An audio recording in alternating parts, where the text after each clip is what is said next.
It's match day number 2 in the Waterfalls Elite League Men's Edition 2026 as Stephen Wabo says Itanda Kayakas take on Kenneth Waiswa's Karuma Rapids alongside Mike Okothia to oversee proceedings. Steve, I believe you've got the coin. Please. Tails is the call. And yes, it is. Yes, you've won the toss, Kenneth, and what will you be doing? I'll be batting first. It looks to be a good wicket. If we get runs on the board, it will be hard for them to chase on. Are you basing your decision on yesterday's performance? We saw teams, the early game, the team batting first, putting up a big score. Has that prompted your decision? Not really. We have our own goals as a team. Decision on this wicket. And lastly, at a personal level, you've had the successful tournaments leading teams to championships. What is the magic that you're doing? Just keeping it simple, giving everyone the freedom to perform, to do what they do best, and yeah, we get the best out of them. All right, I wish you good luck. Thank you. So, Steve, you've lost the toss. What could have been your decision and why? Well, I also wanted to bat first because it looks to be a good wicket. Any change to the side after that back foot yesterday? Yep, we have 2 guys coming in to arresting today. So we saw the top order misfiring, but again the danger man Christopher Kidega picking up that vital 47 off a couple of balls. Does that carry confidence to your side? Yeah, well, it does. And we're looking forward to keep on that as well. All right, we wish you good luck. So the story from the center is the Karuma Rapids win the toss and they will be batting fast. Stay tuned for more.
just by setting point on the second cover there and just rushing to the boundary for 4 runs. What a lively start from Musemeza Charles, playing his trade at and of course Baido Ivan on the back foot here once again. A bad start for the Itanda Kayakas. On any day, Innocent would be lagging after that loss of the previous day, and then fast ball goes for 4 runs. The goal at the first ball from Ivan Baidu, back into the rhythm. Sometimes the rhythm of the day can go away if you don't work hard.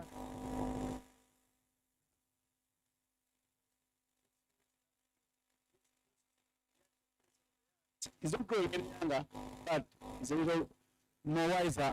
Or he wants to play the game. More wiser. We talk about him losing the pace, but yes, I am a testimony to that. Of course, us growing up together, coming from the same side of Uganda. I'm talking about the Eastern Sub-region, specifically the capital, Busoga, Georgia. Of course, playing together in the under-19, in the under-17, and all the age bracket cricket. I believe in our times we're slightly, actually not slightly, is by far ahead of us when you look at the level of pace he was bowling at us. We never had a chance against him, but very, very interesting to see how comfortably he's been taken on by the young boys coming through the ranks. Charles Musemeza has really been a very consistent opener. When was the last time we saw a very consistent opener, good knocks as an opener in the local scene, Innocent? It's been a while for us, from the days of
And that marks the end of it.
Out from the Karuma.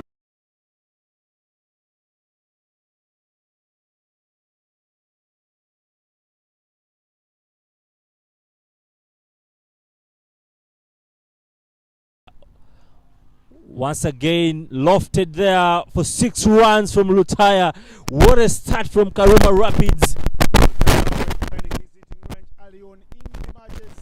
He's a young man who opened up his international career with a knock of 66 against the Rwandans in Kigali at Gahanga.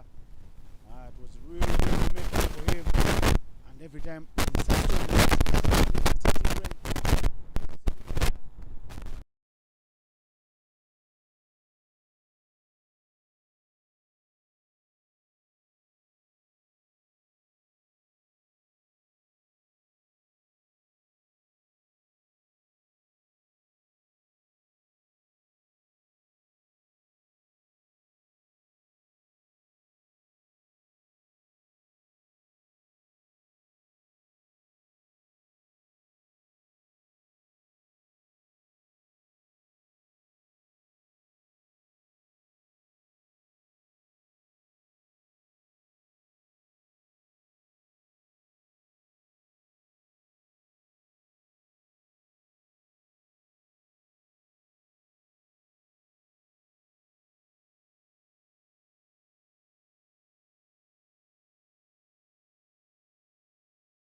think he's much more of relying on his experience than the previous over.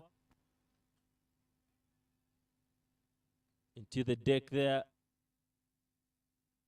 Nice comeback there from the very tall man, Ivan Baidu.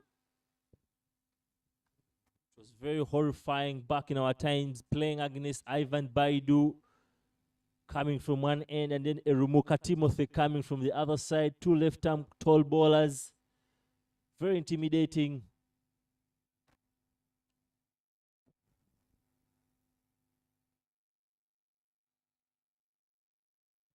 One of the good days, huh?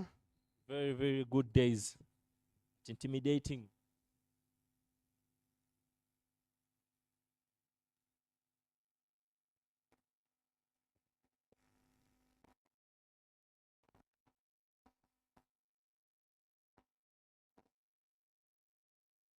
A little tickle there from Alutaya, the lefty.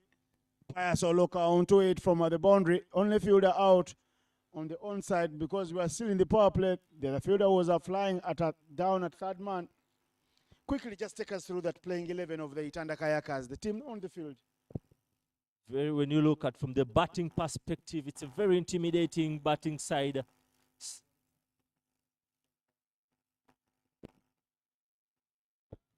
It's a very, when you look at the bowling side, it's a very experienced side. You look at Ivan Baidu, that much experienced World Cup, 2 World Cup qualifiers, under 19. Musa Majid, the young man who's just been put to the sword. But of course, Matthew Musingu is a very economical, proven bowler, left-arm slow bowler there. Then you have Pius Oloka with his change-ups, very middle-over bowlers. So they have quite a formidable bowling aside. Of course, Tabrez Ali there also with his change-ups. They have 2 very good bowlers in the middle overs, Pius Oloka and then Braze Ali. Of course, I believe they're very well posed when it comes to the bowling stocks. That's the talent from the Kayakas. Kayakas must show that they can navigate the rapids of Karuma here expertly, because they have side like a house on fire, and when the captains win the toss, he doesn't take second chances. He loves to have a go at the bowlers early on. And quickly for you, the team playing for the Rapids, Ronaldo Rutaya, up there, top of the order with Charles Musemeza. They're cruising at 35 without loss in the third over. Kenneth Weiso, the captain, is in the mix. Brian Asaba, lots of batting talent. Munir Ismail, Cyrus Kakuru, the keeper. Paul Mulongo, watch out for him. Then Jonathan Niro, Cosmas Cheuta, Henry Senyondo, Hamid Munigwa is the sub, and Daniel Rubangakene. The subs, Hamid Munigwa, Daniel Rubangakene, and Felix Ochan, who bowled very well yesterday. Believe could have done better. Ultaya could have really just committed into that shot. I believe maybe could have benefited from it, but just checked it, almost gave a chance.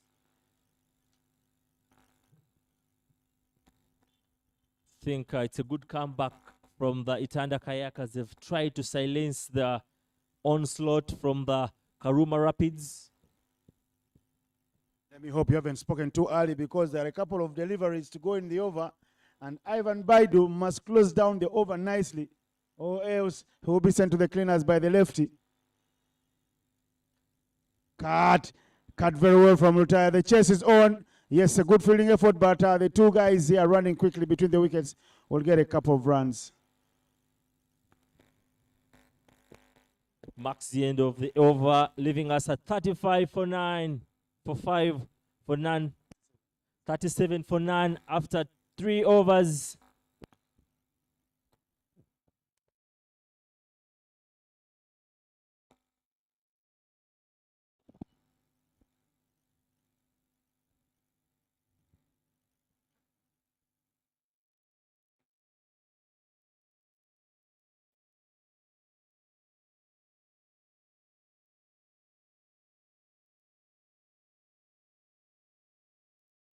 They will turn to spin immediately. They're taking all the pace off now. And looks like Matthew is coming in early. But Matthew, if he strays, he will be punished. Their coach, Jonathan Sebanja, not happy. Yesterday, if you look at the bowling scorecard over the Kayakas against the Rafters, in the morning, tell you a full story. Matthew was hit for 15 runs consistently every over. He tried to bowl so many lines, and he paid the price. Of course, to anybody there who has had a stint in the sports, in any sports discipline, innocent, you can be told that there are days that we call bad days in office. But I believe Musinguzi is such a dependable, reliable player, bowler you could have on any side. So I believe that was just a bad day in office for the young man there. Very aggressive, slow bowler. Basically, it was just a bad day in office, but I believe any captain would want Matthew Musinguzi on his side. It's a few slow bowlers you'd see that are as aggressive as Matthew Musinguzi. And yes, he's into the attack. We're yet to see the response from Charles Msemeza. Slop fielding there, just gifting 4 runs. You wouldn't be wanting to give this at this point of over after just a mere 3.1 score reading, 40-41 for none. You wouldn't be doing this as a fielder for sure. Very disappointing there.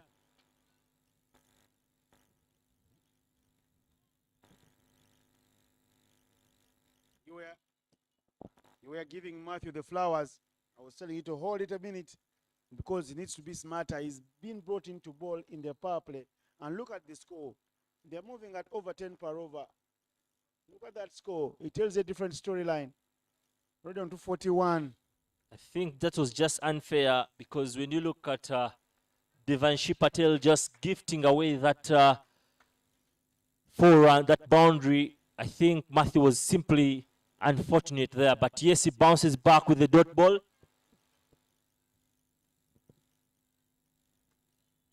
Very well ball there from Matthew Musinguzi. Matthew Musinguzi yesterday going for 44 runs in just 3 overs. And imagine on those 3 overs, the ball, those are 18 balls. He only had 4 dot balls. So from 14 balls, he was hit 44. That's 3 runs being scored off every ball he bowled. That's being hit at a strike rate of 300. You are bowling for the opposition. You are playing for the opposition. And for Matthew Musinguzi, who has made some caps for the cricket crest, he ought to do better.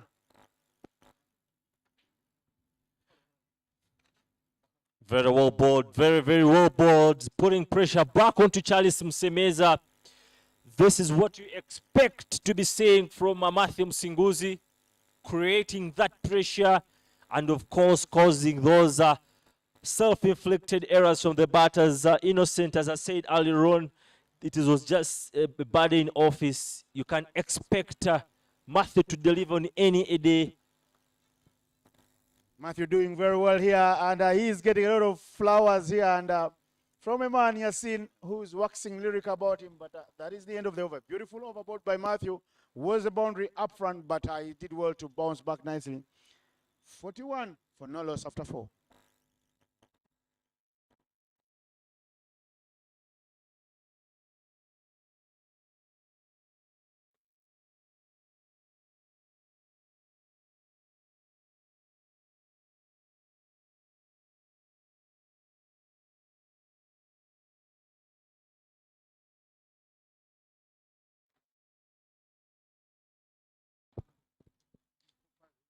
Okay, Steve Wabose going in for the skillful ball, slow bowling from Bujjagali. Very wonderful bowler there with the wicket-taking capabilities. He's proved that all the way from the Max T20 Challenge Cup. And here he is entrusted to try and curb the situation. Personal, I would have opted maybe could have brought on Siraj Subga because he's also good. He was also very good at building pressure onto batters with the way he bowls. Actually, is opening the bowling for the rounders and is proven very successful. Actually, back into the emerging side as well. But let us see what Steve's option of Bujjagali has to do.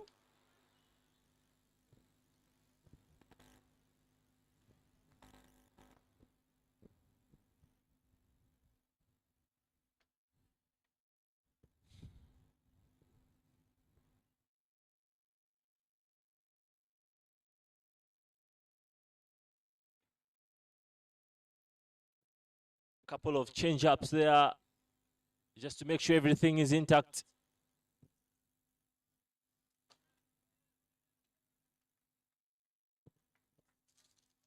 As always, the magic that Bujjagali is fond of doing starts with one there. The backhand flipper there rolling in. But it came at the watchful eye of Rutaya playing it out.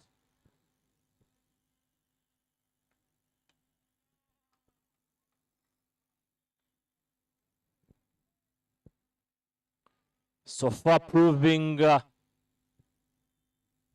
Steve's option of Bujjagali so far paying off. Are we seeing that Itanda Kayakas bring themselves back into this session? Yes, and that's what they're looking to do by taking all the pace off. Now they brought here Bujjagali. In his everyday world, Bujjagali is a batter, under 19 international Bujjagali for Uganda. But what is done well Bujjagali here is denying them free runs, and he's doing very well.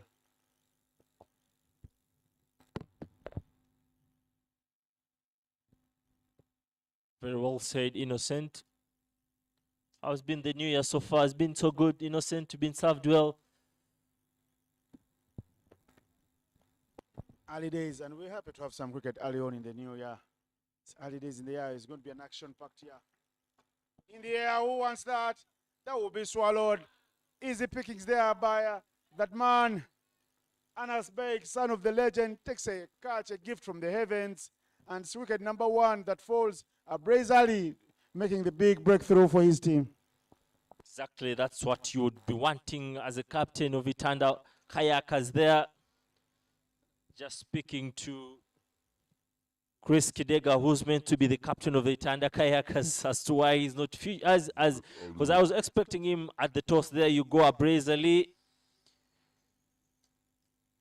Once against the flip of the back flip, off the pace of the ball, and yes, gifting there, catch to, and creating a jigsaw situation for the match. Straight away bring the Itanda Kayakas back into the game.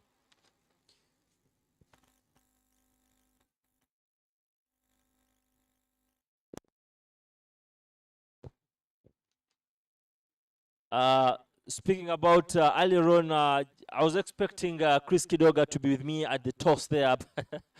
But of course, asking him why he wasn't there. And the reply was he's been punished for coming late. Do you think that is good enough, Innocent? At this level, a captain coming in late, was that good enough punishment from the management? Yeah, he's still a youngster, Chris Kidega. One who's looked at as a future captain for Uganda because he's captained Uganda at the under-19 level. And if Kidega is coming late, how about people on the team who are much older like Ivan Baidu? He's even got to do some more mileage from Ginger. So staying in Kampala, get to the ground early, 1 hour at least earlier, get to warming up. Yeah, those are team ethos. And they will learn on the job, the youngsters. They must learn on the job. There's no hiding place.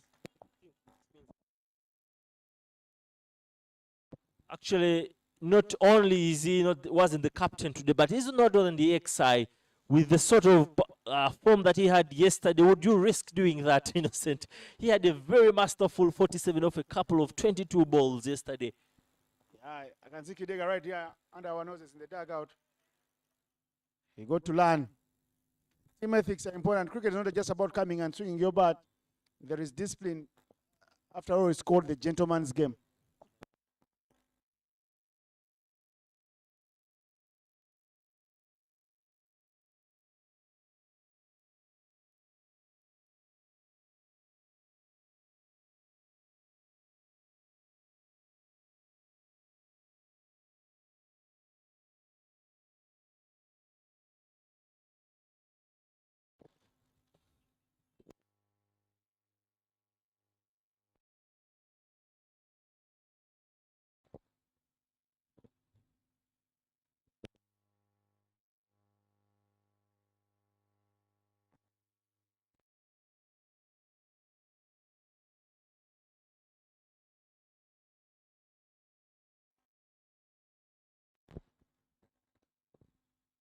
Tinguzi continuing from the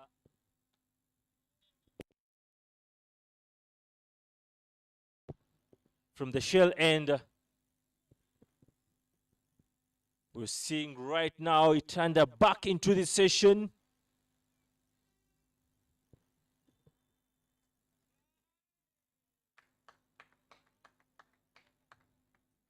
Asaba there trying to sneak those quick singles, but no chance for him. He needs to work out for the runs. I'm just loving to see this battle between two teammates.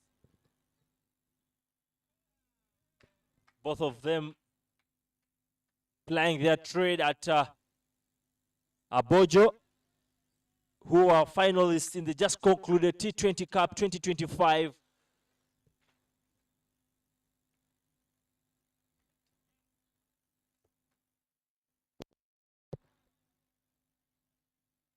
Yes, finally, Asaba managing to eke out there 4 runs for himself, and of course bring the score at 46-1 for the Karuma Rapids under the stewardship of Kenneth Waiswa. During the toss time, I just asked him what is making him unstoppable, winning championships for every time he's leading, and the only reply he had for me was that keeping things simple.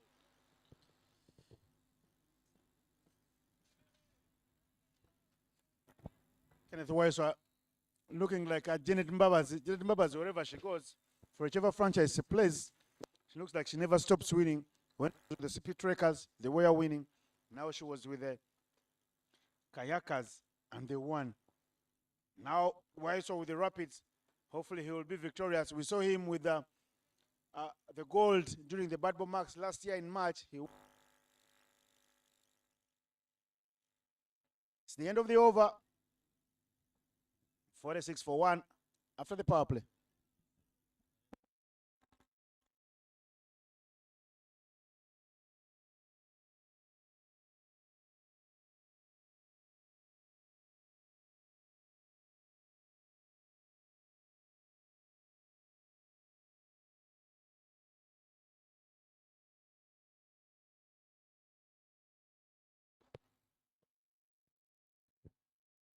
Fantastic comeback there from the Itanda Kayakas. So far, the game has been brought to some sort of a silence from Itanda Kayakas, and this is what you'd be loving to see. Game shifting here and there. The batter's taking it their side, the bowler's taking it their side. I believe that's a fair competition. You'd love to be seeing a fair competition between ball and bat, and this is exactly what we're being served this match number 3 in the Waterfalls Elite League Men's Edition 2026.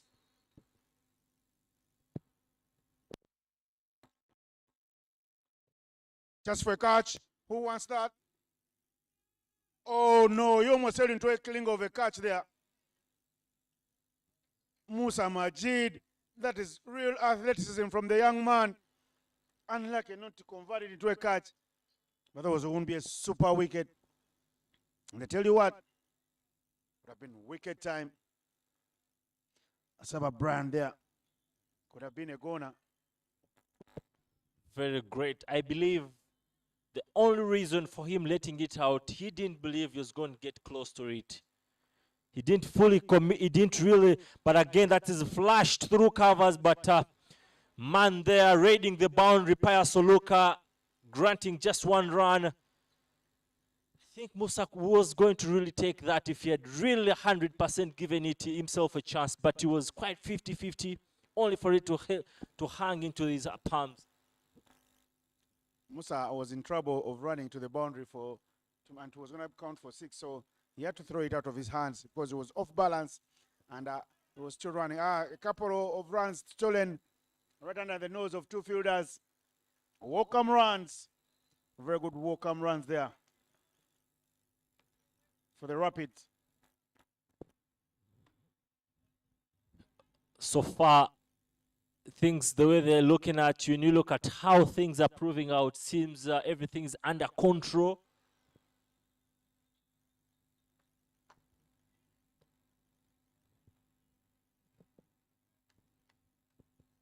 Under control, under the stewardship of Stephen Wabosi's captains today. creating a very tricky situation at the moment. Christopher Kidega serves his punishment and is back to play. Does Steve Wabose remain as the captain, or Christopher Kidega brought in as the captain? It's down the line to Musa Majid now. That will be a maximum of 1 run.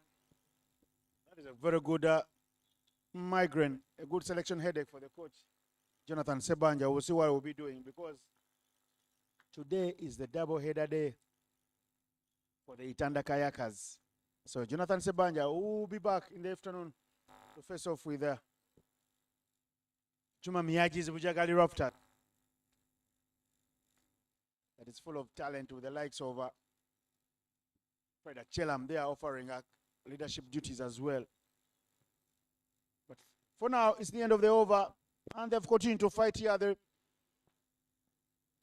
Kayakas keeping the Rapids a little quiet now. 54-1 after 7.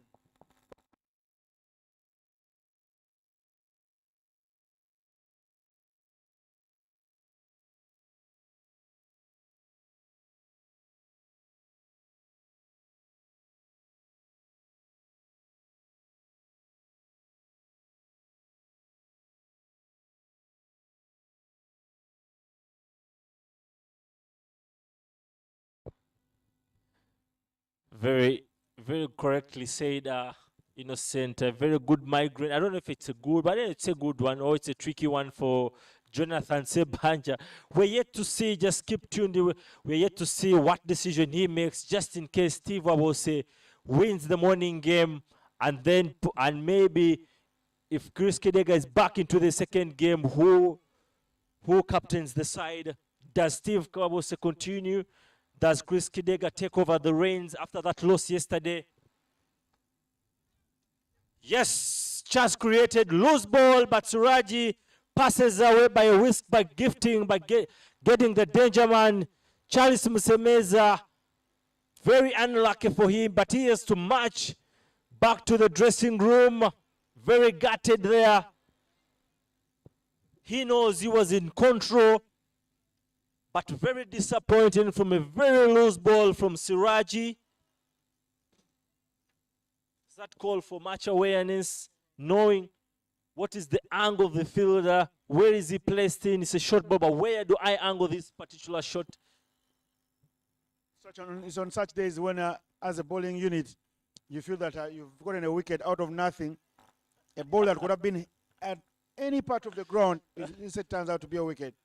Siraji will smile, the wicket will go to his name, but I tell you what, he had nothing to say about that wicket. He didn't know too much about it. He's just gotten lucky.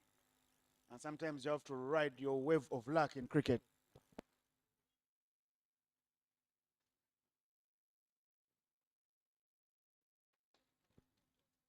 Very interesting events turning out here. What a good way to start a game of a new year with such a high quality game in the Waterfalls Elite League Men's Edition 2026.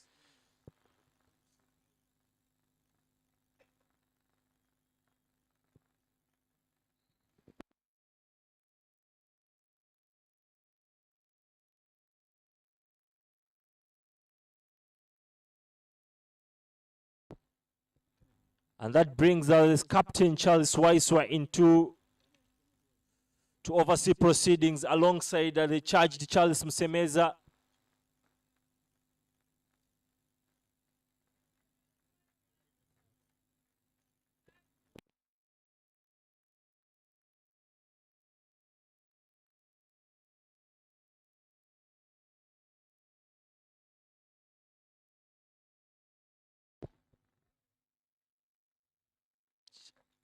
Subuga continuing to struggle with his length, but just managing to sort of pass away with it. But he's really been struggling when you see how the length is hitting.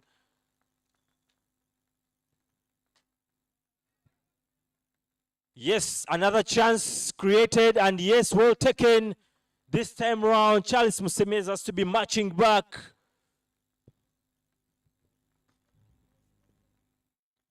What are we seeing? What are we witnessing here? The tables are turning for the Karuma Rapids, who are on a flying start. Well, they've been hitting it in the air, and well, the catching has been superb. Or local this time round, taking it, hit to his throat. And I tell you what, it is swallowed nice and easy. They were cruising at 41 in 3 overs, if you remember. Now they've only added 14 runs in the next 5 overs. And they've lost 3 wickets in the process. Things not working in their favor. They are playing for the oppositions right about now.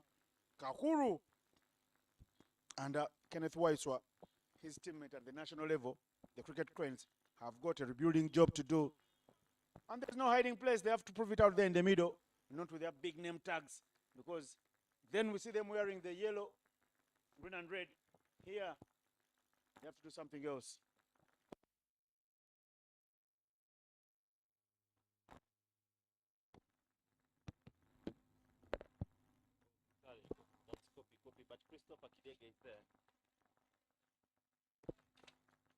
It's Raji continuing from the shell. Masoga waso yambade yellow.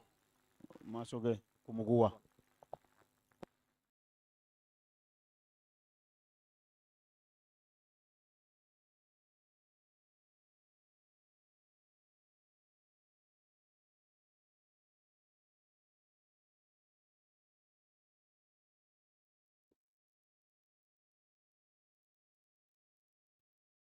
Suraji has managed to get away with his sort of couple of loose balls there. Quick running there. The fielders are sort of gutted, thinking it could have been possibly run out. But yes, that marks the end of the 8th over, leaving us at 57 for 3.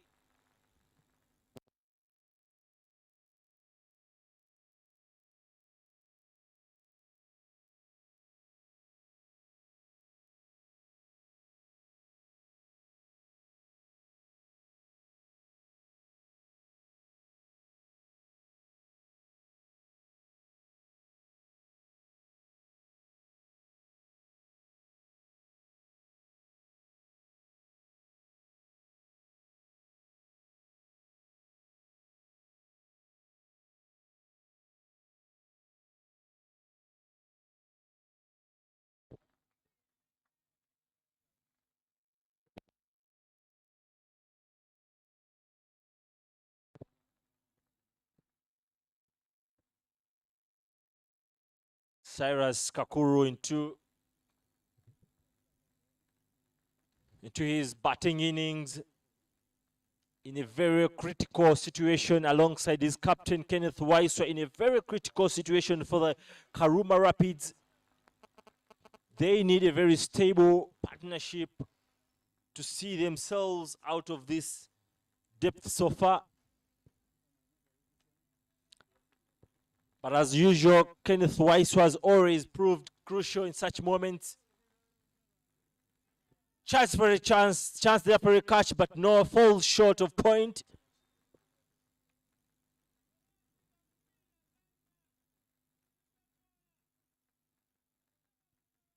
That's fell short. Just imagine Anas Beg taking that catch. What would be the situation for Karuma Rapids? Slog swept from, and yes, over the ropes for 6 runs. Powerfully slog swept from Kakuru. That is really nice risking, calculated risk there. This is what you need to keep the bowler in check, shifting the pressure onto him.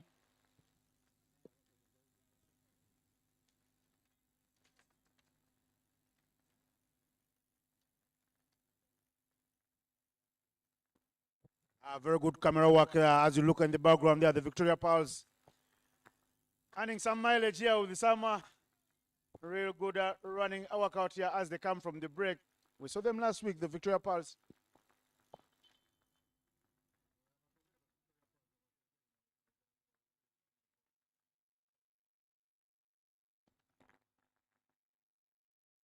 Karuma Rapids now igniting another gear. Kenneth Weiss for early days for him, 3 of 4. And Cyrus Kakuru, the keeper batter, on 8 from 4 after that big 6. Abraze Ali lines right.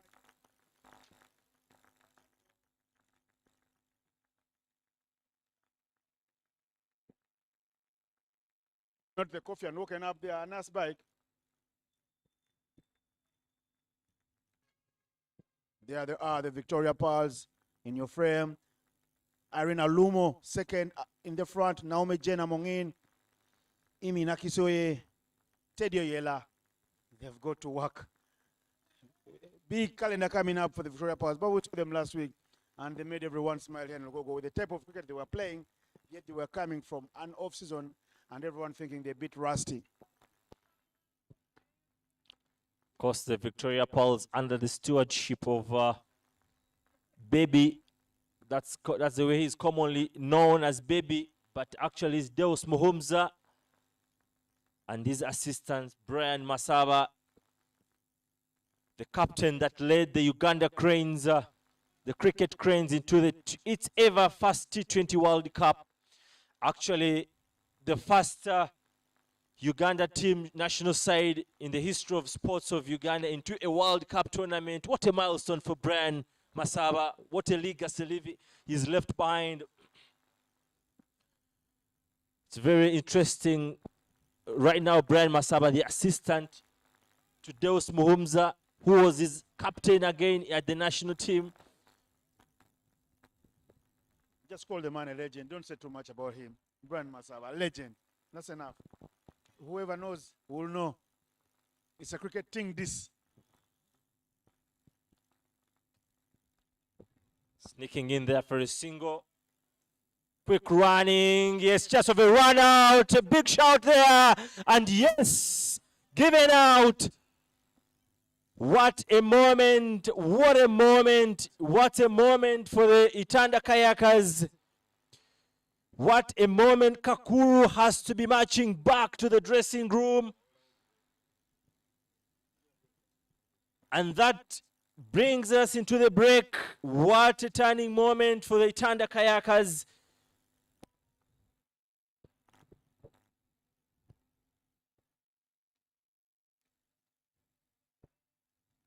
It is such moments that you always look back and regret, why did I make this call? Why did I make this risk? Was it necessary? Was it required?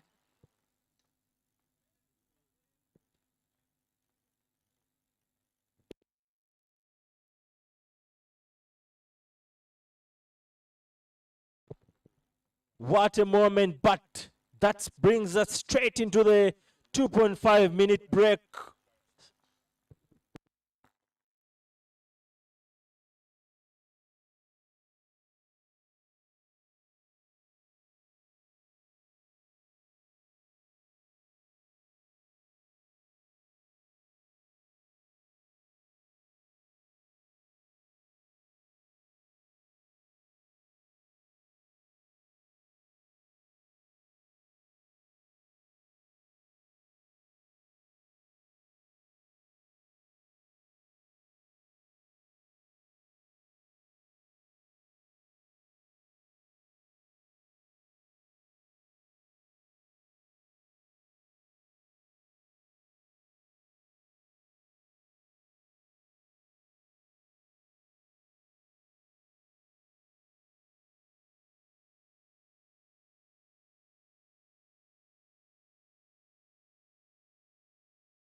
Sirajan Subuga is back to complete his over off his hips, and they're running quickly. The drinks break is done and dusted here. That graphic will be disappearing in a jiffy, and there it goes. Kenneth Waiswa donning that shirt number 82 is joined by the stout, the muscle boy, the muscle man, Paul Mulongo. When he hits, it's a hit. He's off the mark already, Paul. Good use of the hands, wrist work from they won't be taking a second. I tell you what, in the wildest of their dreams, they've paid the price already. Kakuru perishing, running himself deep down the river here in Lugogo. Don't really think that was really needed for the second run they were taking, because such a moment, you're two very senior batters on the side in a very crucial moment. You don't be liking to take such risks. Rajan Subuga bowls a very quick delivery. Those are wides, 5 down the leg. As a spinner, when you're going to bowl those ones to surprise the batter, you need to communicate to the keeper. But Steve Wabose looked like he didn't have an idea about that. So it's freebies on offer for the Karuma Rapids there. Sirajan Subuga strangling with one hand and letting go with another to punch. Illegal business. You have to strangle, suffocate, and stifle them for breath through and through. A fine stop there. That was almost not making the tall left-hander. Ivan Baidu, 2 under-19 World Cup qualifiers for Uganda in a generation that had a lot of time, including people like Lawrence Sempija and Varinder Singh. They were coached by Davis Trey. Now I remember those qualifier. Had also a good keeper in Shama Mukaya. But we'll talk to you about those stories and more. For now, at the halfway stage, 10 overs gone. The score for the Karuma Rapids is 75 for 4.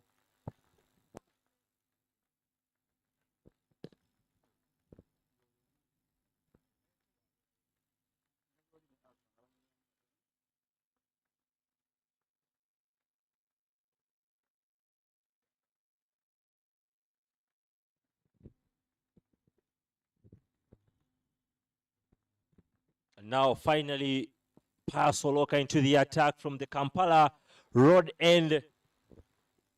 Same sort of bowler, like just like the Abrazali, who was impactful, has been very impactful in this match so far. A couple of change-ups when the way he approaches his bowling, so he's into the attack. Do we see more impact from Payasoloka?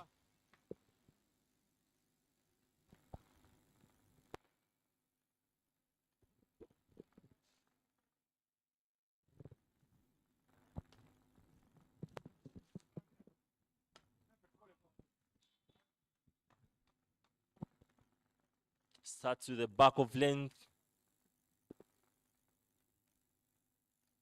And Kenneth Weiser just fends it off.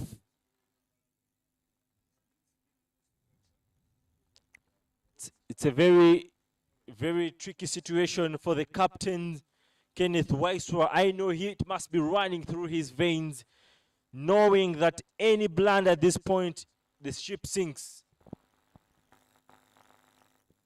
It's on offer from Moloka.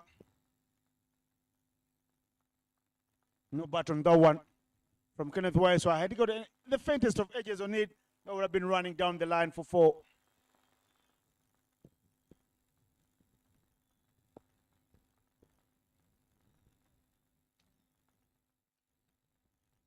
It's a very good battle between Waisu and Payasoloka.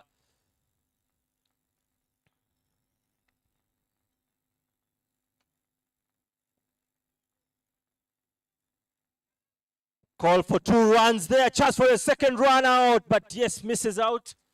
Abrazali, guilty party, not showing a lot of conviction there to want to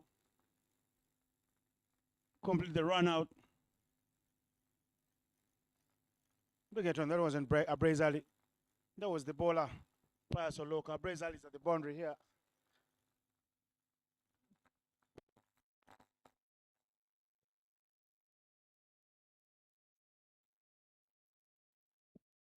it down to the fielder. Run to the total. As many runs as possible here on a very good cricketing day. It's a beautiful Wednesday. The sun is out. And it's time to keep the hustle clean. The tactics of the two sides, of course, the Rapids starting like a house on fire, cruising to 41 in quick time. And there are extra fielders even on the pitch. That is the beauty of Uganda in the city center. I don't know what you call that. Is that a scavenger? Is that a marabou stock?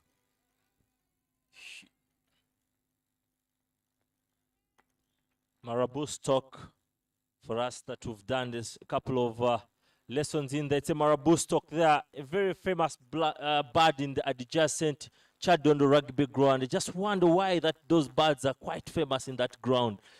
Innocent, you could be knowing the history of them being very close to Chadondo rugby ground. I don't know why you're asking that question, but I tell you what, they love sports. They're always watching sports. There is a noise there, but no, umpire not interested. Of course, Innocent dodging the bullet there.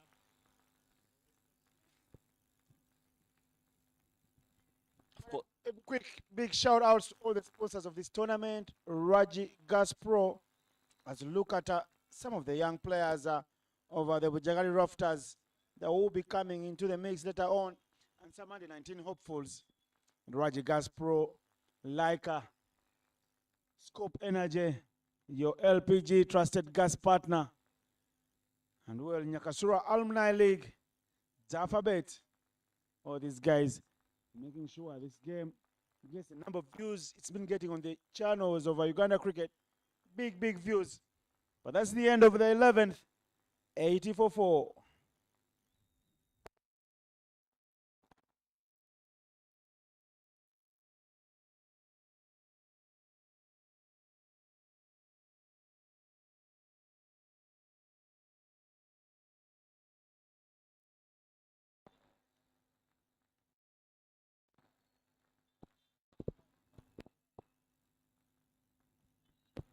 In a very long time, I've seen, today is when I'm seeing Frank Nsubuga Siraji really struggling with his length, but again getting away with it, chipping away with those, I would call lucky wickets.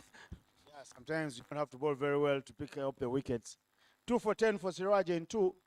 Here he comes with his third, and it's a very good ball. He listens to you. And you're saying he's not bowling well. He says, well, what hogwash are you talking about? Let me show you what I'm...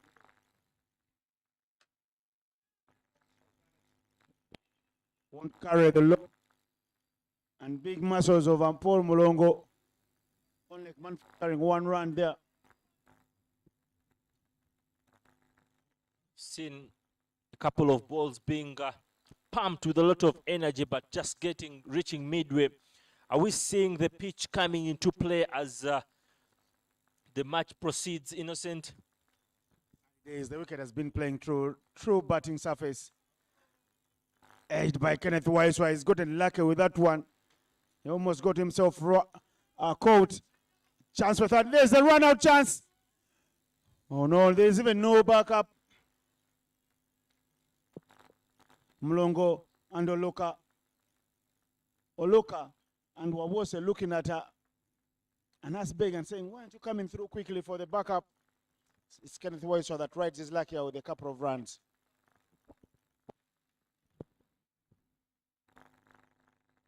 See a couple of notable miss outs when I look at the up in the air. Basod, yes, sailing through to the ropes for 6 runs. Punishment there from Mulongo. This time round off the mid of the bat. And getting maximum rewards for that. 6 runs for the Karuma Rapids, bringing us to 84-4.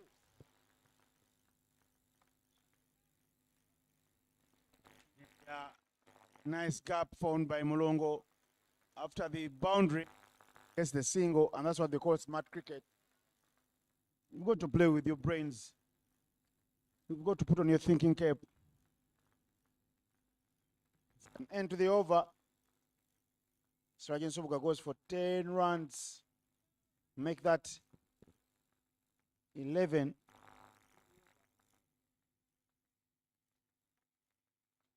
Should be 12 in the over. 92 for 4. After 12.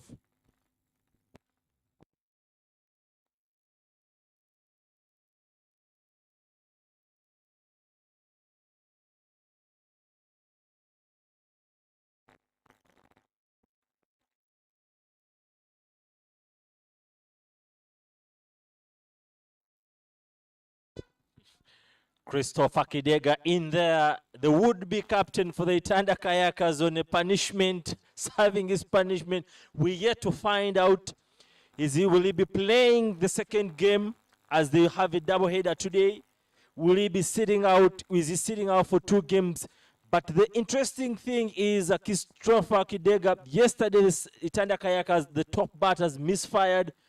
Christopher Kidega was the standout man there with a quick 47 off 22 balls. But here is first game sitting out because of coming late. As he will be walking into the second game in case Itanda win the game. Will he be captaining this side? That's for us to watch for the second game. I'm happy with that as Kidega sends a clear signal that no one is indispensable. If you come late, you are punishable even if you are the captain. And of course, Kidega will be playing the second game because he's the captain. And he won't be there for the second game because he's already here. So, he's done well. He's shown a very good sportsmanship. He's been bringing on the drinks, the water, happy to bring on the advice from the coach. So, looks like there's no love lost between Christopher Kidega and the coach. So does that put away the traditional saying that the winning side should never be changed or the winning combination never be changed? In cricket, we don't play winning combinations. We don't play winning sides. We play the conditions of the pitch. The conditions require you to bring in another spinner, you bring a spinner. If they're seamer friendly, you bring in a seamer. And you know Kidega, he can bowl some good medium pace and he can hit the long ball. And he likes to call himself Chris Danger. And he was in full danger yesterday with that 44 of just 22 odd. And you just being too nice for him. Really, in cricket, you've got to earn every mileage out there in the middle, earn all your stripes. If you score 0, I'll say you scored 0. There's nothing waxing relic about that. If you come up, put up your hand and deliver, you become the one who goes onto the back pages or make the headlines. But yes, Anas Beg into the attack. With the Karuma Rapids standing in at 91 for 4 after 11.5 overs.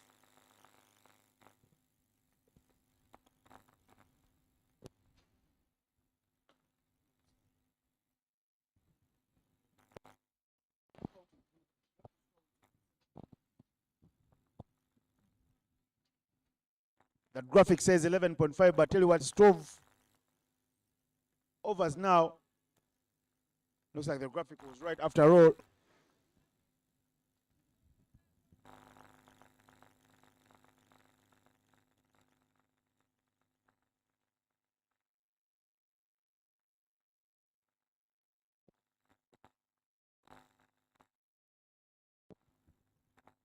Anas Beg just bowling that one delivery that Suga, who got off for some quick medical attention.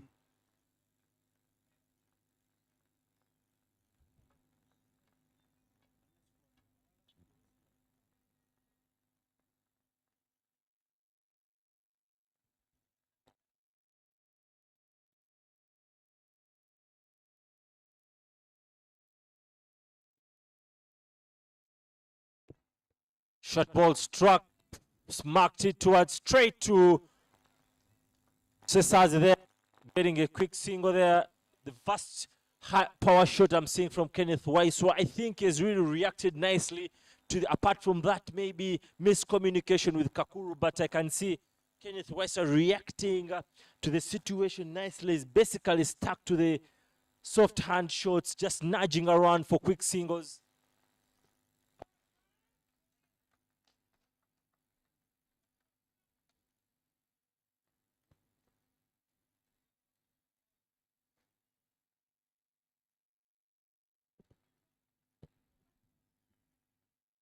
Quick quad there.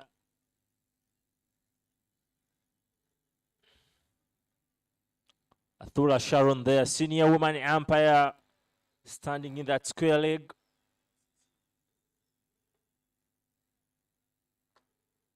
Off the back foot. That punch towards extra cover. There's a call for 2 runs.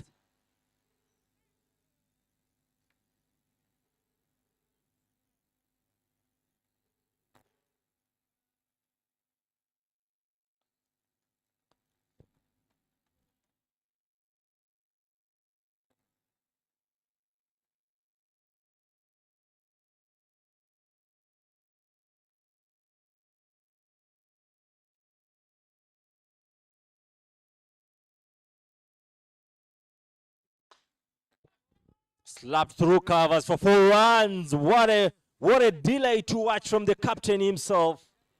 Gorgeous shot there. Just very well, beautiful shot there from Kenneth Waiswa.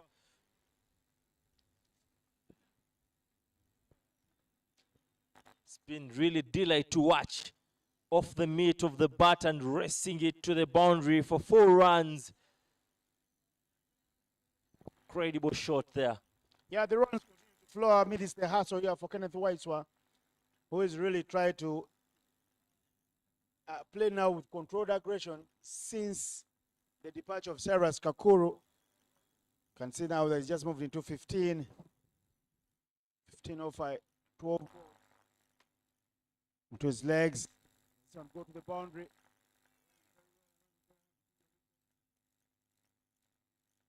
Gets another couple. Very tight, as we would have anticipated. Yeah, you can see he's not really in his right rhythm. A couple of loose balls there. I think I would, if I was really leading the Itanda Kayakas there, could just bring a Brazili maybe to exert more pressure. That's the flashing blade there from Waiswa, who is now milking the boundaries from the bowling. Anything wayward, the late dubs, the late cuts are coming into full repertoire for him here now. 2 boundaries in the over. That is beautiful from Kenneth Waiswa, the captain of the Rapids. Stepping on the gas and scoring no less than 12 runs in the over. That's a beautiful over from him. Of course, leaving us at 94 for 4 after 13 overs.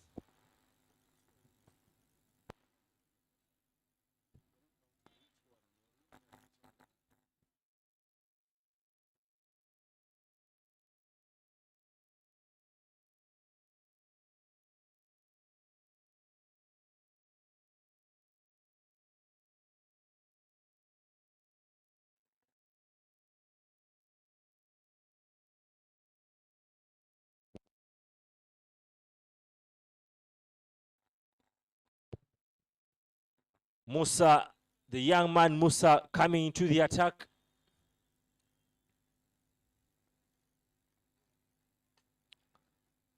Back of the length, just defended through square leg. There's a call for 2 runs. Yes, they sneak in the 2 runs.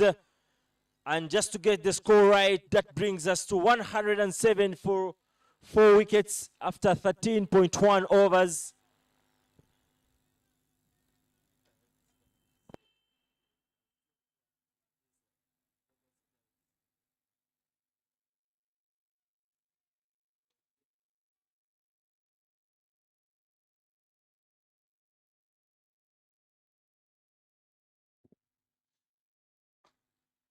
Big shot from the man with the big muscles. And well, he's done nicely to pierce the gap on the offside. Paul Mulongo saying when the medium pacers come back, him and Kenneth Waiswa are finding the hitting range and hitting the gaps nicely. 2 boundaries in the previous over, already boundary this overboard by the young Musa Majid. And it's all looking the Rapids.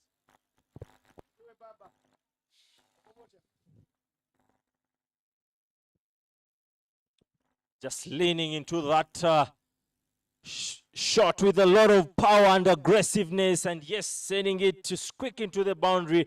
Chris Kyotofa Kidega there leading.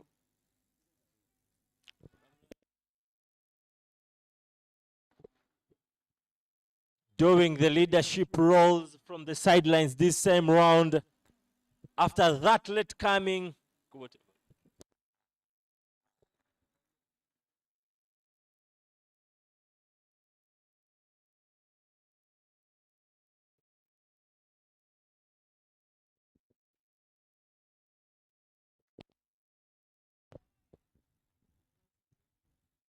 Seeing some aggressive shots from the Karuma sides. Feels like the way it is, it seems Blumlong has been given the permission to sort of take on the attack onto the bowlers as the captain himself anchors the innings to create a situation whereby they don't keep behind in terms of the run rate, but again, consolidating the wickets there. Up in the air, but in no man's land, chance for 2 runs. But Kenneth Weston ain't ready for the second run.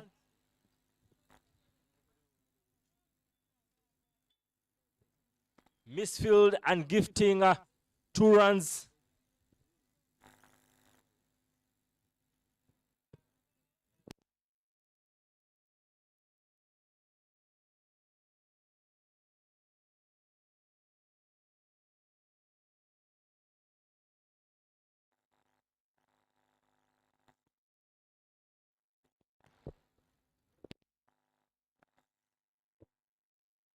Through the covers. Very great fielding there from Anas Beg. Could have possibly would have raced it to the boundary, but managing to save it out. It's been a very deliberate strategy there, but that brings us to the end of the over. 114 for 4 after 14.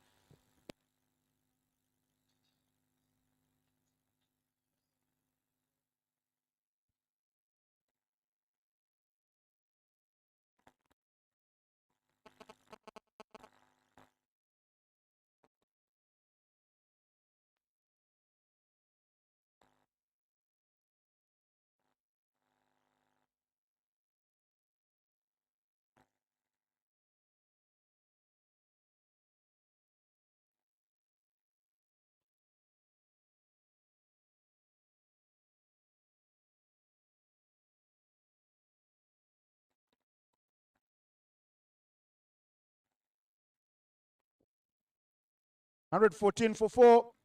6 overs left in this one. 36 balls. Matthew Musinguze.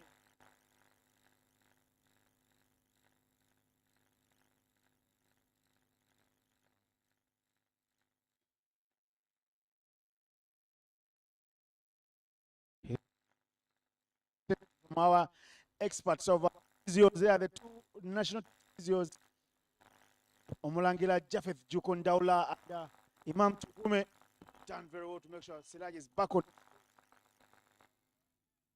Yes, Matthew. 2 overs went for 8 runs. He's there by so for the first pub throw. Keeping it.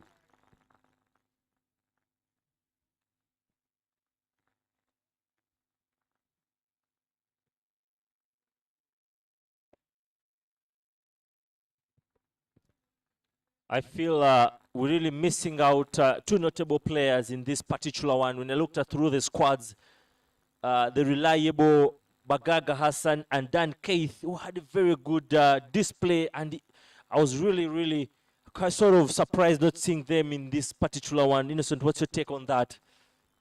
Really, I have no say about just a mere commentator like you. I wish I knew. But all I know is that the best of the best, the business were picked, and there was a deliberate mix for the selectors to put 3. This is hit down the ground. Cesars must clean up nicely. And there was a deliberate effort for the selectors to pick 319 players per team, and 2 must be on the playing 11 each match with 2 under 23 players. So that was the mix with all the senior players. We are tasked to have a run out this time round, not like the previous one. Very good comeback there from Matthew Singuzi, exerting pressure onto what I see as a charged Kenneth Waiswa there, calling out at the people moving in the screen for clear visibility. Innocent Ndaula, how useful was the screen to you during your playing times? We used to play in whites most of the time, and we didn't know much about the screens, because even the screens were white then. Chance for a run out is gone for all money. Been pushing and pushing, forcing the issue here, but instead he runs himself deep down in the river. Kenneth Waiswa, with his team needing him to stay out there in the middle to pile on the runs, see how he drowns. Very disappointed with himself, the captain of the Karuma Rapids, because he's perished for nothing. He could have done a lot better. The tragedy. It's a long walk back to the heart. This is how he fell over. The pickup from Pius Oloka, who now has to run out to his name, and see how they complete the run out in the partnership with the keeper batter. Super stuff, a wicket made in Ginger to dismiss one of the sons of the soil from Ginger. Just Max, you're mentioning Ginger today. So I've just marked, you've mentioned Ginger a couple of times today. Feels you're such a good fan of Ginger. But always, as you know, it's the source of the Nile there in Ginger. A nice game of cricket happening right now, but that brings Cosmas Cheuta. The cricket cranes are tall, fast bowler there. Had an appearance in the 2024 Men's T20 World Cup in the West Indies and USA.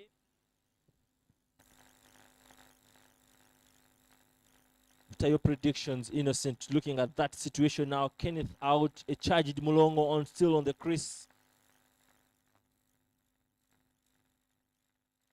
Straight back into the bowler.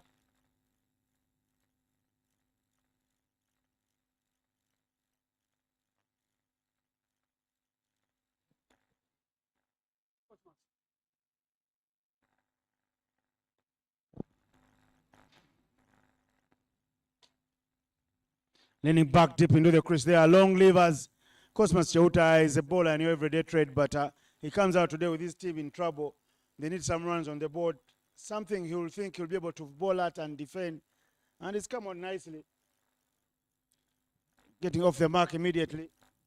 Jonathan Sebanja sending the instructions. He's been relentless, Jonathan Sebanja, together with his captain, Christopher Kidega. He wants them to continue executing the game plans. He doesn't want them to leave anything out there to dry. And for Sebanja's way of coaching, he wants, that's Jonathan Sebanja for you in the frame. And for the way he coaches Sebanja, he believes the players forget quickly. So he's happy to continue reminding them. And you know, as a coach, you're like a pastor preaching. You've got to preach the same things in the Bible every day to the followers, or else you lose them to another church. Very interesting analysis there from the Magic Left. Loves calling himself like that, Magic Left. I wonder why. But yes, Mose continuing. Flicked off the leg of the pads for one there. Would love to see a couple of maximum from Cheuta Cosmas. Would love to see those long levers making the ball fly over the pavilion maybe, or into crashing into the NCS offices there. What's your favorite image? What do you love watching, especially when they're batting a ball? Do you love seeing a bouncer? Do you love seeing a six sailing into the office? Or what is your favorite sort of scene, Innocent? Over, very well hit. That was always going to be flying over the fielder. Mulongo, big muscles, big brains, and it's a boundary for him. Tell you what, the sight for me is for a young player like Mulongo coming onto the big stage and delivering with his smart brains, executing a game plan. I'd love to see a youngster like Oloka doing the things he's doing, Oloka things, getting those runouts in, reminding everyone that every time you hit it to me, there won't be a run, a second run. And that's the boundary there from Mulongo. Clips it off his legs. Chance for a run out. Bullseye. Is that good?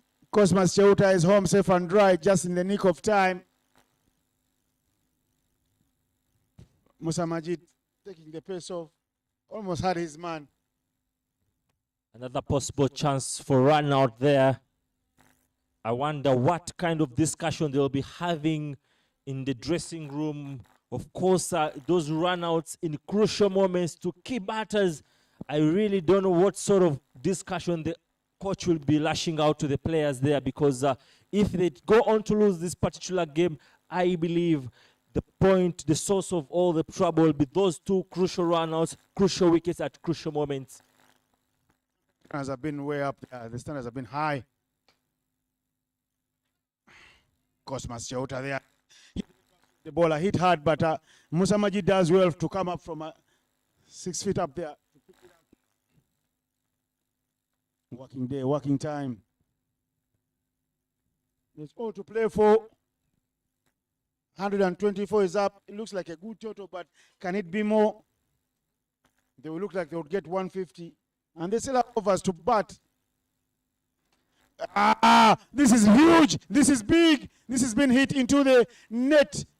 Court number 3 there. I beg your pardon. It's even behind the cricketing nets. That would have been a 6 on any ground in the world. Cosmas Cheuta. Musa Majid, guilty of coming a little too close. And is punished.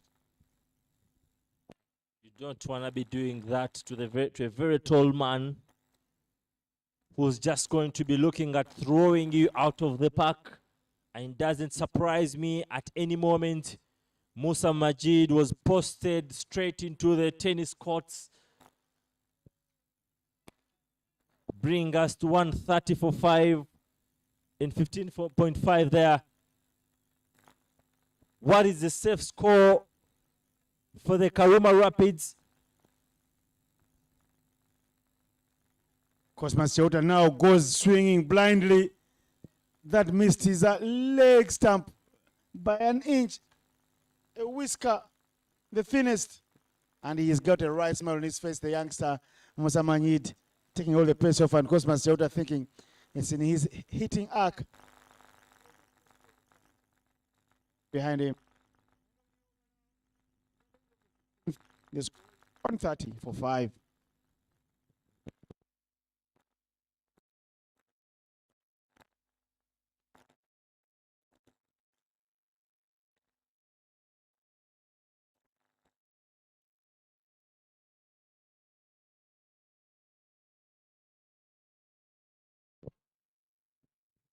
I was just wondering why Abrez Ali was really kept behind, because so far when you look at the day, he was the bowler that was much control than when you look at the others. But yes, he's into the attack straight away. Could he bring the impact just as he did?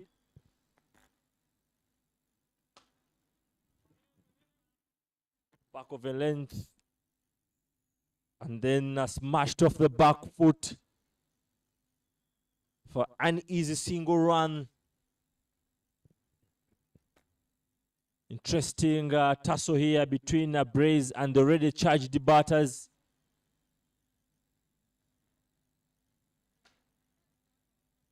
Chance, misjudgment from Musa Majid at a long off boundary. Could have been that a potential opportunity, but goes flying for 6 runs.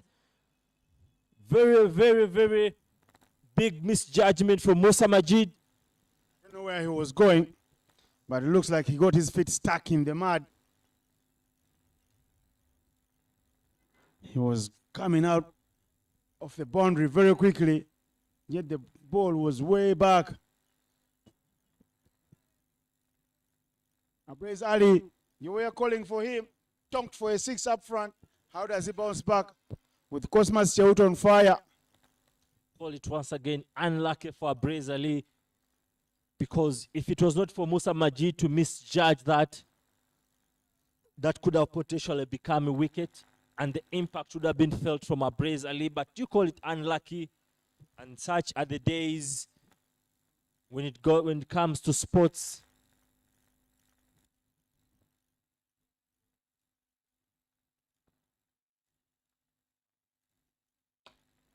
Time, helter skelter. Pius Yes. Oloka won't drop these ones. Abrezali gets his wicket finally, but Cosmas Cheuta, what a little brief, beautiful cameo, scoring at 200 when it comes in terms of strike rate. He's done his job. Don't waste the balls. Come go quickly, go away. Give another chance to someone else to come and bat because now 6 wickets left. I beg your pardon, 4 wickets left. The Karuma Rapids. And as Mulongo and as Cheuta takes a walk, there will be another person to come out there and bat, and that is a captain of the under 19 side, Ishmael. Cosmas Cheuta has done his demolition job, and he's walked out there to bat ahead of bigger talents and youngsters like Jonathan Nyiro, who is also in the same setup. What do you think is the safer score for the Karuma Rapids? Defendable score? 150. When you It runs away, so they've done most of the heavy lifting now. with such a fire-packed side of Anas Beg, Peru Wazombe, Steve Wabose, Simon Sesazi.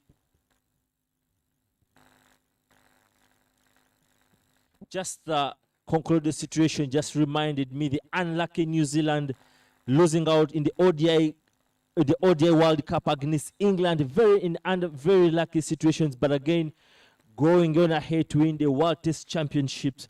So here we see Abrezali, that misjudgment from Musa Majid, and then bounces back with a wicket. Very poor fielding there from a senior player in Ivan Baidu. We don't have to be seeing this. You don't want to be gifting away such easy runs.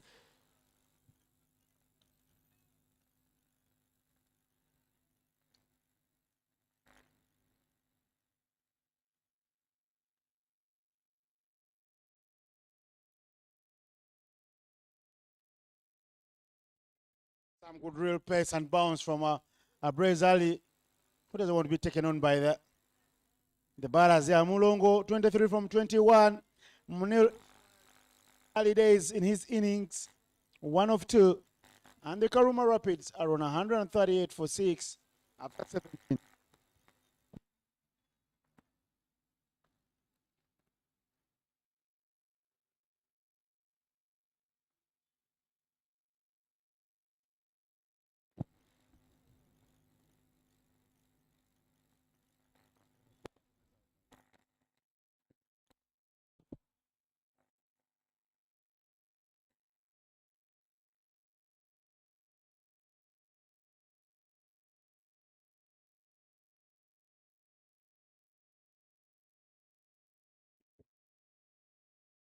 Interesting to see now Baidu into the attack.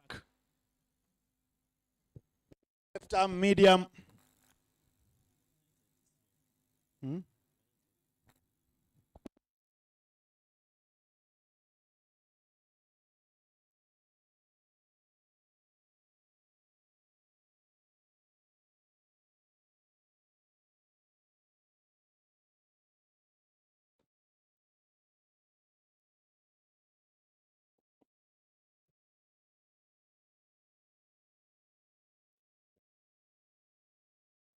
And Baidu now, who wants to catch? No one to land into no man's land. And they're coming back for the second. They have taken their risks here, the Rapids. And because they live and die by the sword, sometimes they get lucky.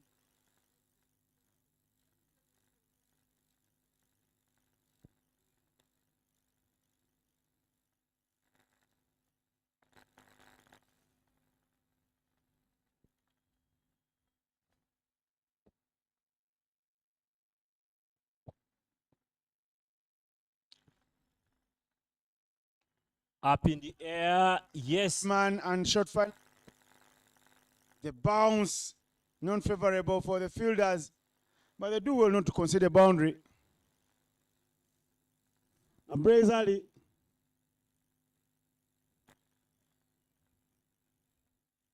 And a nice bang. They've been busy.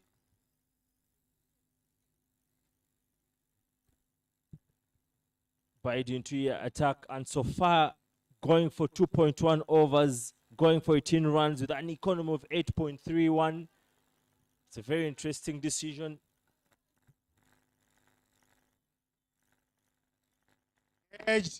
Edged, very unlucky for Baidu. That is deft touch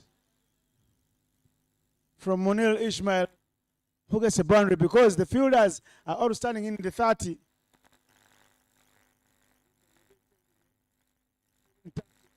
With Munil Ismail on strike.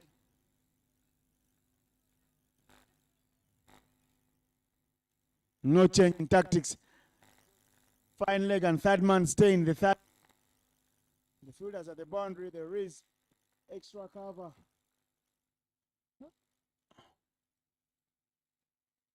Long off, long on, mid wicket and deep square leg. Again edged. This time will it be taken? Ah, he's put down a seater here. That's unlike him. For a youngster, good visibility. The ball was high up in the air for a very long time. He could have still taken a cup of tea and held on to the catch. But what he does is spills all of it. The Itanda Kayakas tending to lose their concentration when it comes to this particular game towards the very end of the game, and that could possibly prove costly to them.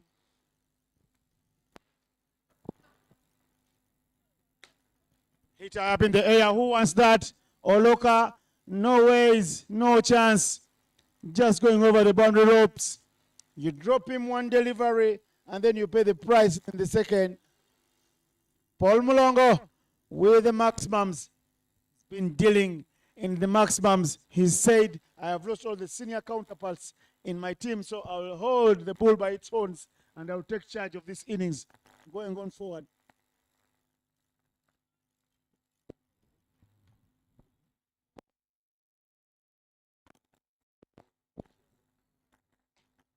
There's another chance to catch. Oloka running quickly underneath it. Oh, yes. Oloka swallows it. He doesn't put down many. And there fires Oloka. 2 catches for Pius Oloka and 2 run-outs here. He's put on a show in the field. A fielding masterclass, if you dare say so. And the innings for Paul Mulongo ends 29 for him. From 23 balls. Very incredible outing from Paul Mulongo. Very powerful young man in there, but unluckily missing out on on that under-19 trip to Nigeria. I believe possibly, I don't know if he still qualifies for the under-19, but could have proven very, very impactful. But yes, he has to match, bringing us to 3 wickets, to 7 wickets after 18 overs. I feel like the Rapids have gotten a very good total now, 153 for 7. It would have been more, but they have lost wickets here and there. But what they've done very well is that they've sustained with the scoring rate. It has been a good one. I think credit should be given to Kenneth Waiswa with the way he responded to that situation.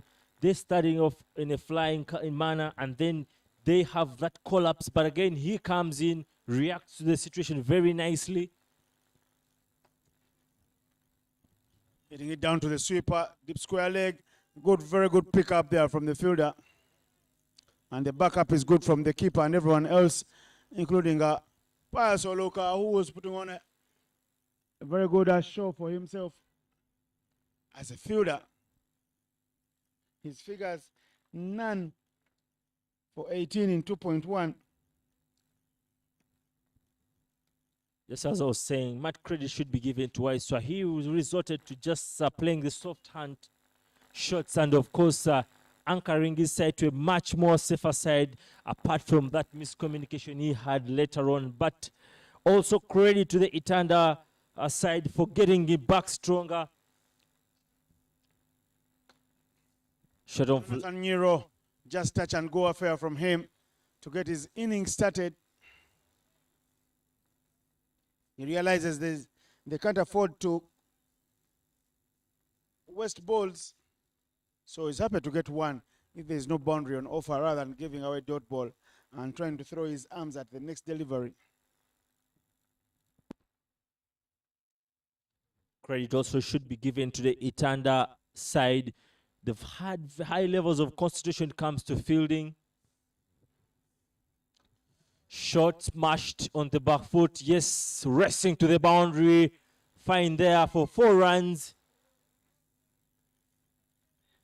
Brian Masaba there doing the goodwill roles there. But of course, assistant captain to Deus for the Victoria Pals. Chris Kidega there on the boundary, having a couple of words with a brace. Boundary for you again. Munil Ishmael there with a swivel pole all the way down to deep square leg.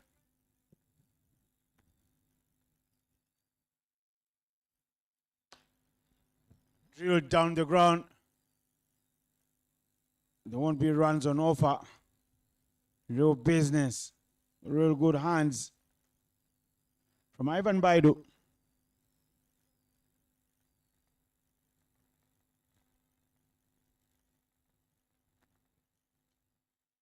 Just think the Itanda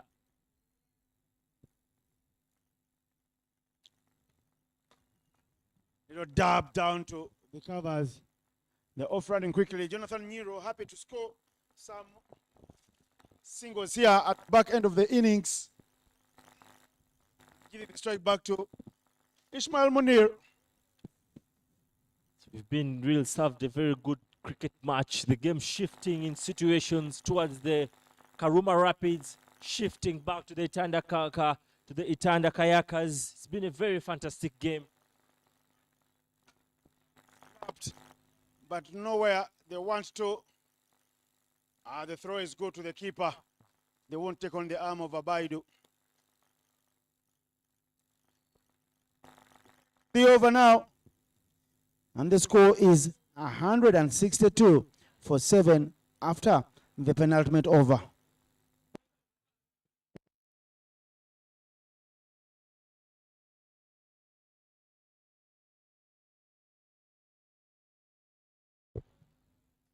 Baidu opted into the attack. What do you feel about that decision? Innocent, do you feel it's the best of the decisions? Who else would you rather bowl? You can tell me. Possibly, I've seen I've seen Anas Bey coming in handy a couple of days.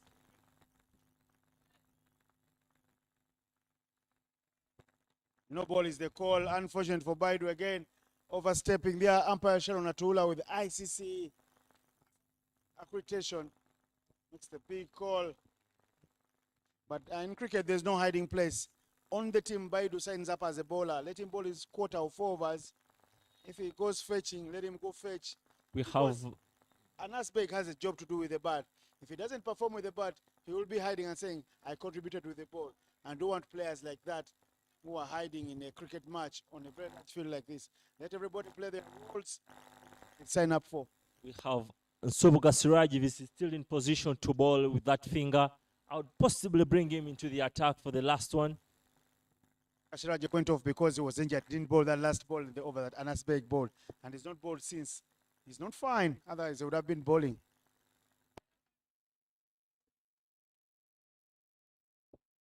Innocent putting Baidu onto the sword to allow him just get through that with the way he's been struggling. But yes, he has to bowl the 6 balls.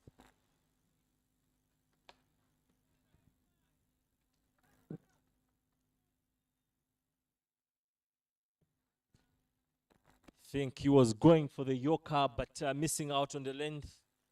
But luckily there is dug out for 1. He has 5 balls to make a difference. Does he allow the Karuma Rapids to expand their score? Baidu.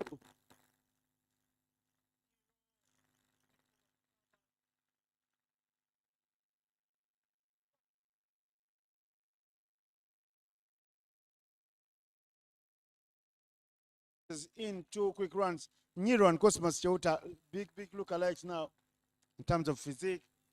Only that Nero is not bowling as much as we would have loved to see him bowl because of that back injury. Of course, fast bowlers always suffer paying the price for that particular skill.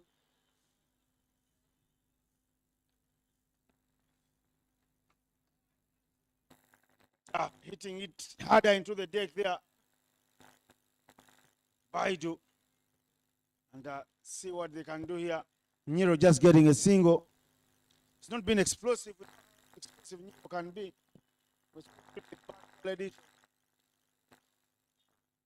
Head coach there, Jackson Ogwang of the Cricket Cranes. There was an advert going through for the Cricket Cranes. Hopefully, Ogwang put in his paperwork.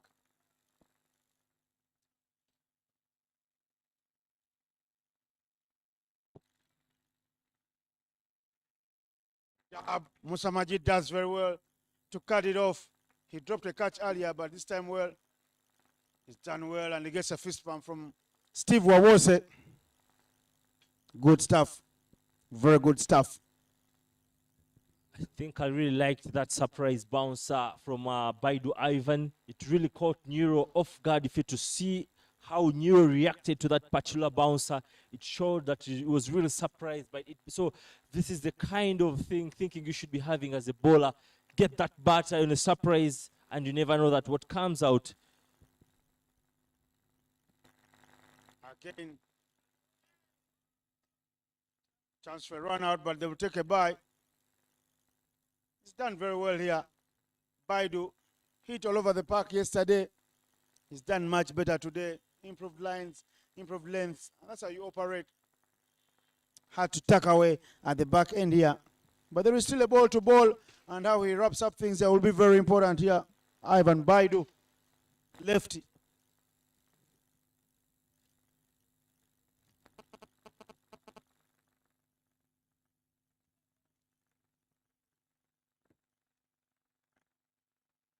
Who wants that? Steve Wawose will take the catch. Ivan Baidu will pick up his first wicket of the tournament after a tough 2 spells. Yesterday, the Kayakas were hit for 221 by the Bujjagali Rafters. The Itanda Kayakers today come, they go again for many runs, 169, but it's much better than yesterday, and they will feel that if they bat sensibly, they can get closer to this total. End of the first innings, score ends on 169 for 8 for the Karuma Rapids.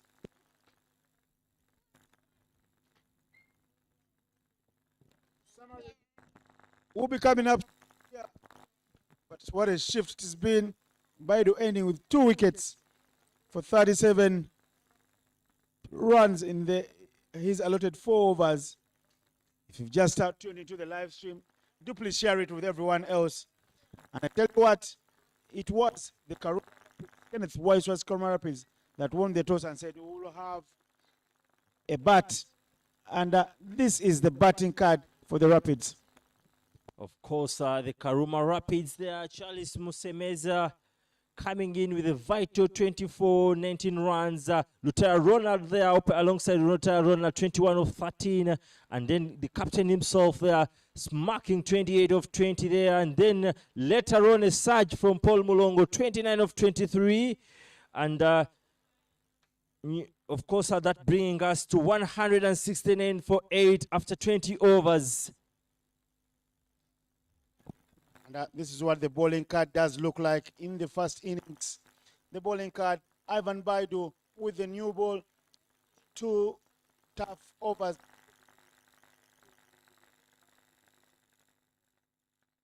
Nine per over. The wickets went up early, 2 for 26. In the 4 overs, he was the most economical of the bowling. But it's all been good. The match for you.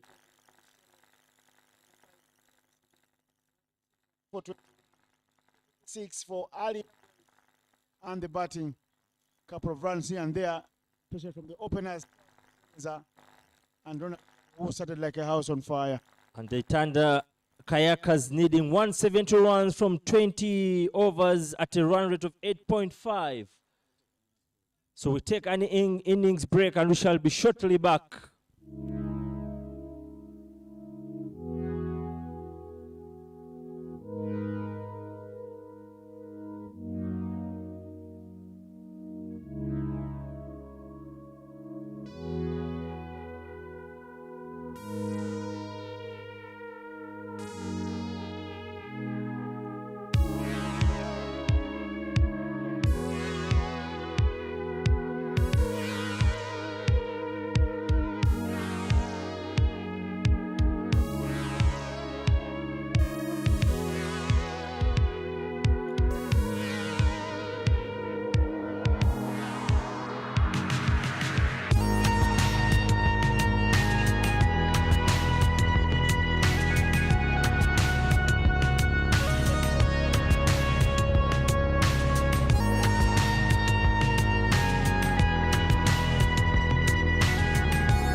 Yes, it's back here live from the Lugogo Cricket Oval,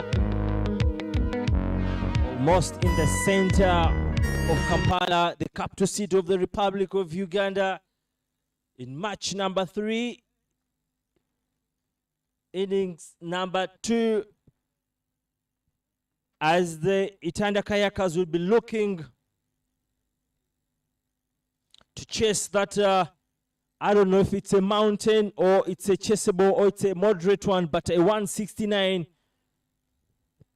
in the allotted 20 overs. The sun looks very bright, so we don't expect any interruptions from the rains. Seems a very good day, after a very good session. Neuro Jonathan there, going through the motions. But the quick arm, the fast man, the tall right arm fast, Cosmas Chota will be opening the proceedings for the Karuma Rapids from the Kampala Road end. Karuma Rapids coming into this particular fixture with a 100% record so far in this tournament. Will they be looking to maintain the same record? But when you look at the firepower of the Itanda, for the Itanda Kayakas, of course, in the ranks of Simon Setsazi, the man just fresh from topping the Max T20 Challenge Cup that happened in Entebbe in 2025, topped the ranks there when it came to batting. You have the fireman from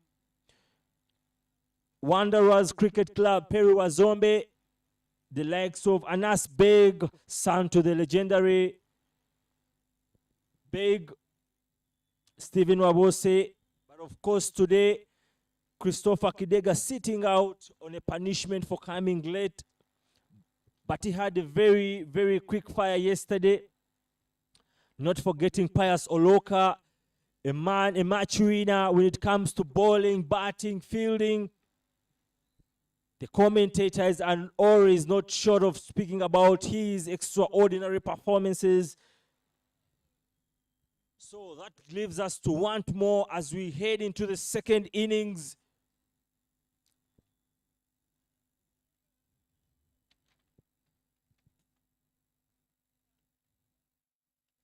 Simon Sesazi there. Innocent, when you look at that side there, Peru Azombe, Simon Sesazi, Anas Beg, Steve Wabose sitting out, though Chris Kidoga sitting out today. But when you look at that squad, what do you make of this target? Is it a mountain? Is it a river flow? Yes! Fast ball, edged, and Waiswa takes a spectacular in the slips. Simon Sesas has to be walking back to the dressing room. What a start from the Karuma Rapids. No runs for Simon Sesas yesterday. Fell for single digits. Today is gone for a golden duck. It's that painful, that pain of his golden duck is being had by everyone else. Dugout of the Kayakas, they are on the back foot because the big left-hander, Uganda's leading run scorer in T20Is with over 2,000 runs. Simon Sesazi, aka Kaologoma, is gone with the wind. But Innocent, talk about that catch from Kenneth Waiswa. One from the books. What a spectacular from Kenneth Waiswa. Do we see this as the changing moment? Do you think as a changing moment of the game? Simon Sesaji marching back on the very first ball of the innings, leaving the Itanda Kayakas with 170 to get home. Very good delivery from Cosmas Cheuta, hitting the deck hard, extracting the extra ounce of bounce, and that's what troubled Sesazi, playing with a hanging blade. And Kenneth Waiswa held on dearly, almost popping out of his hand. But him holding on with the right hand. What was the call from Cheuta. And the celebration told the full story. A happy man, Cosmas. Yes, Cosmas from the Ginger Road end. West again. Perry was zombie. Perry was likes, if you look at them closely, and they were very best friends at the time. I don't think they're still very close. They don't stay with each other anymore. But still, no love lost as Perry was on the leadership the wicket to get the mark immediately. The scoreboard ticking. 1-for-1 now. They still need another 169 runs to win. Here the Kayakas. Bumper ball. Those will be wide. And there will be 5 of them. Real extra bounce from the lanky fellow. Cosmas Cheuta is full, looking like he's full of energy. But I think that was a very poor execution from Cosmas Cheuta. Such a moment can just build confidence into the batters. And the next thing you see, you're all over the place. So that was really unnecessary. Poor execution there from Cosmas Cheuta. But what is very shocking now is that we're seeing Kenneth Waiswa bringing in a flying gully into place. It's in the air, but that is a good use of the hands. Divanshi Patel says, if you come a little too close, I am from the Asian part of the world. I have some of that blood flowing on me, or them Ugandan. Good wrist work, and he flicks him to deep square leg for 6. The full blow, the full big hit. That is the exact response you would want from the Itanda Kayakas. Cosmas Cheuta taking first wicket on the very first ball. Keyman Cesar's walking back, coming in with a bumper that flies over the bowler for wide and then gifting 4 extra runs. And then here Divanshi Patel buckling him into the fine leg, deep square leg for 6 runs more. What a game, what a shift, what a game full of shifts. You can see now the panic in the Karuma Rapids now, sending a fielder down into deep square leg. Isn't that already a sort of pressure, Innocent? Again, big up. Not afraid to take on the pace of Cosmas. Kenneth Waiswa will run with the ball. Moving from the slips. He's got words of advice to give to Charles Musemeza. Charles Musemeza, who must take those words to Cosmas Cheuta, the bowler. I think Kenneth is asking Cosmas Cheuta to bowl a mixed bag, mix it up and down. Deft down the line to Jonathan Nero, who cut it up to 1. Still a ball left in the over. Very well batting response from the 2 Itanda Kayaka batters. They're not they're not willing to show any sign of let me say fear from because of Cosmas's pace. They're just taking it on, and yes, that creates extra pressure. And we can see now Asaba crossing back from the fly gully position back to the mid wicket. What a response from the Itanda Kayakas. Good pass there. And they're off running quickly for a quick single. The keeper won't be able to do much to cut it off. Cyrus Kakuru, the keeper. For the Karoo, it's the Waterfalls tournament, full of all the beautiful waterfalls in Uganda. You've seen them. I don't know if you've been to the Itanda. I've been there, and it's lovely. Many of my friends who stay in Jinja like you have unfortunately not been to Itanda. It's just next door. Of course, Bujjagali, many of them have been there. And Karuma, the rapids, beautiful sights and sounds there, with water gushing, with some flora and fauna also in the picture. The monkeys adding to the beauty, full spectacle there on your way to Gulu. It's about the beauty of Uganda. The reason why you are called the Pearl of Africa. even with the flora and fauna. Of course, those are famous words from the former, the late Prime Minister of the United Kingdom, Sir Winston Churchill there. Timing out Uganda as the Pearl of Africa because of its beauty, but just, I don't know if I got you right. You've not been to the Itanda Falls, Innocent. You've been there. What's your favorite activity there? The welcoming gesture there when those traditional dancers are quite eyeful. They're full of love. Over number 2, given to Jordan Okecho, son to legendary captain of Uganda. Once upon a time, not only as a captain, but he was an opening batter for the Cranes, an opening bowler.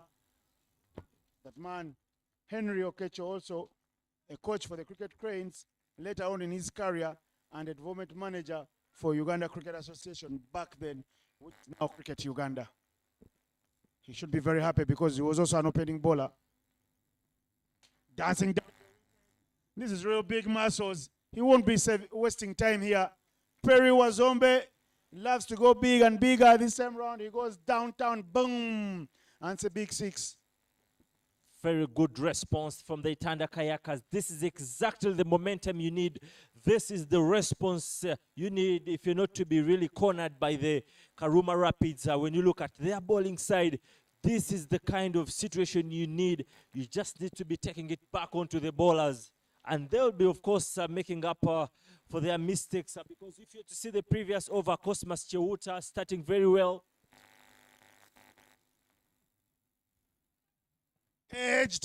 Edged by Perry Wazombe, but when they say when you go flashing, go flash hard, such that if there's enemies, the ball is flying. It was flying at a terrific speed. Saras Kakuru tried to get a hand to it, could only parry it into the boundary. They are crashing the side screen. 10 runs already in the over for Perry Wazombe, who is not wasting time here. He says, you guys took us to the cleaners when you were batting up front. We will pay you in the same vein. And they're flashing and swinging their blades. And just looking at this, the weather, the way it's panning out. Perry swings again, swinging for glory, but I think it's a bit senseless from Perry. He's taken the price tag off his wicket, and the way he's swinging, whatever comes my way, I will take it. I have a fear he could be sent back to the dugout quickly. But what do you take about that swivel from Devanshi Patel off the pads and sending Cosmas into the ropes? Cut very hard there. He's come out here with a sniper's rifle. Perry was doing everything inside. He says, cut if you can. But for now, looks like nobody can stop him. Very great shot there. Ball was racing almost like a bullet there into the ropes. But what do you think about, as I was saying earlier, the shot from Devanshi Patel? There it goes, racing into the Dafabet boards there for 4 runs. Good use of the hands. Perry Wazombe to Kenneth Waiswa.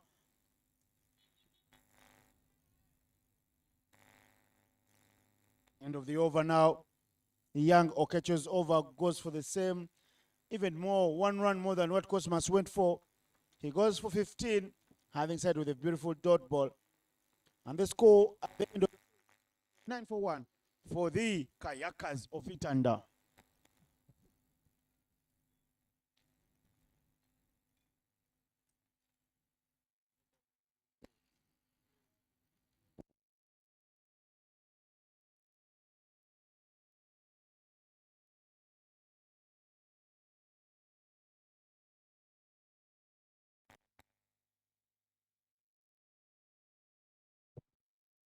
Innocent, you can see the sort of situation that the Itanda batters, especially the young man there, Devanshi Patel, they have set, they've made Karuma now to play on their tunes now.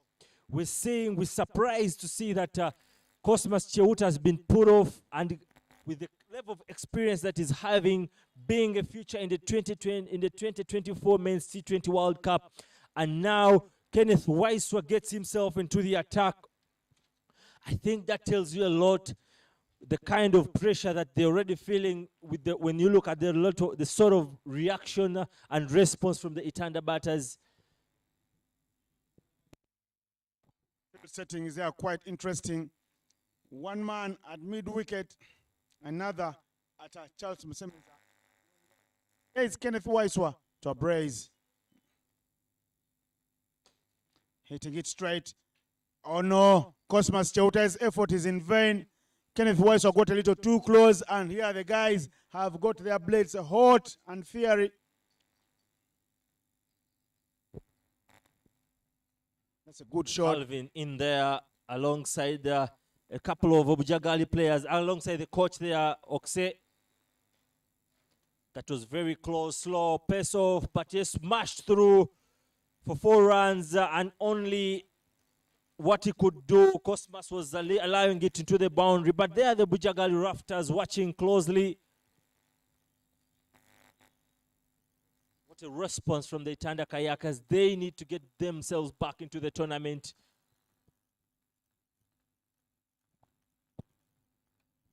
Hit again, hit very hard. Devansh Patel saying, you guys, beg your pardon, this is Perry Wazobe. He's going big and bigger. Kenneth Waiswa has gone for 8 in a flash. Appeared 1-2 full, hit down on the ground. The Victoria Powers will be watching, smiling. Can't imagine these are hitting the ball. They could do a thing or two and land, hit the ball.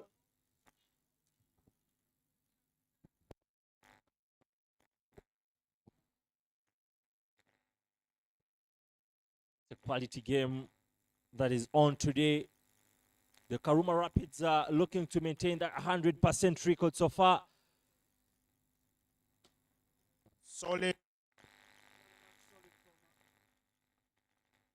Kenneth Waiswa and Perry Wazombe edges. Just face. Hit back past the border there. Ali almost Devansh Patel, I beg your pardon, almost running into. Waiswa is quick to apologize. Says, not my intention to get you injured. Don't injure me as well.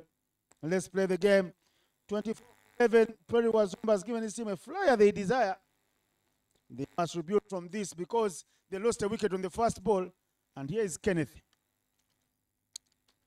Kenneth Waiswa balls it short and is hit out of the park into the tennis club kitchen.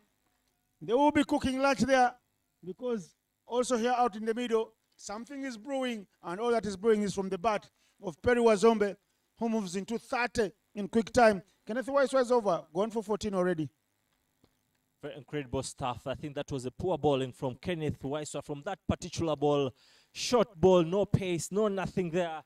And what do you expect? He's sent there, the ball flying into the tennis, almost close into the tennis court, but 6 runs from the Itanda Kayakas. What a response. What a counter punch from the Itanda Kayakas batters. Perry Wazombe today earlier on was number 1 on the ground. Perry Wazombe was actually number 2. Could that be the result of his early coming? Alibad does catch the worm. Is the message you sent me when I asked you, where are you? Said, I'm from Ginger with love. Perry Wazombe from Bujjagali with love. And he has getting the runs to flow here. Perry Wazombe's strike rate is getting everything within his hitting arc. He's moved 31 from 13. That is quick time. Hitting it at over 250 in terms of strike rate. And now he has initiative to a man who was 7 from 3. Tell new Devansh, Kenneth Waiswa has already gone for 15. The same number of runs that young Jordan Okecho went for.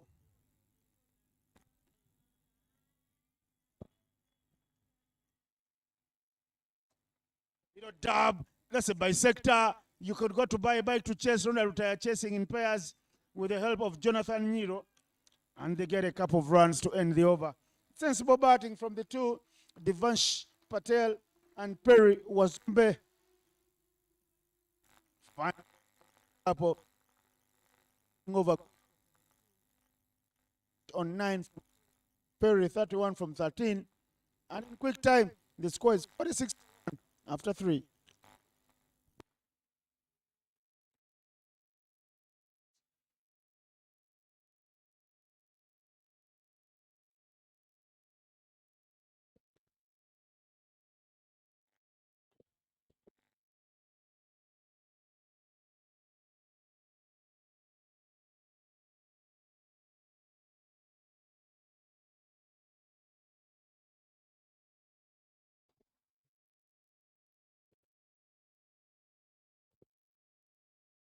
And yes, Henry Senyondo brought into the attack.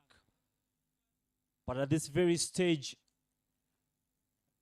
the Karuma Rapids were at 37 for none after 3 overs.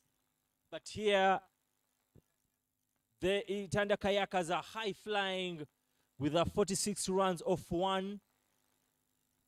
Of course, after that lazy wicket there from Simon Sesazi, but Henry Sonyondo having a duty to play here, trying to silence the Itanda Kayakas batters who are already well charged, angry lions I may want to call them.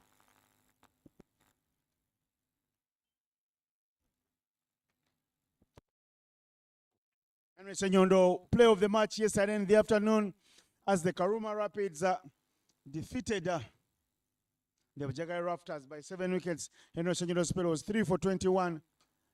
Perry Wazombe hitting it.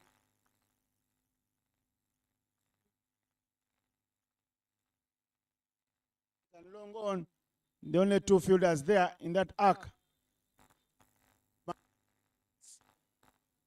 He's on strike. It's going to be a long tournament for everyone here. Beautiful. Every game is like a final. There are fireworks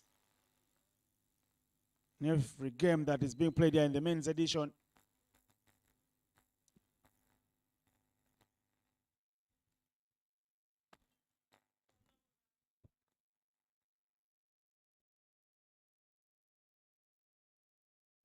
Touch and go fair. What can be done?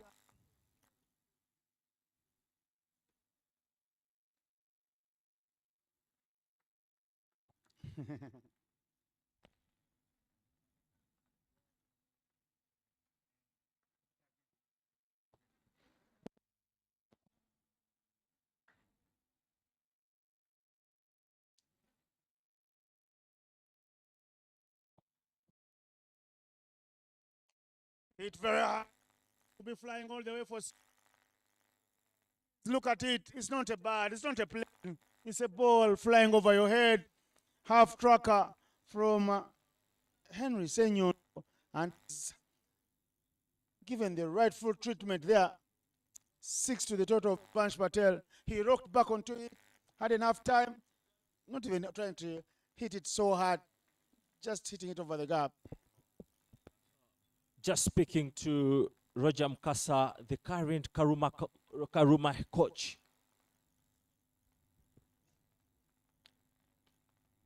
Off the back foot for no run there. And I just wanted to find out what importance is him leading the Karuma Rapids. The fact that also he's the emerging Uganda A coach. What importance or what benefit does he really get from this kind of development? And all he told me was that it gives him a closer experience of the sort of things that they've been going. He's been taking the boys into the coaching at the emerging team and then looking them how they impart that information into match situations. So I believe he's taking a lot of notes from him being the current Karuma Rapids coach. But that marks the end of the over, leaving us at 53 for 1 after 4 overs.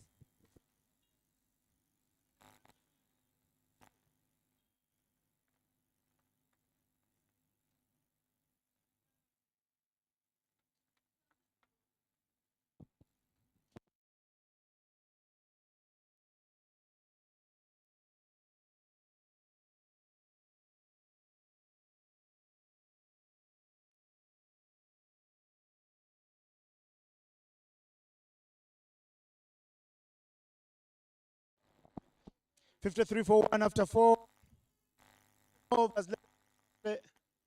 And after Waiswa goes for 15, make it 17, I promise you. It was 17 runs. He'll give the ball back to the opening bowler. Says, hey, Cosmas, come to the ball. Here, Cosmas.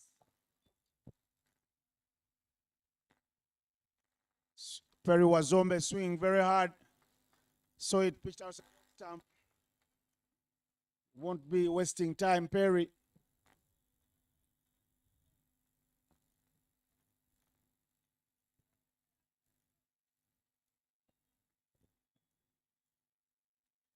Good fair crowd watching on a working day Wednesday. Looks like some people have taken their early lunches. They're here in Kampala, the Pearl of Africa, at Lugogo.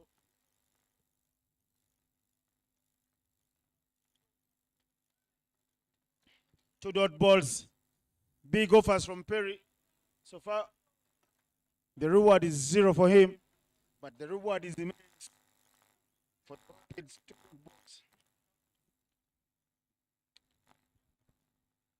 Perry Wazombe not intimidated by the pace and the short barrage that is coming from just Cosmas Chewuta. But I believe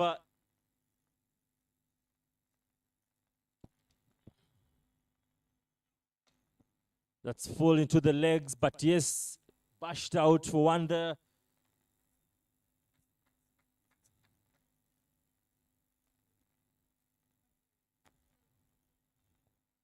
Advice from the coach being nice and easy from Roger Mukasa Galiwango, asking the Rapids to hug the 30-yard fence and saying, let's give them the singles.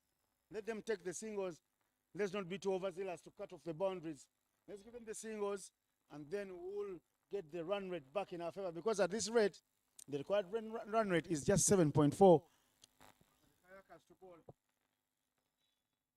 Cosmas Chewuta there, really looking furious there at the Devanshi Patel, who moved away when he was almost getting close to the stumps there. I believe that can be really draining out, especially for the fast bowlers, Innocent. I know you are not a fast bowler, but you are very up close to a couple of them. I believe you did some of those tricks, Innocent. What a gamesmanship going on there. Devanshi Patel trying to get Cosmas unsettled to ruffle a few feathers. Cosmas not happy. Speak to ask Devanshi, what's happening? Why aren't you facing? Yeah, making his presence felt.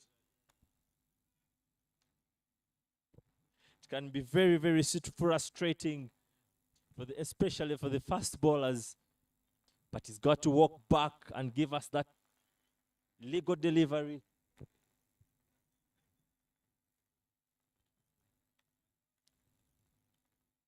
At this point, the Itanda Kayakas are standing at 54 for 1.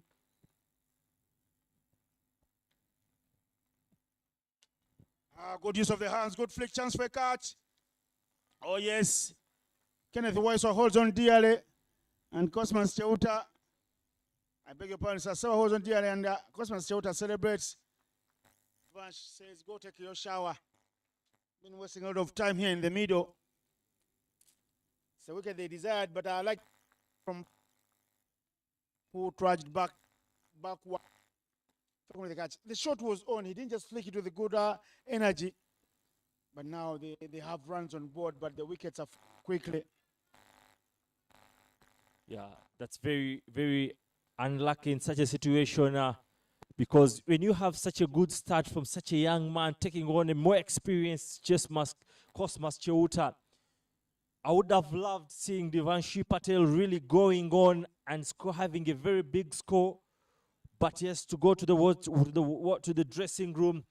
But then that sends in a more stable, very man who's good at anchoring innings, and that is Steve Wabose, standing captain for the day, and current emerging Uganda player. He needs to he needs to construct a very useful and positive partnership with the already charged Perry Wazombe.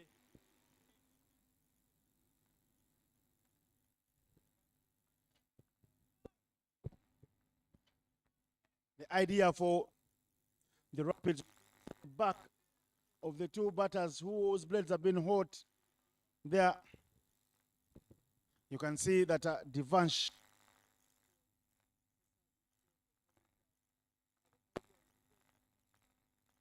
was back the hat quickly. Shouter with the two scalps, one early on in this spell in the first ball he bought, and the second here in the fifth over. Wabose will anchor the innings, but when Wabose is on strike, the run rate sometimes falls.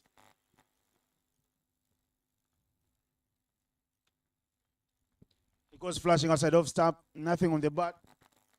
This is turning out to be the best over the Rapids aboard in this match. Yes, Senyondo went for a good over the previous one. 7 runs after going for a big 6.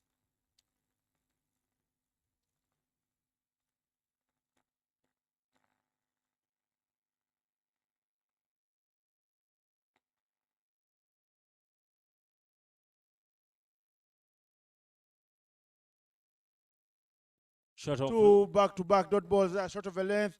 Again, playing with the hanging blade there. Won't connect anything there. It's another dot ball to the delight of the Rapids of Karuma. Cosmas Chota went for 13 in the first over. He's only gone for 1 run. And the score is getting a semblance of now for the Rapids. They feel that now 54 for 2 is acceptable. 5. Right before that, the Kayakas were drifting and gliding along smoothly through the Rapids of Karuma. What are you waiting? Munir gets into the attack, but the match is sort of getting the same sort of characteristics so far. We saw earlier on the Karuma Rapids having a flying start and then collapsing amidst after those 3 overs. But now we see the Itanda Kayakas having a more massive flying start, but again, now losing a couple of quick wickets. But what say? Perry Wazombe posting Munirov the fast ball for 6 runs. That was real sheer power there from Perry Wazombe, bringing us to almost 54 for 2.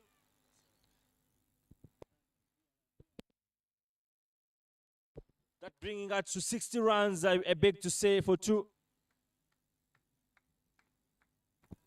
In the zone, a little too close. Munir doesn't turn them big, so once you put bat on it, you'll get the full reward.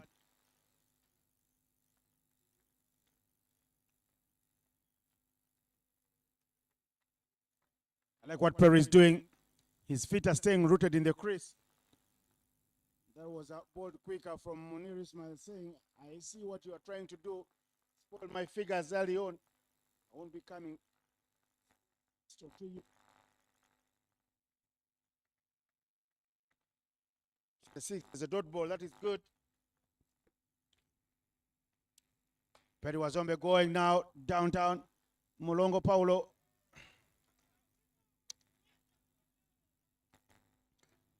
Or getting themselves run out. Wazombe. The use for the Kayakas. Work to do. The left hand on strike now. It's on the first 2 balls in the previous over. He was caught fishing on those 2 attempts. A win for the Itanda, innocent win for the Itanda Kayakas widely opens the win situation for all teams. All will be going into will be at a 1-1 win for each team. Does that create a very interesting play in the coming fixtures? You're sounding like a miracle worker, asking the questions and answering them yourself.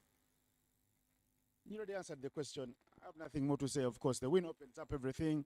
Every team will be on 1 victory, and they will be starting all over fresh on a clean slate for round 2 in the afternoon to see who takes the initiative, who becomes the pace setter. That was off the mark finally. his team would demand him to continue, give more of the strike to Wazombe, because now it's 1 from 4. And Perry Wazombe, 7-8 runs in the over already with the whole team. We'll see what Perry Wazombe is cooking up his sleeve. Perry Wazombe standing at 40 runs off a mere 20 balls. Hit very hard, hitting the gap. You don't run when you play like that. That was played with a precision. He pierced the gap. All the protection is on the onside, but Perry Wazombe finds it nice and sweet. Juicy half track on the offside. Leans through it and slaps it through the covers for 4. Beautiful stuff. As we end here now, the power play is done and dusted, and the score is 66 for 2. And this is how Perry Wazombe made it look so beautiful, leading back, unleashing the full blow, full face of the bat through the covers. Chase on, chase in vain for the Karuma Rapids, because we are living in the Kayakers world for the moment. They are on 66 for 2 after 6.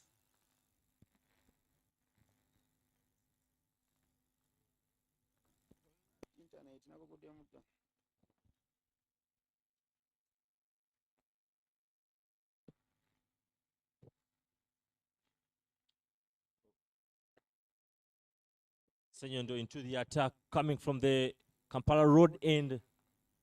After that really struck shot from Perry Wazombe, taking him to 44 runs of 21 balls. Of course, beautiful overboard by moving it over.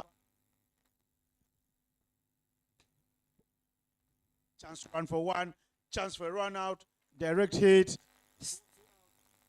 Steve Wabose doing the things he's really known for doing, anchoring innings, yes, taking that single and getting off strike, but that the previous over marked the end of the power play, a score at 66 for 2. Initially, the Karuma Rapids was standing at 46 for 1. Where does this game end? Do the Karuma Rapids maintain their 100% record into this game, or the Itanda Kayakas overturn tables? Here we are.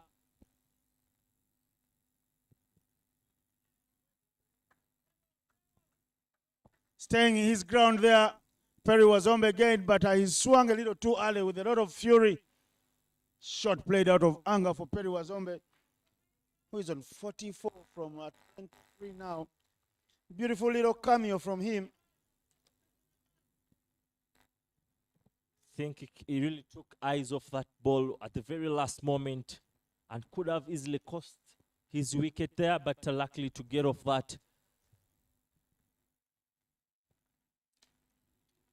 Again trying to hit it very hard, but Senyondo, he's seeing him playing with excellent arms, trusting his hand-eye coordination. So he denies the ball in a pace and it's bowling it to wider. So now what does he do? Does he come a little up close and pass or no? Well, if he attempts that, he will pay the price.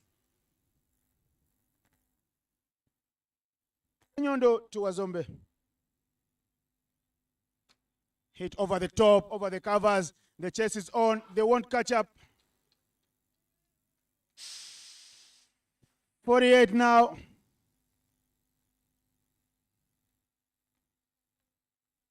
For Perry Wazombe, moving ever so close to a half century. That will be a half century, number 3 in the tournament after the opening day fireworks from the Bujjagali Rafters, where young Gerard Olipa got 82 from 40, and Fahad Mutagana getting 52 also in quick time.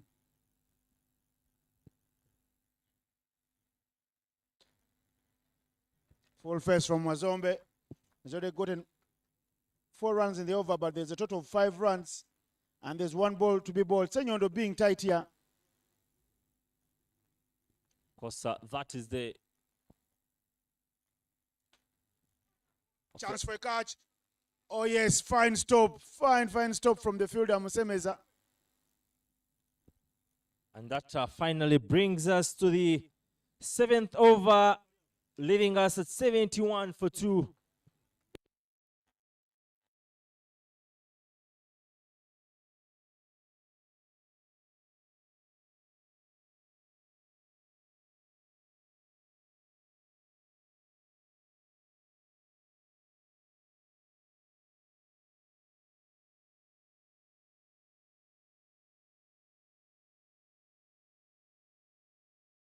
Over that wasn't fought by Cosmas Nyondo.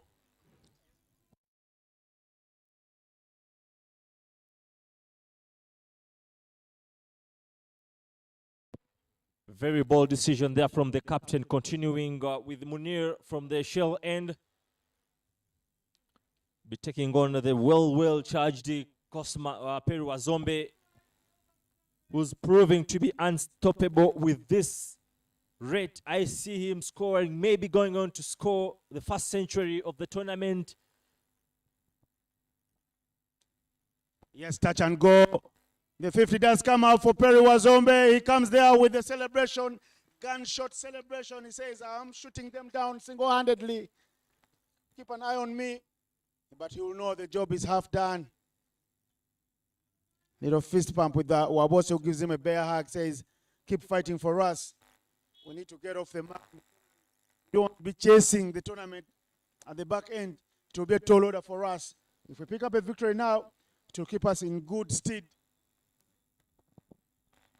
Just love that celebration there. He just needs to score, to shoot a couple of bullets more to just see his side crossing the line. Again, runs on offer. They'll take over quickly for the first. They're going for the second. The throw is good, but they are home safe and dry. Perry Wazombe and Steve Wabose, the two Ws working so hard here to make sure their team gets a big W at the end of the day. It's the victory that they desire, a win that will mean everything to them, because to make sure they have finally gotten off the mark in the tournament.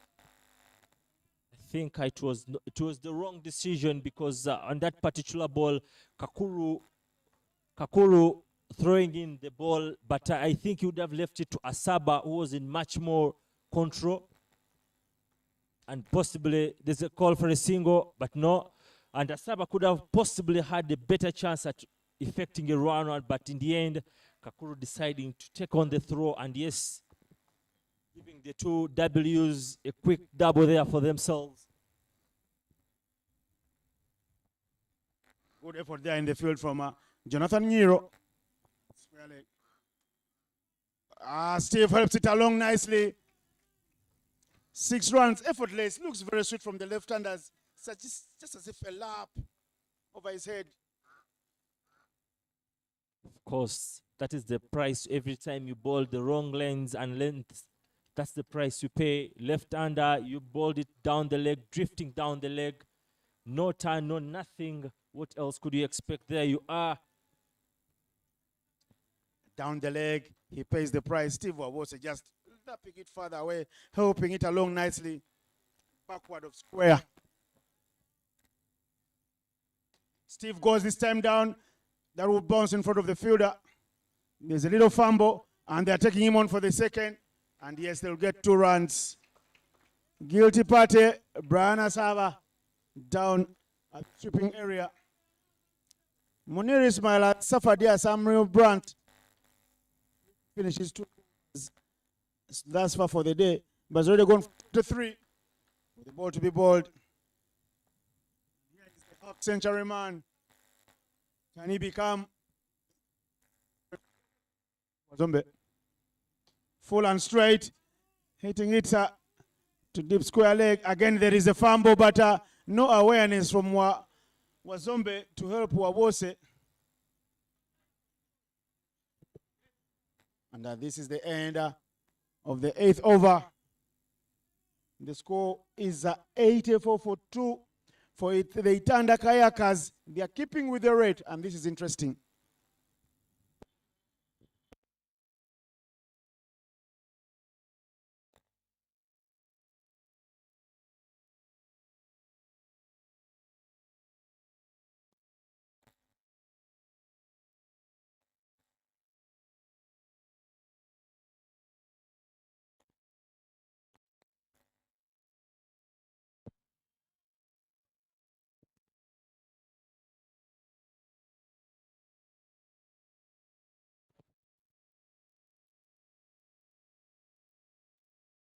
think very interesting situation now for both sides. Karuma Rapids looking to maintain that 100% record at the 2026 Waterfalls Elite League's men's edition. The Itanda Kayakas standing in their way just to see themselves get back into the groove and just opening up the tournament for everyone else to start afresh. And that will definitely create a mouth-watering fixture in the afternoon where the Bujjagali Rafters will be looking to build onto yesterday's solo win in their 2 games to see that they get themselves to the second win in the tournament. But sending into the attack from the Kampala Road end.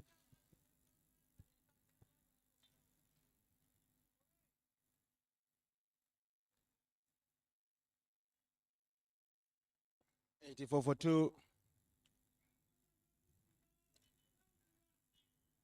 Everyone watching the Victoria Powers done and dusted with their session. Some are still having a knock in the nets.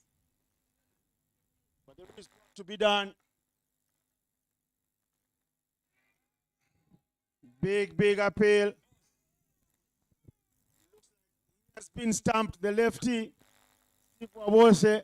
Umpire Sharon Atula does agree.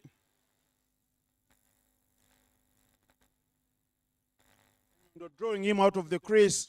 I wish we can get that angle from the dressing room. Stamping nice and easy.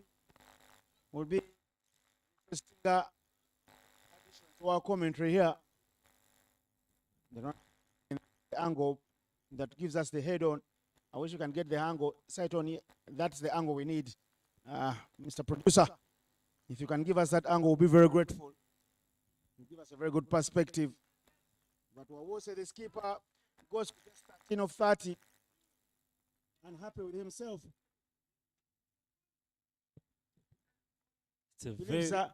He was right there in the crease, still his leg was in. That's what I can hear him moan about. He's hitting himself hard. That angle.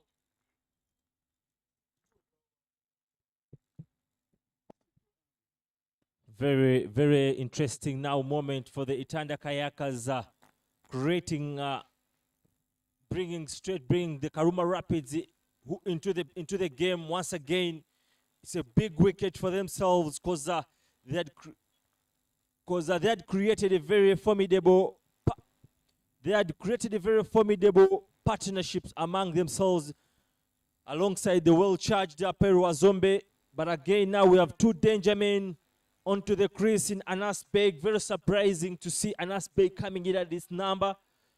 But we have to see what he can deliver. Are we seeing a quick fire? Are we seeing this game being put down in a short while? Anas Beg also knows one-way traffic. He likes to go big and bigger. He won't be wasting time because they are in charge. They need just 7 runs every over. Going on from here. Yes, there's a wicket that has fallen against the run of play. But they can work well to amend things if they continue finding the runs.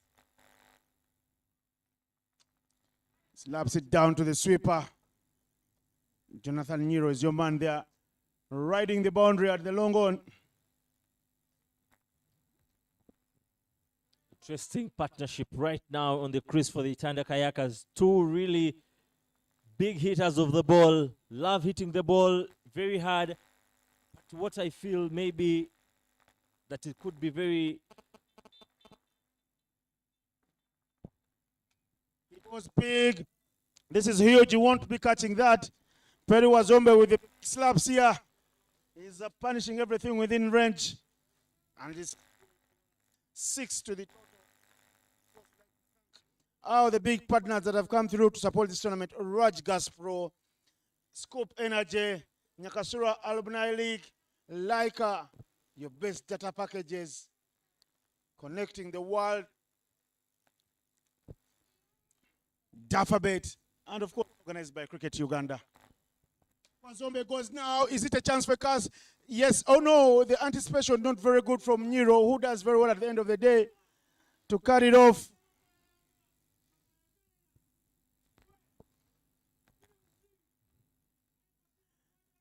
That's what you see. Senyondo is very brilliant. He knows how to buy wickets here in a very cheap country like Uganda. And if you fall prey to his traps, he'll be making you think you've seen gaps, yet he's setting up traps. It's hard to give you a 6 and then pick your wicket. Because that's what explains his figures. And then that's a run just driven down the ground to exchange the strike at the very end. 3 overs is bowled. Henry Senyondo is gone for 22. 93 for 3 after 9.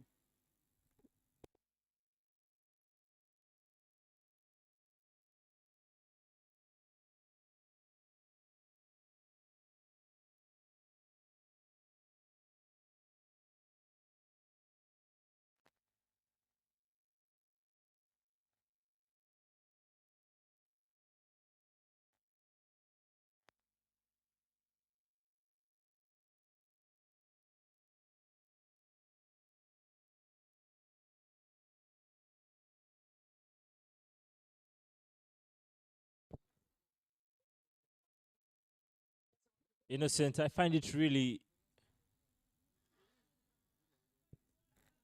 very interesting to see the partnership between Perry Wazombe and Anas Beg right about now in a very crunchy moment. But Western gets himself into the attack from the shell end against 2 big hitters of the ball.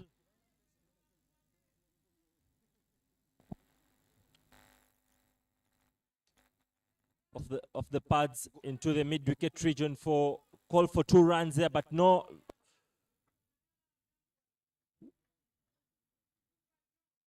We are very, very, very yet to see how Anas Beg responds. A man that is well known. He has a liking for the hard new ball. That's when he comes into opening. But today he comes in a little later after, and we're yet to see how he responds to the old soft ball in Anas Beg. What do you think about that? They've done very well, Anas Beg and Perry Wazombe plus the rest of the Kayakas, just keeping it at 10 per over. They know they will chase down any total if they move like that. They should just have a look at that wicket column. Bumper ball. Perry Wazombe almost getting himself stamped.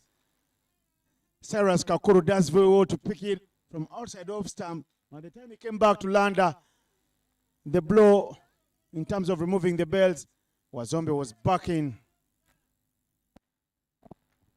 Kenneth Weiss has done very well. He's bowling a mixed bag.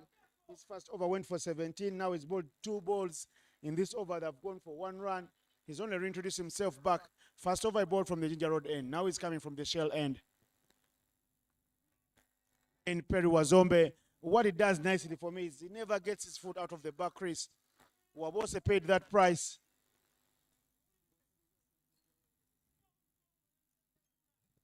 Credit to Kenneth Waiswa there, chopping just the pace off, mixing it up, quick, fast shot, and yes, just keeping the batter there, guessing all the time. But so far for the Itanda, bowlers, Cosmas Cheuta proving economical there.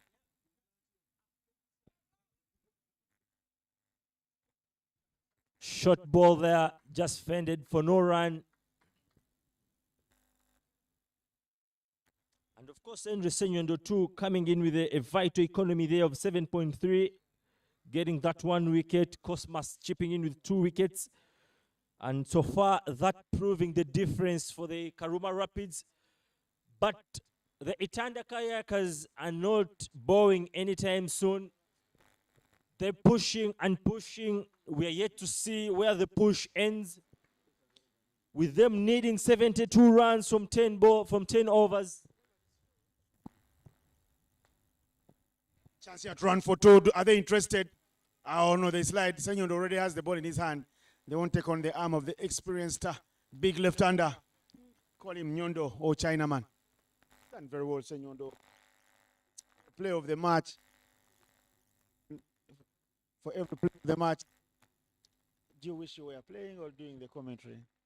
Just love doing what I'm doing. So very comfortable watching the game from this point of view. Talk about the beautiful game. So yes,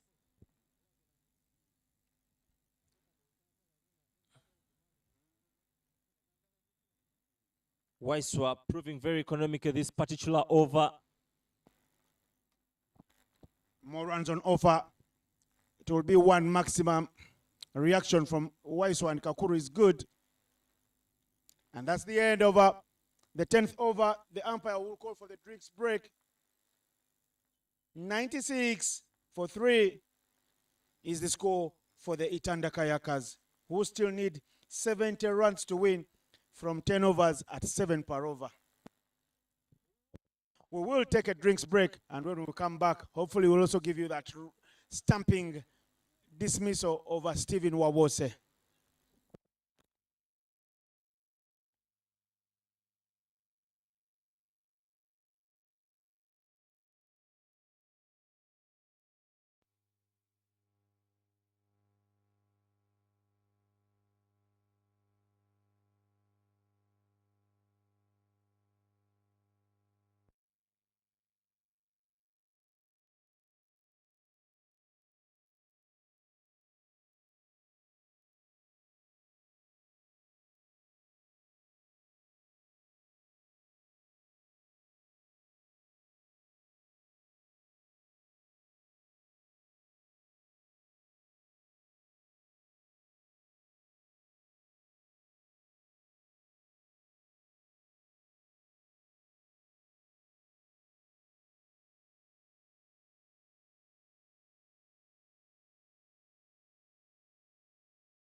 This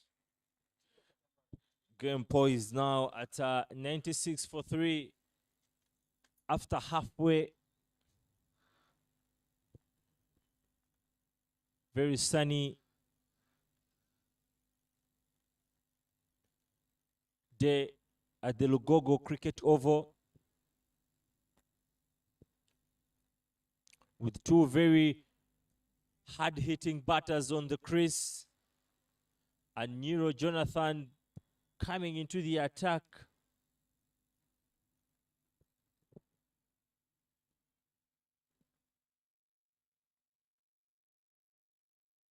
The Karuma Rapids will be looking to really consolidate their winning momentum,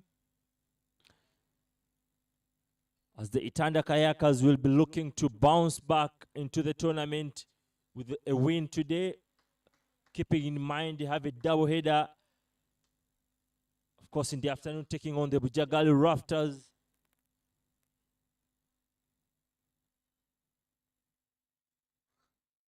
These situations that call for maximum physical fitness there.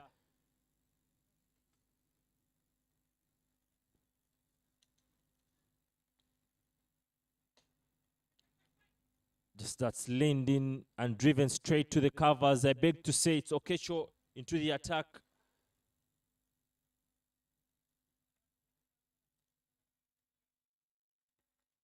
A more humble response from the well-known Anas Beg, who's good at smacking that ball pretty hard.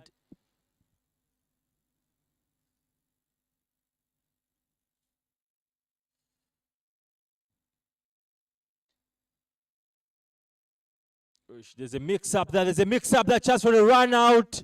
A big shout out. But yes, safe today. That could have been a match-changing situation for sure. could have easily brought the Karuma Rapids on top of this current session. But the Itanda Kayakas luckily managing to get through that. Very crucial moment that was. And the Itanda Kayakas would call themselves lucky to just go through it.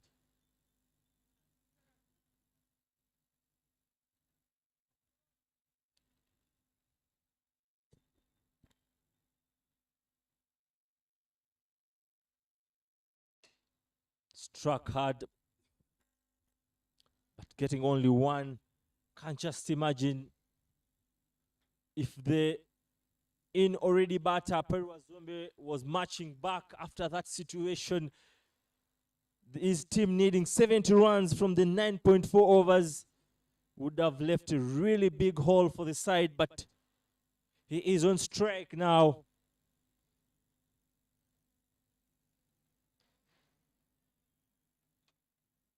Up in the air, Kenneth Weiser running under it. Yes, almost taking it, but no way. Another day for Perwazombe. Another day, Perwazombe.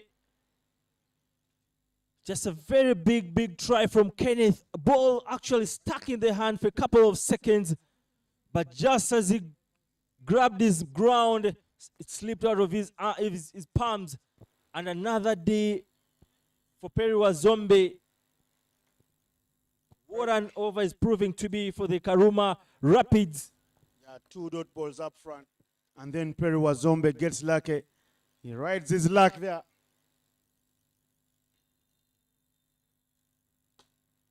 Very daggered Yoka length from the son of the legend, Akbar Beg.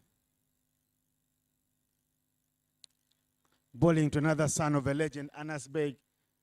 2 former captains of Uganda. It's a very interesting. I'm really intrigued to the way Anas Beg is really batting today. Not seen him in a very long while batting, the way he's batting today. Being sensible, the score is within touching distance, just 7 per over. They're moving at 10 per over. It would be foolhardy for him to hold out and see what he does. Perwazombe is piercing the gaps here. That's 6 runs to the total. And Perry has a little fan base here singing his name. They say, go Perry, go make merry. And Perry is making merry. Just as I was thinking, maybe Okecho had put things under control, but what? Perwazombe closes it out with a maximum, bring us to 105 for 3.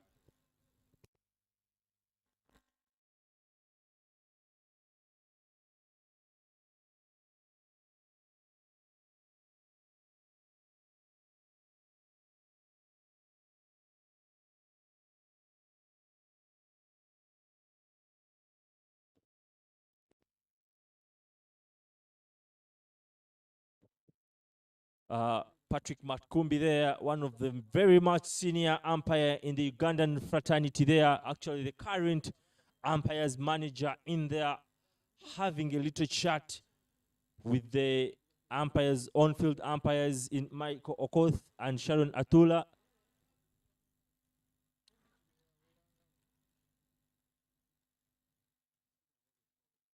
Possibly something to do with the scoreboard.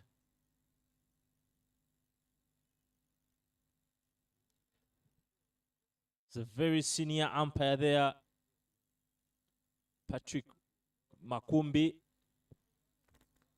Served cricket for a very long time, and now the daughter playing for Masaka, the school. It was quite interesting to see one of his posts saying that he was really proud for the daughter really into playing the game, but initially he was against actually the daughter playing the game. So he was posting, he regrets his earlier on reaction to his daughter playing the game. But now, very proud of the daughter who's playing out at the school so far, Masaka. Very young girl there in senior 2. So I guess he'll be alive, or he'll be willing to be alive to watch your daughter in the national team colors. Yeah, we have a couple of cricketers there having their little ones playing the game. I know Davis Karashani, Dennis Musali's daughter, he calls her future captain of the Victoria Pearls. I know he's listening in the commentary. John Trust Maeko, the daughter also was in one of the camps that Uganda did have in Jinja, Happy Bulamu, and may they grow to live their father's dreams, because already now what we're having here is people like Anas Beg and Jordan Okecho, sons of former captain of Uganda. That is a fairy tale story. It tells you cricket flows in the blood.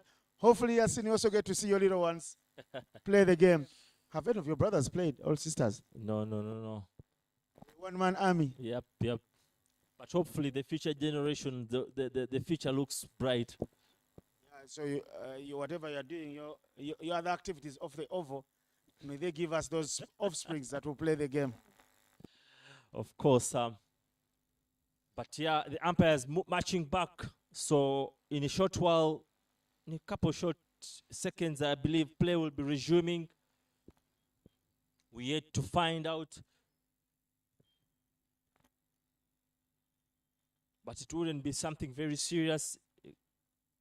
But of course, the Itanda Kayakas looking for 61 runs from 9 overs. We're poised for a very tense finish.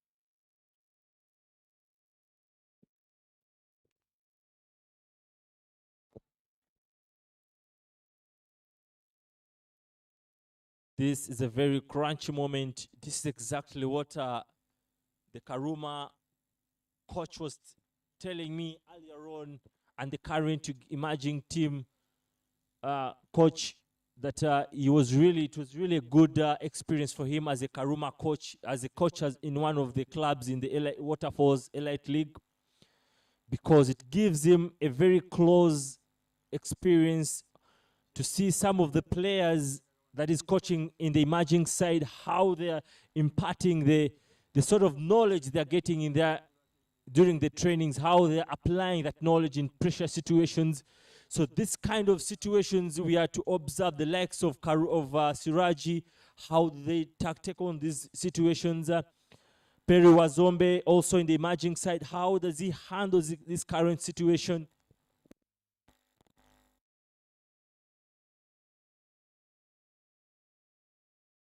Those will be 5 wides from Kenneth Waiswa to the advantage of the Itanda Kayakas. The little hold up in play was momentarily because the app is showing that the total is 165. Yet that Karuma Rapids got 169. So the geeks, the IT guys have gone up there to check out the app and see what their problem is, because the tournament referee, Patrick Makumbi, was trying to make sure, the referee manager, to make sure that his umpires are not in trouble if the scores go either way. So trying to make sure, and the result from the meeting is that they will go with the 169, although the app shows it's 165, because everyone knows that's 169 that the Rapids got. Here's Kenneth Weiss again. To Anas, touch and go affair. I like the fact that they're keeping with the scoring rate of 10 per over, these two. Definitely, as a batter, you should be looking to do it. You should be doing that, because in this current situation, you can just see the kind of panic the Karuma Rapids are going through.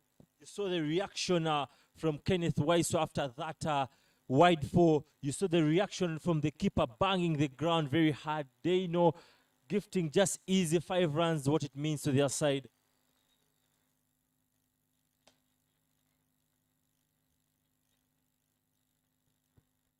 Easy pick there from Charles Msemeza. Once again, big credit there from Patrick Makumbi. Always in those, that always leading from the front, and of course taking charge of the moment. And yes, to just make sure the standards are kept quite high. Makombi, arguably the best umpire for me in the region. See, test match. Very good dugout there. Locally. No run for the second. Perry was being very sensible now. The over is looking good.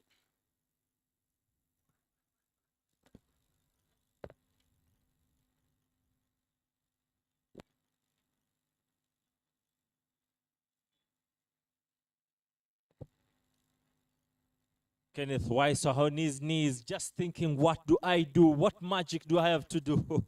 The Itanda Kayakas looking to stop his stubbornness of being a winner all the time. I like the choice of word, stubbornness. Have track about it because Perry was the front foot and he had played with the front foot. He's unable to do this one. If he had waited a little deeper, even in his grip, he could have pierced that one through the covers for another boundary. Kenneth Weiss still not believing what he's seeing. Today, Steve Wabose, a very close ally to him as well, spoiling his party in the tournament already in the second game. Days to call it dusted. He has a Perry on strike now from Kenneth Weiss. Flicked off his legs, didn't get a lot of bat on that. Those could be leg buys. They are saying there was some bat on it. It's just the one run to the total.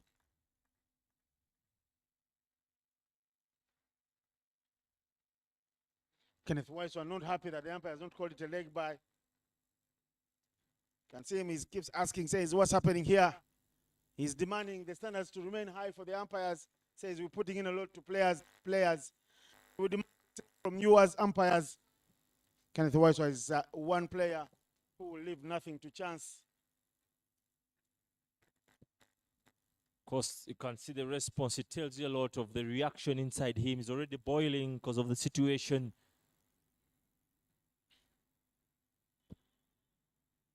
Dab, cheeky stuff, cheeky affair, and a fine pickup from the fielder.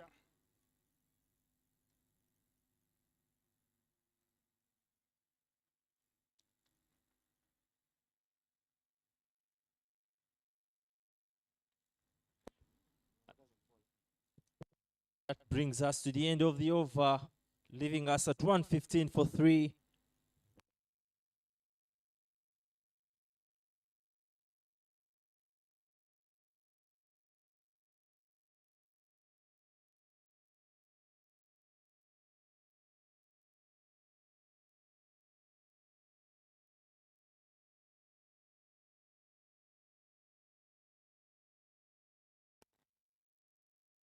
Kenneth Weiss was overs have gone for some and many more than 30 now in his 3. Scoreboard will be put right.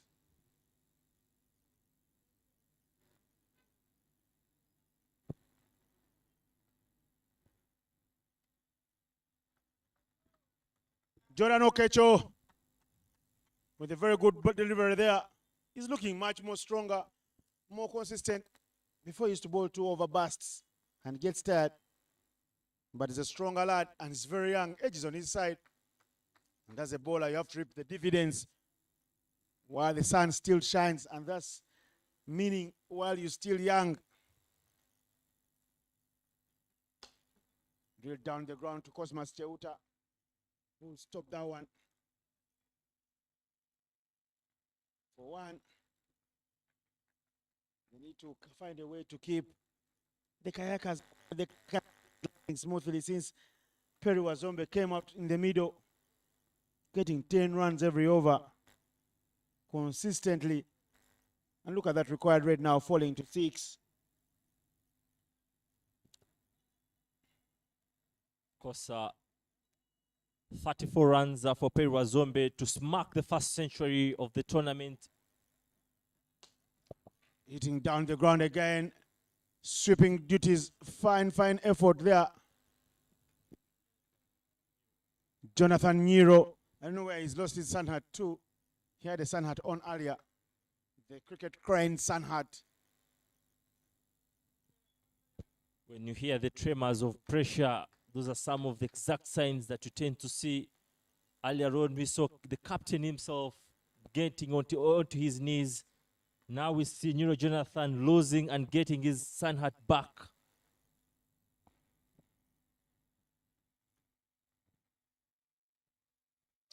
Good lines there from a young Jordan Kecho.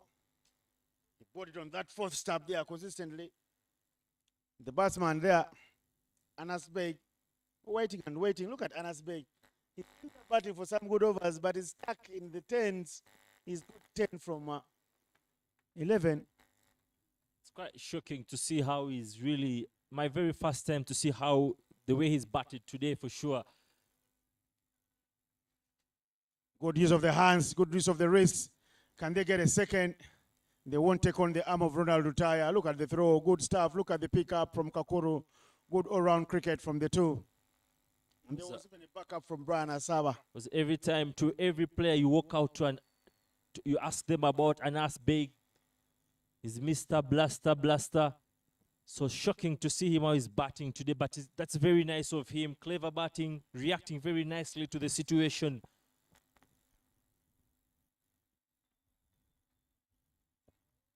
Whites shimmy down the line.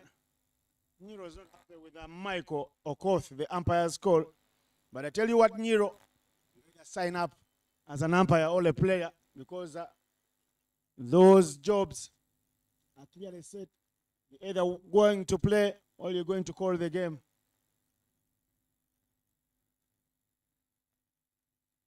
Jordan still has some balls in the over. Score is now 119. Big call. Almost running into each other there. The two batters and the bowler. But they get a single, a fourth-year single of the last ball of the delivery. And at the end of 13 overs, the score is 120 for 3.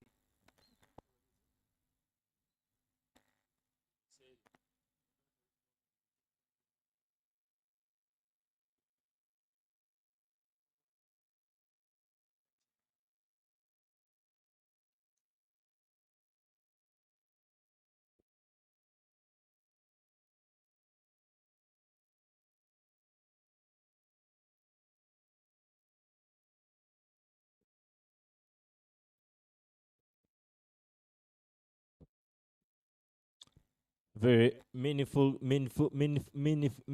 chat there between Anas Beg and Perry Wazombe.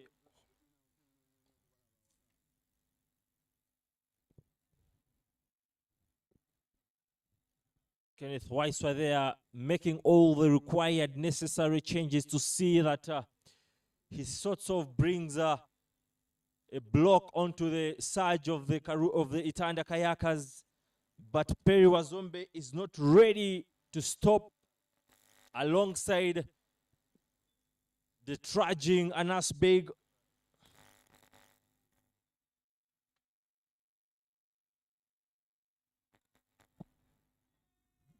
Big stamping. Perry Wazombe finally falls in the final over Henry Senyondo. And Henry Senyondo has his finger pointing to his head, telling him, put on your thinking cap. It's a mind game, and that's why I'm better. I've been thinking ahead of you. That's a wicket in the over for Henry Senyondo. Big wicket. Over for the Itanda Kayakas. I don't see a really high energetic celebration from the Karuma Rapid. Does that tell you that they know Itanda Kayakas is not yet out of the game, even if Perry Wazombe is marching back? Because when you look, Anas Beg has just gotten to the crease. They have Paya Soloka into their ranks. Does that explain their humble celebration, even if Perry Wazombe is out? The job is not yet done for both sides, so nothing to celebrate about really. You just have to keep grinding and play smarter cricket like what Senyondo has just done to pick up that wicket.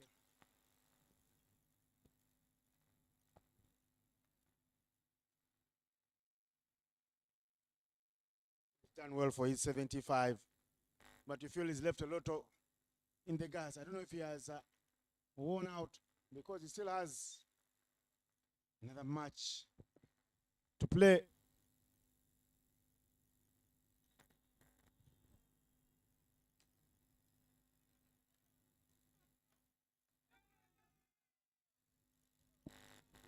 That would have been really dangerous or tricky for the Itanda Kayakas, but they managed to get through that. Sometimes when you used to seeing batters hitting that ball very hard, you can never imagine that they have the other type of game. But interesting to see today Anas Beg anchoring the innings for this side. But just to take you back in 2005, Chris Gale achieving 2 triple centuries against South Africa, 317, and then 333 against Sri Lanka in 2010. Does that prove that mantra wrong, Innocent? Play the game as it is. Those 300 squad were in Test cricket for him to become a part of that elite class of triple centurions. No run whatsoever. Senyondo dragging it a bit backwards. For me, I feel they should fight to see the back of Senyondo now.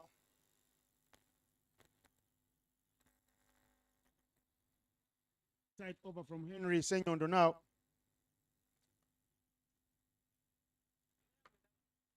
There you go, hitting the sweeper. Another 1 run to the total. These 2 overs from Henry Senyondo have given the team a semblance of normalcy. How they go about the business going on from here will be very, very important. It's important. Now I'm happy that the graphics are up and right and running. 169, the target is on. Very well edited. Well done to you, Jeff Casos and team.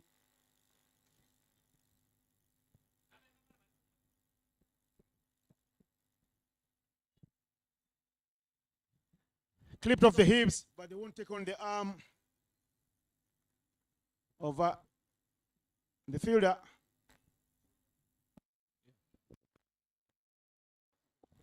Jordan Okecho, the young man.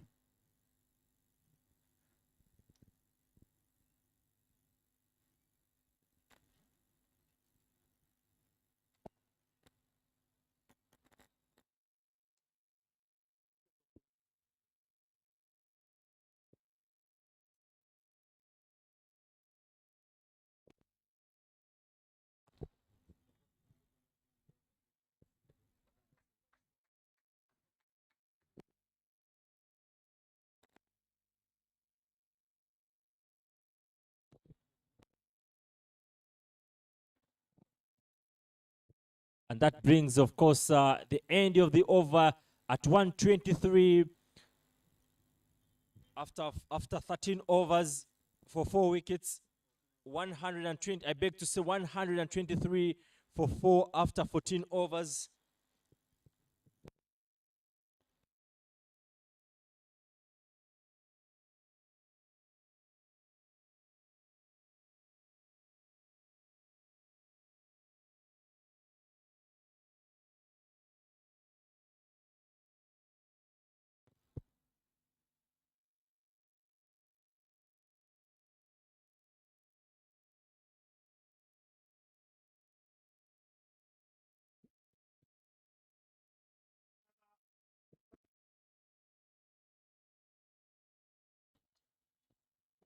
Here is Jordan Okecho here to bowl another over. Should be his last over. He's bowled very well. That's why the captain has insisted with giving the ball to the youngster. It's a 1 run up front here in the over. That will move the scoreboard. 125.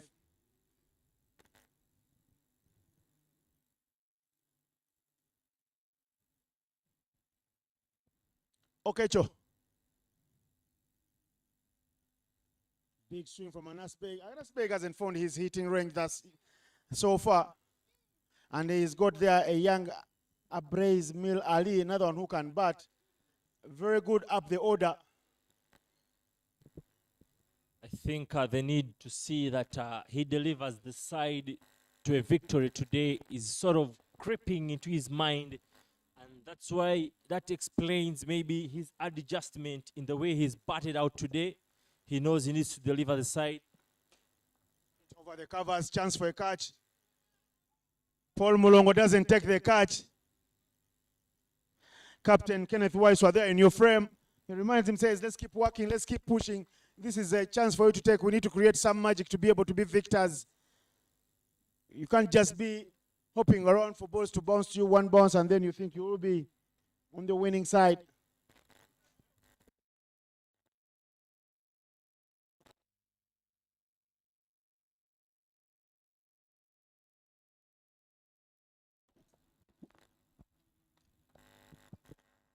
Good comeback there from Okecho. Getting that crucial single for the side. The table standings, of course, will be a crucial issue here, as there is a lot to be grabbed for the top two sides. Up in the air, Cosmas running under it, and yes, comfortably taken. Very well taken. Nice grab from Cosmas, and Brazali has to be real matching back.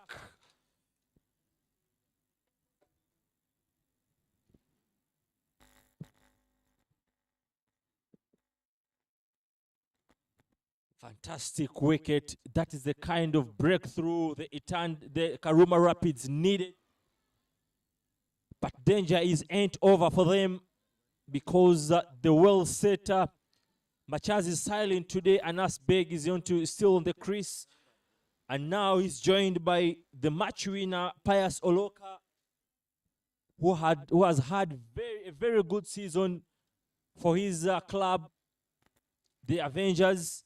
Now he's onto the crease alongside Anas Beg. These two should carry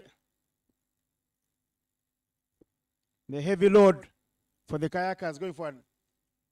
I was complaining about Abrez Mil Ali being given out of the ball because it's primarily in the side as a batter. But once a person bowls, they'll think they have contributed. So it's okay. They know they'll look into the next playing 11, even if they don't score runs. And this is exactly what has happened. Abrez Ali can bat much better than he's done. But he is done away with everything. Just waiting to see after Pius has delivered the ball. The moment he delivers with the bat just right about now, Innocent, I'll be reminding you up on your head, reminding you that we have people who can deliver bat and ball. You haven't jinxed him because he could fall over quickly now. That's bad energy, Innocent. But Okecho runs in now.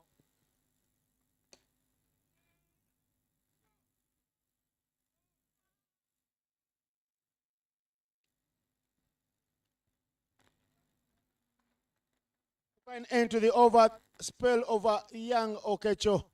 Jordan goes 1 for 31. The mother, a former international for the Lady Volleyball Cranes, and the father, a former, saying, yeah, our little one is doing well. And keeping the family legacy high up there as one of our sporting heroes and heroines in terms of legacies. 125 for 5 after 15. Chat there from Pius Oloka. I'm wondering who's sending the message between Pius Oloka and an Asbeg. But yes, they know they need each other because they need to deliver their side to the promised land. But current standings, Karuma Rapids, of course, topping the table after that one match. And of course, the winner with a net run rate of 4. Bujjagali Rafters getting in there, who had the split results yesterday, losing one, winning one there. And then, of course, Itanda Kayakas languishing at the bottom of the table. They need to get themselves back. They can only get themselves back. They get the required 47 runs, moving at 8 and 8.8 per over. I think the way this the easiest way the Kayakas would really deliver themselves for a win is because okay, I know is that having this particular over, unfortunately there's been a change for Cosmas to come on. I believe that will be a challenge for them in this crucial moment, because a good over from Cosmas sort of builds pressure onto the Itanda Kayakas.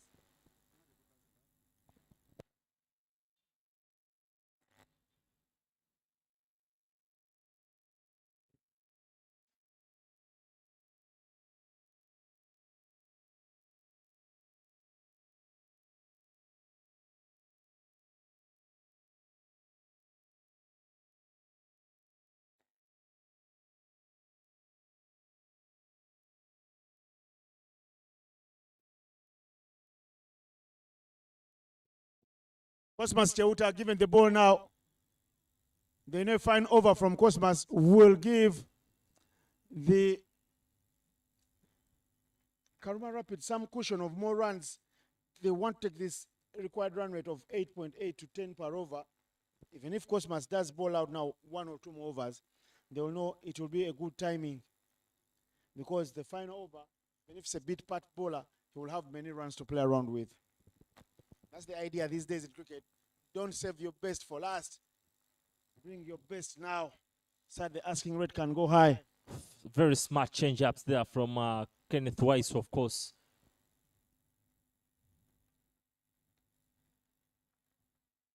Flashing very hard now.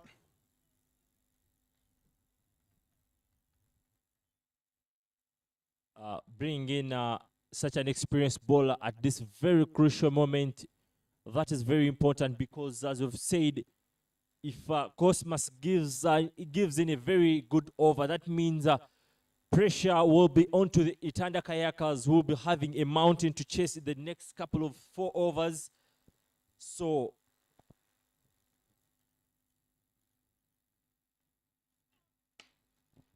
cracked through the covers by the wrist protection.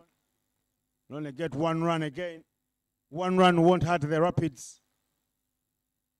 It's the boundaries that will hurt them now. Every dot ball Cosmas is bowling is playing in the advantage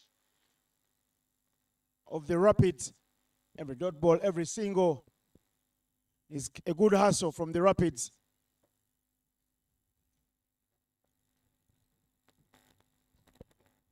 Field is packed. The fielders are out of the arc. Mid wicket, long on, long off, deep extra cover, and third man. It'll touch and go. Good stop, but they'll take 2. Yes, they're coming back for the second. Are they home safe and dry? Not a chance, not a chance. He was in home safe and dry. Good running between Pius Oloka and Anas Bey. Also a very huge round of applause for the fielder himself. He's done. That was a very, very good piece of fielding. Could have easily turned out to be a run out from Asaba. Very well fielded.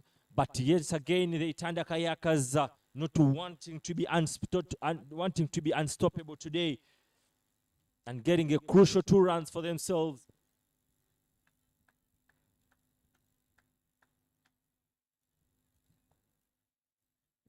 Cosmas Cheuta from the shell end.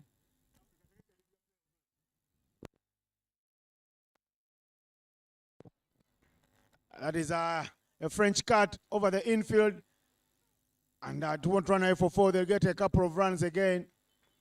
Good effort. Cosmas Cheuta applauds.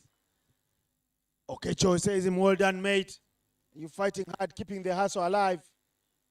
But the run rate stays there, Steve. 8 per over will look very easy on paper. But we would like to know we are into the all-rounders now. With the looker coming through now to bat at number 7. That man, Anas Bey, has been going slowly in his innings. He's been like a heavy truck going uphill with a lot of sugar canes on it. Effort ball from Cosmas. Hit down the line by Abrez.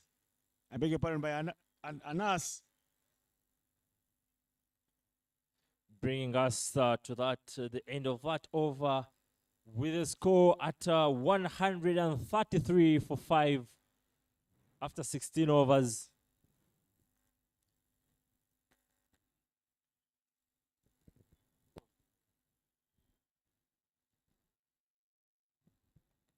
Looking at the scoreboard here, Yasin, 1 of 3 for Pius Oloka, 18 of 23 for Anas Beg, Kayakas on 133 for 5.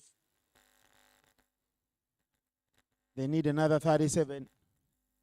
Which side would you rather be? Would you rather be a Kayaka or would you rather be a Rapid? King, honestly speaking, when you look at this situation, the Itanda Kayakas are well poised in this situation. Then pole positions, I will have to say that, because you have two crucial batters who can change. They just need one particular over and everything could be surely changed. But of course, you can't take out the Kaluma Rapids. Looking at the track record of Kenneth Weiss, he has turned dust into gold, so you can't really rule him out. But at the moment, I would really give the chance to the Itanda Kayakas in the way they are standing.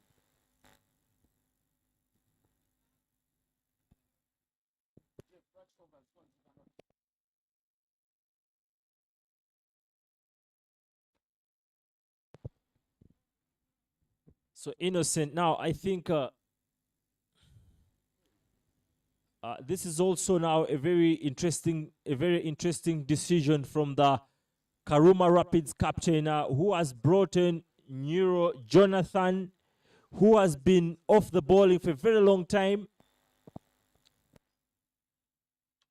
And yes, first ball is marked short, smacked for 6 runs into the clubhouse. What a massive start for the Itanda Kayakas in this particular over. I believe this particular decision from the Karuma Rapids leader, Kenneth Waiswa, could prove costly for their side, because someone was been really off the bowling. He's been off the mark for a very long time. He's struggled with the back, and he's brought him in a very crucial moment. And what happens on the first ball? He's thrown into the clubhouse for 6 runs. To be the changing moment. And that is the 6 into the kitchen area, into the restaurant of the tennis club. He's saying, go have a meal, guys. It's lunchtime. Again, hit very hard now. Kenneth Waiswa, the sweeper, with the electric throw to the keeper's hands. Innocent, just watch this battle. You don't blink over this battle between Pius Oloka and Neuro Jonathan. Pius Oloka is a good hitter of the clinical hitter of the ball, and I believe there is some serious beef between the two. So just look at this battle. This is where the game is won.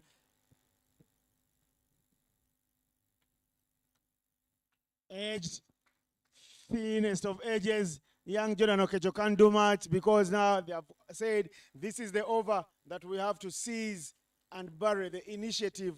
See what they've done, a 6, a single, and a boundary. Already 11 runs in the over. That will get their required rate to where they want it to be.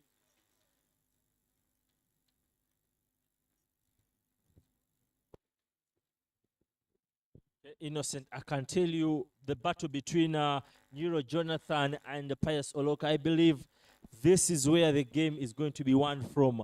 In case Neuro Jonathan gets Pius Oloka, there could be a change in momentum.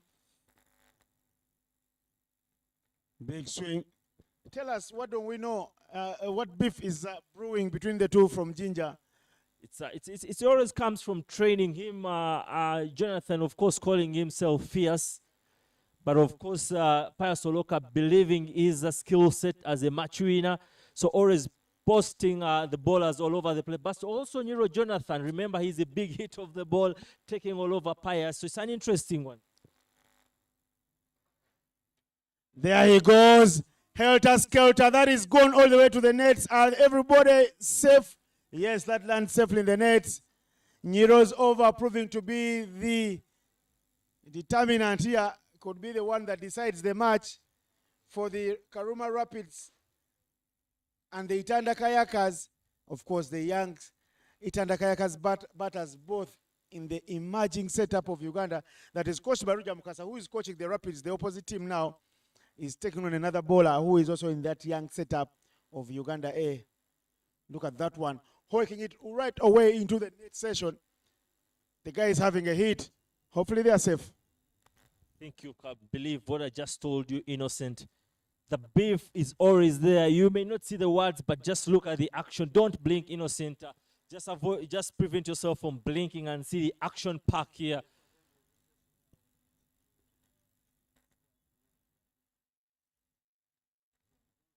Very good response from Nero Jonathan.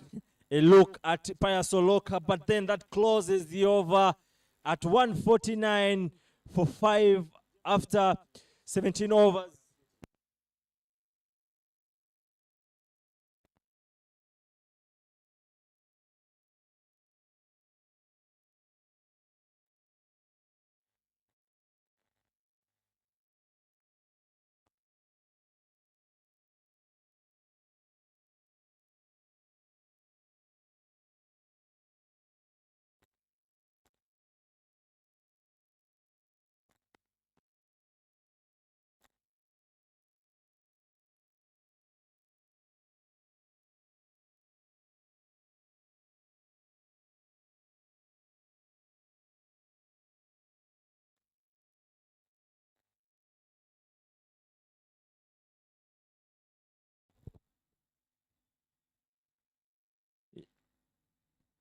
Yeah, score there reading, the correct score, of course, reading 149 for 5 after 17 overs. Hitting it straight down to the sweeper. Of course, Chemas Cheuta has been all over the place. He'll cut that one off. 150 does come up in quick time here for the Kayakas. They've been fighting very hard. They've punched their weight in this game. They said we are bottom of the log, not because we are not good enough. It's because we didn't turn on our engine. Now they have reignited their campaign and they're looking like they're in good mojo. Another 20 runs, they'll be victors. Hitting straight to the man in the 30-yard. But they'll take off a single. There will always be a run there in front of Jonathan Nyiro, who was hit to the cleaners in the previous over. Innocent, is that a huge statement from the Itanda Kayakas? Once they cross the line, I can cut you short. Once they cross the line, they'll have made sure that they are heard loud and clear by everyone. They'll have put the writing clear on the wall that we're here to stay, we're here to win it. We're not here to participate. And just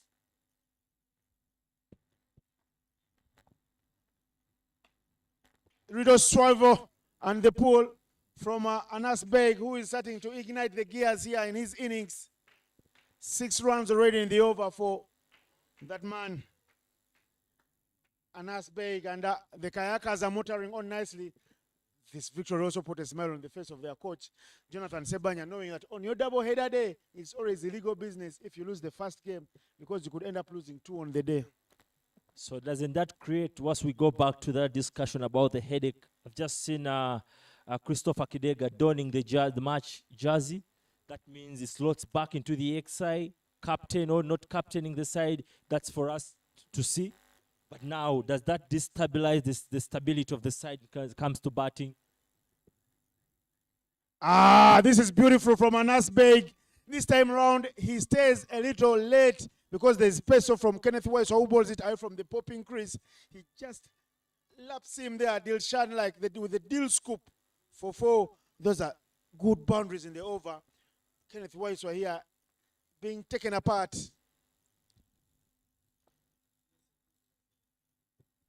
Very dangerous, very adventurous there from Anas Beg, but of course getting the rewards. Credit to him, who really played a very vital role of anchoring the side to this very much comfortable side, to this very comfortable position. But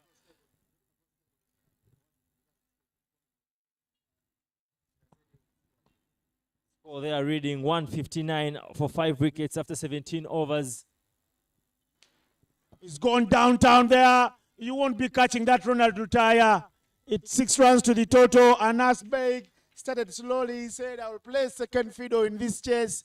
But look at what he's done. He's killed them softly, starting with the singles and now the big blows downtown. What is needed now is single digits, I tell you. A pace off, but just middling that with sheer power and sending him into the ropes, over the ropes for 6 runs. So, Innocent, just give us your thoughts about that. Just give us your thoughts about that particular situation. Doesn't bringing straight Chris into the X side destabilize that batting side? I don't know what destabilize means to you. I think it is adding more power to the team. Chris scored 44 from 27 yesterday. If Chris comes into the attack, it is advantage the Kayakas and the Rafters will have shivers going down their spine. That's the scoreboard. 166 is the score there. The graphic, a little technical glitch. But you can see 166 for 5 after 17 overs. They need another 4 runs for victory from as many as 18 balls. I beg your pardon, it's 12 balls. The scoreboard is moving. Yes, I love this. Look at what Anas Beg's done. 42 after the man called Perry Wazombe set the house on fire with 75. So of course, this is exactly what you would love to be seeing from our senior players. You should be taking on the charge, should be taking on lead from the front. So you still hold your question, Innocent, concerning who's taking the reins today, this particular game, or the stage is already clearly set. The game is set, set and match. 4 runs to win with 5 wickets in hand.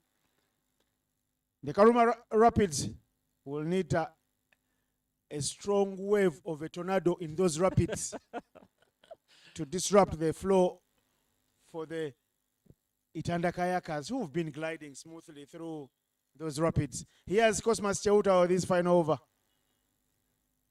Touch and go, yes, 1 run on offer. 3 required for victory now from 11 balls. So this will look good in the face and in the eyes of the neutrals, who will be happy that everybody's got a victory and now they start all over fresh. Oksi Saddam Oyaga was saying, yesterday we won with a big one against the Kayakas and we lost miserably to the Rapids. All out. But we are targeting now the Kayakas to pick up one so that we start all afresh on a clean slate. That's down the leg. Those will be wides. Their total is 68. 168, I beg your pardon. 2 runs for victory for a team that has fought so hard here. They lost Simon Sesazi for a golden duck fast ball, but they have worked their socks off to make sure there are victors here at the very end.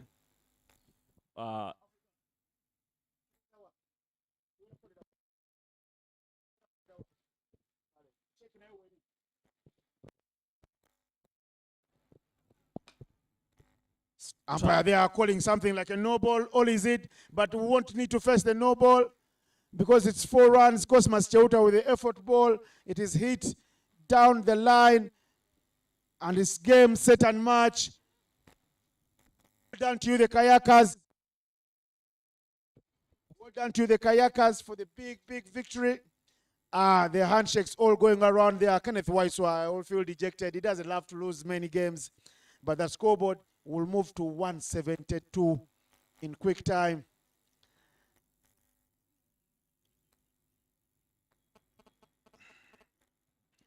It's all right. If you're watching, you'll know that that 168, you can see the scoreboard moving. Good stuff there.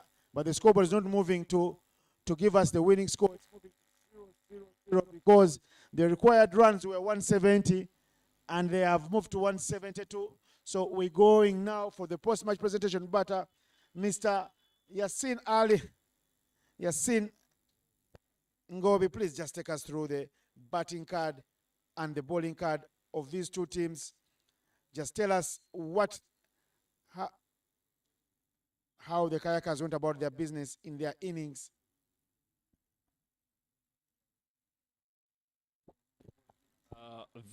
Of course, that was, we could just know that a very headlining score from Perry Wazombe, who smacked that crucial 70 runs of 40 balls at a strike rate of 175, and then the crucial anchoring there from Anas Beg also, and of course delivering his side to that very well needed winner, and opening the proceedings of the tournament widely open for all sides to start on a very fresh start.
ajja jjokola time watira kano kaceeko kaebisa wateko bisa lumanya baba no wano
Good afternoon, ladies and gentlemen, watching us here from Lugogo Kitovo. This is the presentation for match number 3 on match number 2 of the Waterfalls Men's Elite League 2026. A beautiful game played between the Kayakas and the Rapids. Of course, the Rapids winning the toss and saying they'll have a bat first.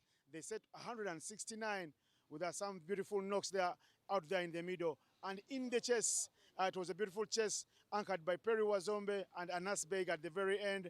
And I tell you what, we'll have the conversations here from the two captains because the Rapids going down by 5 wickets. First chat with Kenneth Waiswa. Hard luck, Kenneth.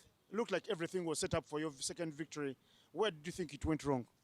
Oh, I think 170 was a good score on that wicket, but I think we didn't field well. The boys lacked anticipation in the field, and we dropped so many catches, so many half chances that we could have taken, but we didn't, and that cost us the game. I know you as a person, a captain who doesn't want to be on the losing side for many games. What are you planning to do tomorrow when you come up to play your third game? I think for us, we just need to be a bit clinical, a bit aggressive in our approaches. I think, as I said, 170 was good on that wicket. They came under hard at us, which was expected, but then we didn't field well. So just to be a bit hard on ourselves with the field, and hopefully we'll win tomorrow. Thank you very much. You're welcome. I heard it from Kenneth Waiswa, the skipper, saying that tomorrow they would like to be more aggressive and be hard on themselves, but they felt that a lot of half chances were given away to the opposition, which they rode along nicely with, of course, a wave of luck. The winning captain, Steve Wabose, please come through for a chat. Happy? Yes, of course. I think you can tell. The boys, the camp, all is well. Yeah, what do you think changed your way? Because yesterday you were on the losing side, being tonked for 220 plus. Today you came back, 170 looked good, but you guys made sure that you rise and score more than they did score.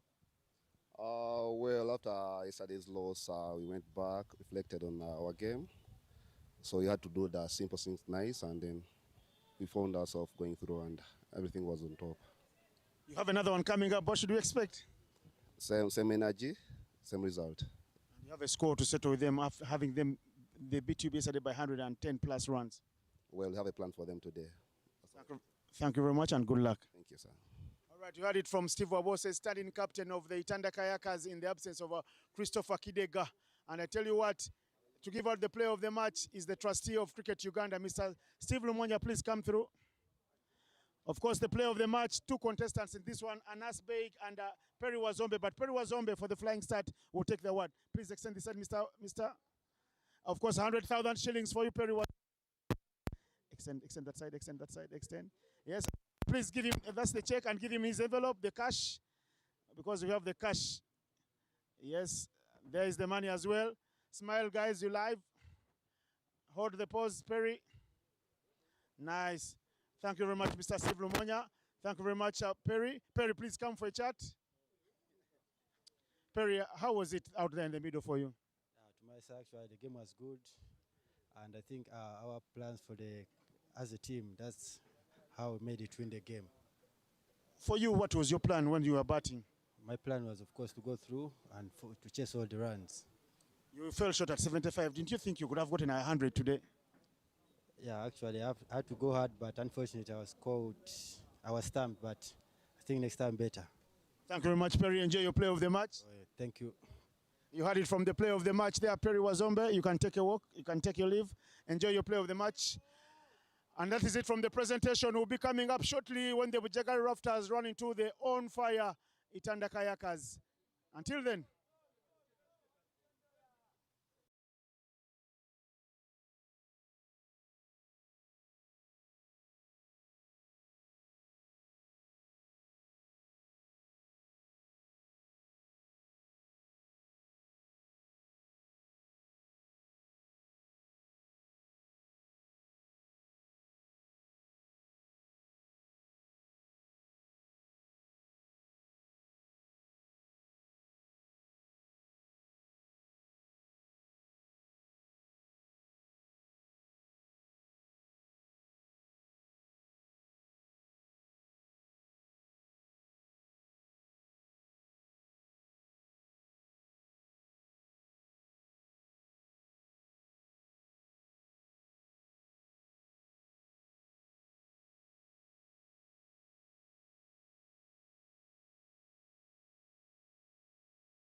Welcome to the production for this game number 4 of the Waterfalls Men's Elite League from Uganda. We're coming to you live from the Pearl of Africa, and we are here at Lugogo Cricket Oval.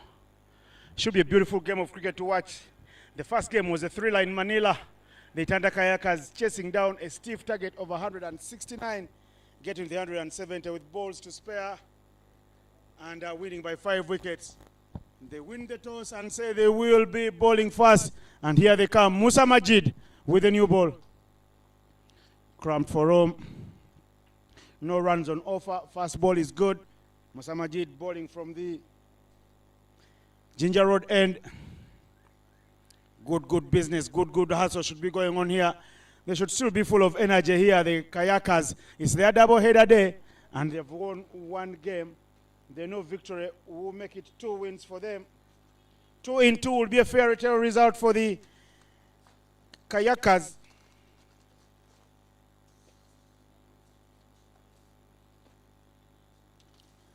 Musa Majid from the shell end, like I said, first ball is done. Second now, cut very hard. Does that go flying? Yes, 4 runs.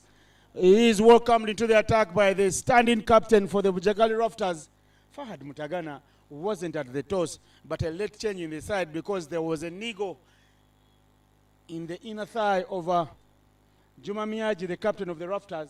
He misses out on this one. So Ali Balidawa is in, Juma Miyaji is out.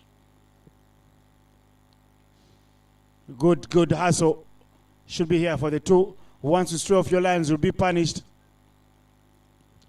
Anas Beg there with the finishing touches in the first innings, but Perry Wazombe set it up nicely. And Sim that picked up the play of Match Award. Another fine edge there. He won't carry to the boundary. Good pickup, good throw. Every team here playing under 19 players. 2 at least in every match day squad. And I am not alone in the comms box.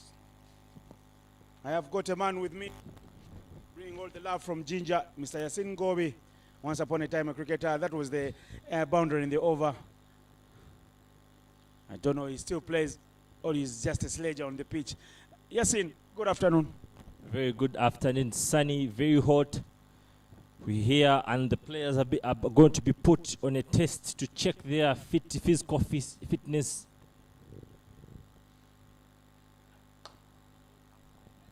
Down the line, hitting the side screen there, straight as a die, as they pick up a second boundary here. Back-to-back boundaries in the over. Make that 2. Score will move to 9 runs. Sirajin Subugo, of course, also resting this one there. Of course, Robinson Obuya, very powerful batter there, just leaning into that and just directing it straight into the screen for 4 runs. Touch and go from Robinson Obuya. It is at his hand. Run out chance. Robinson Obuya almost there, running himself into a lot of trouble. He was gone before all money. That's where we call in. Those are the basics you taught down in the academies. Game awareness always, for sure. You could see how Robinson Obuya was running, not paying heed to where the ball is coming from, and you see that could have potentially changed the momentum of the game, but very lucky to just pass over that. There you go. A need there, and just you check, just look at how he's running, very casual there. Look at that. Too casual. In another world of TV replays, with third umpires coming into play, he could have been gone for money. Oh, money. And of course, that seals it at the end of the first over, leaving us at 11 for none.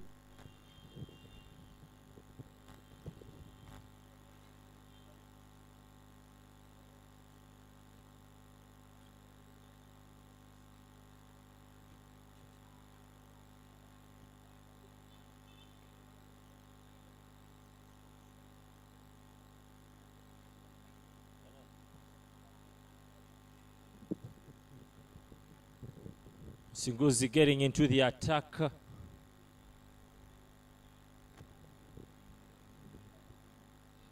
the shell end, sort of bring that sort of control that he has always had in the league. But he hasn't had that bright start to this particular one. But of course, sometimes, some days, you're going to have those bad days in office. That's onto the knees, and yes, sent into the ropes for 6 runs. Fahad Mutagana was on fire for the Rafters yesterday morning. It was a different story in the afternoon, but in the morning they got 220 because of Fahad Mutagana's big blade, as well as Gerard Olipa, who came here and hit everything out of the park. That's how the 6 flying there in your frame. Cut very hard there. Matthew Musinguzi is your man with a new ball from the shell end. Welcome into the attack with a big 6. And now he replies with a dot ball. Good hustle from Matthew. I think this could be a very interesting matchup.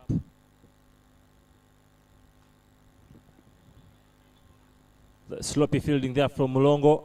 I believe this is going to be a very interesting matchup between Fahad Mutagana against Matthew Musinguzi. Fahad Mutagana, of course, yesterday having that very brisky hard knock there. And then Matthew Musinguzi is known for really being economical down in the league, but he's had a very not a very convincing start so far, but we're yet to see. But remember also the danger man, Robinson Obuya, is still on the crease.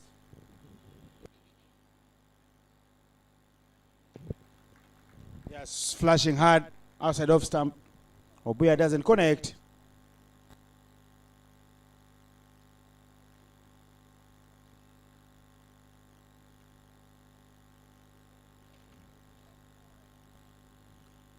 Quick onto him. He's got nowhere to play that one there. So it's a dot ball.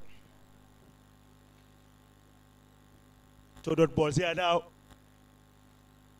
Very important how he ends up the over.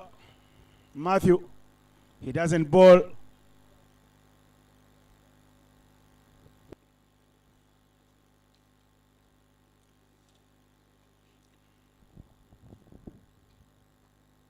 Again, no run. Matthew being brilliant there. Cramping the big, hitting Robinson Obuya for room.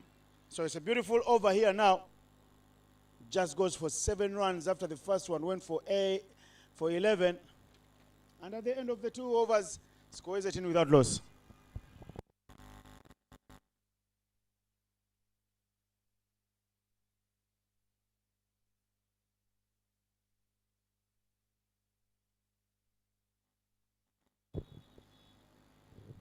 Interesting developments there from the Itanda Kayakers camp.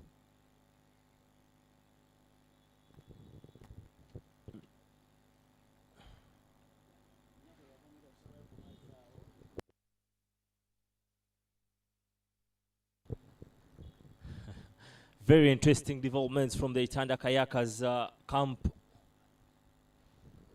Musa Majid starting off with a wide, but very surprising to see Steve Wabose sitting out this particular game.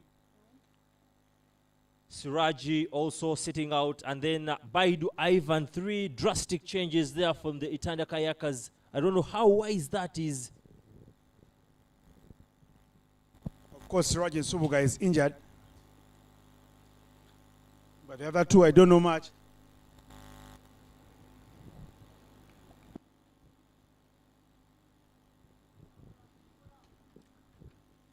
Could it be potentially to sort of rotate the team and maybe keep them for tomorrow to have their full energies? Well. My guess is as good as yours. I can't say much about that. What I know is now is Simon Sessa is keeping the wickets, the standing keeper, who is looking for runs in every corner on this pitch and can't find any so far.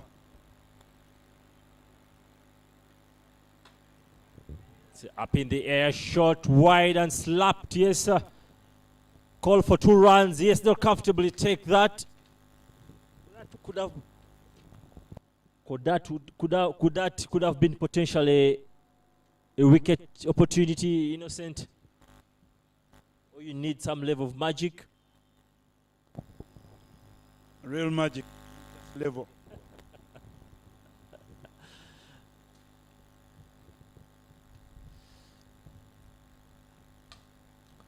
Close to the batter, and yes, marked over long on for 4 runs. Good energy there from Fahad. Thorough commitment, conviction and commitment to that shot, and yes, sending it to the boundary for 4 runs, bringing us at 22 for 9 after 2.1. Looking at today how the games have been panning out, is this sort of a slow start?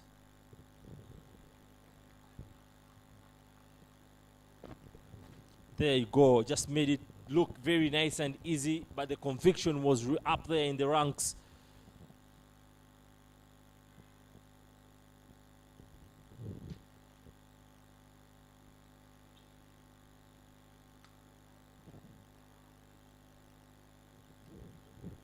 Back-to-back boundaries there for Fahad Mutagana. You're talking about the scoring rate. I think Fahad is playing with some earpieces, listening to the commentary, because he replies and says, we'll get our scoring rate up. And look at now what they have. 30 runs already on board. So they're moving at 10 per over and even over comfortably. Currently on the batting standings, of course, Fahad Mutagana in the second position with a score of 56 runs, and the highest score being 52. Of course, his strike rate currently standing at 164, tells you of how much havoc he can cause on a cricket field.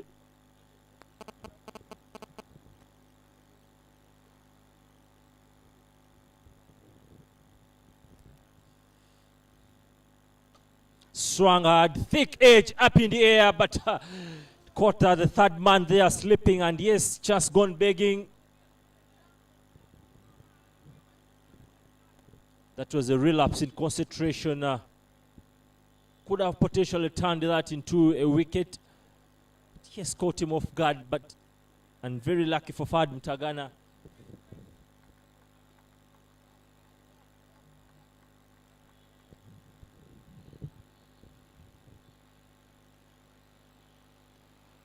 Swung hard, thick edge once again. Fielder running there, but no, one bounce, and yes, crossing the boundary for 4 runs. It's proving a very expensive overs for the Itanda Kayakas.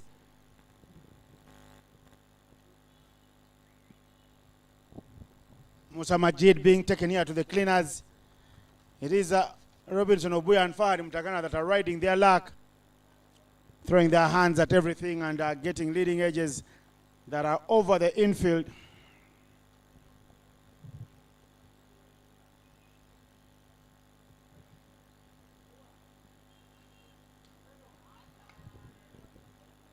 Thick edge there, but for getting nothing out of that. And of course, that bringing us to the end of the third over, score reading 35 for 9.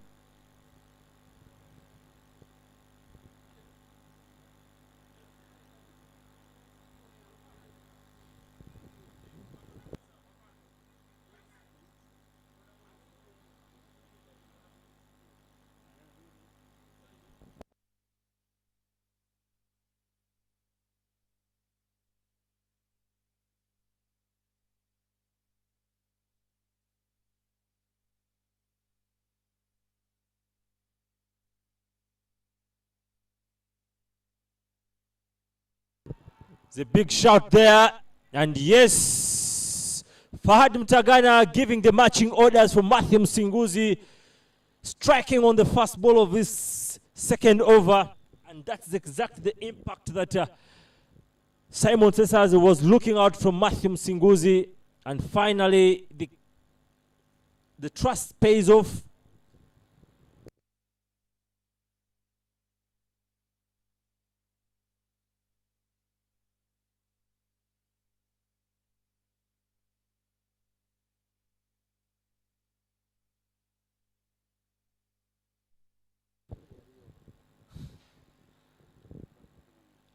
Very crucial wicket for the Itanda Itanda Kayakas there, putting them in what was seeming like the Bujjagali Rafters were pushing them out of position, but once again they bring back themselves into the contest.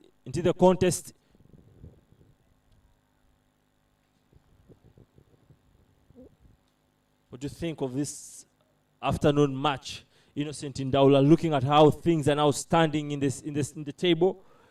Every team one win apiece, but today they turned Kayakas into their double header, heading into the second match. They will want to do better. They will want to win one here. They will want to actually pick up a victory and make it their double header they count. Because if you win your double header there, you always take the front foot when it comes to the log of the table.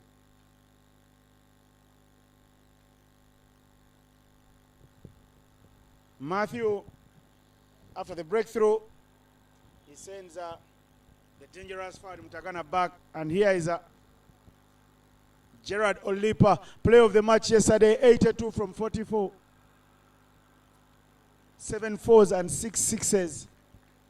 He was firing from all cylinders, and he made it count for his side.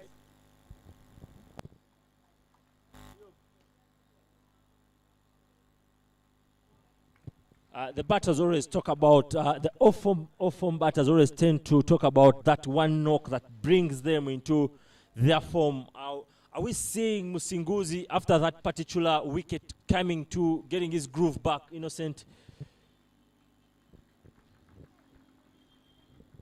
Another dot ball there for Matthew Musinguzi, exerting more and more pressure to the just new batter, Olipa Gerard.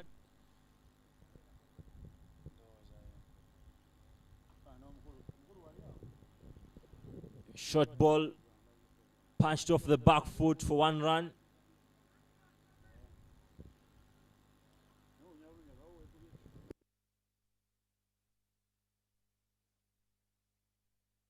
Matthew Musinguzi there doing his things. I think that is the wicket that has really seeming to bring Musinguzi back into his groove.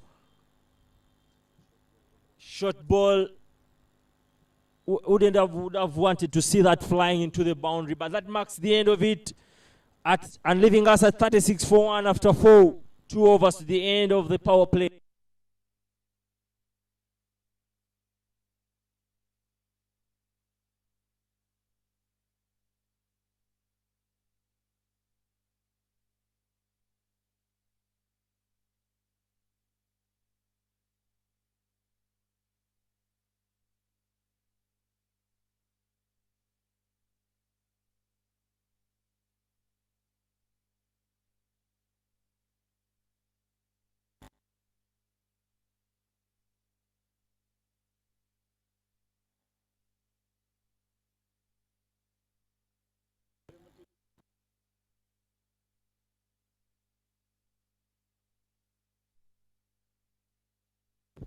Bujjagali brought into the attack from the Kampala Road end. Having here a little chat here with Yasin, and he's teaching me a few things, saying that yes, cowards live longer, but wrong levers from Gerard Olipa, the captain of the Baby Cricket Cranes. He's hitting this one with authority. Of course, that was a poor delivery from Bujjagali. Maybe the fatigue is chipping in. No fatigue. These are young muscles. These are young boys. They can play 3 games a day. Scorching at hovering around 27, if I'm not mistaken. So you could expect having that morning game, bowling the 4 over slot. There you are. Back. Short ball there. Just onto the back foot and just sending it over the ropes for 6 runs.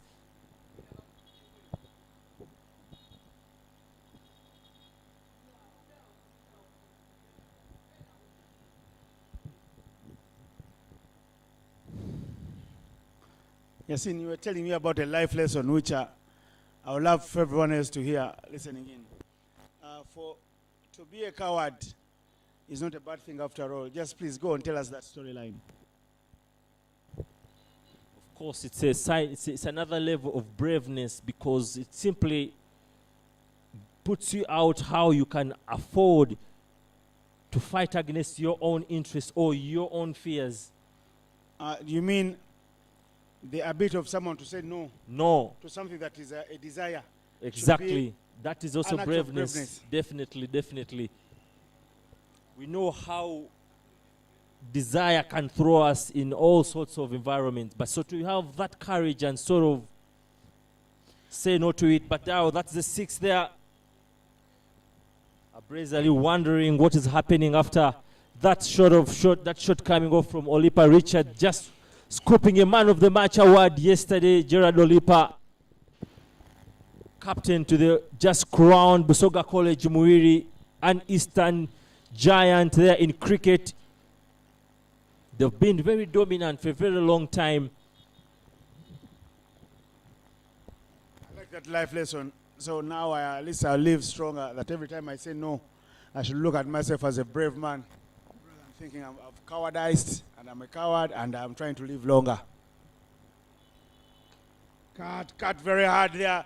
Gerard Olipa here with the long levers again. He's throwing everything at the bowling over Brazil, who is his friend. I would say they played together for Uganda at the under-19 level. They were in Nigeria together on that fateful tour last year, where Uganda came up a cropper. There you are. It's all been nice and easy for Lipa. The gentle medium pace being tucked away easily. Of course, not taking away the credit from Gerard Olipa, but when you look at the length that Brazil is hitting, very poor length, no pace, but I believe another short ball, but this time round, the difference has been the pace. So when you look at just the previous two balls from Brazil, it tells you about the body language. When you look at the body language, I think, Innocent, the fatigue is chipping in. You may not accept, you may call him young, but it's the fatigue that's really chipping in because he's really put up very poor deliveries. Match the number 2 just. Early days in the tournament. If there's any fatigue, then he's playing a wrong spot. Good call. I want you to look on the field and look at shot number 99. You were saying so many things in the first game. Just say something about shot number 99 on the pitch for the Kayakers. Of course, we know everyone what he's capable of, and that's Christopher Kidegas marking that cool 47 runs also in a couple of 22 balls. So we know what he's capable of. So we yet to see his impact now that a couple of ski batters are out.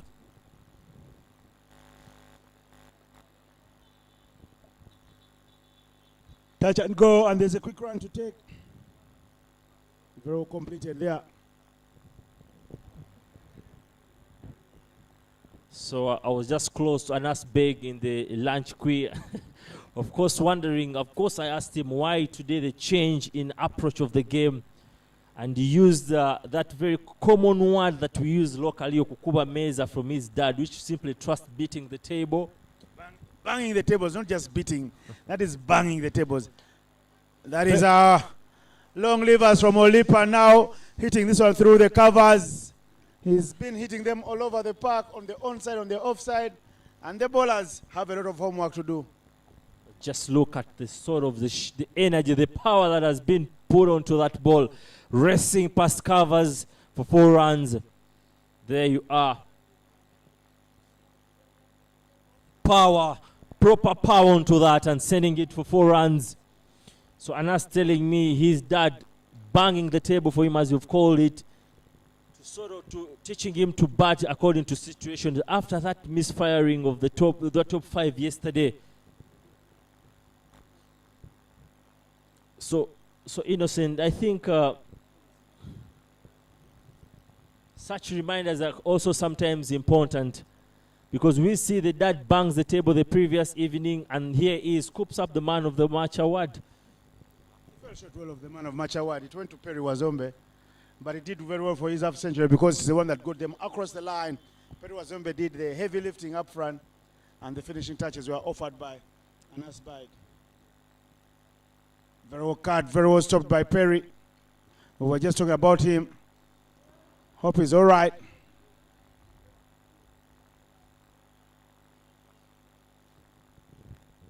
very good, interesting to see how these young men are putting their bodies to the line, to the front. Another piece of fielding from Perry Wazombe in what could have easily gone for 4 runs. Pius Oloka into the attack from the shell end. And the score reading 53 for 1 after 5.1. Full and straight on tour, and the lanky fellow, and he keeps it out. So far the game seeming evenly poised, Innocent. But it's not a short tournament, they're just 5 match days, but when you play back to back, it takes a toll on the body, and you'll have to do well.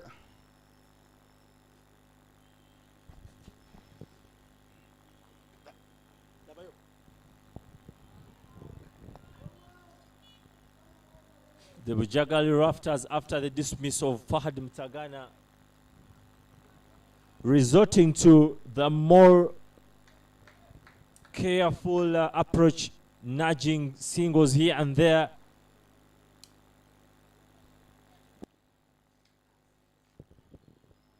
Why do you think the Itanda, the Bujjagali Rafters have opted for that approach of being more cautious into their?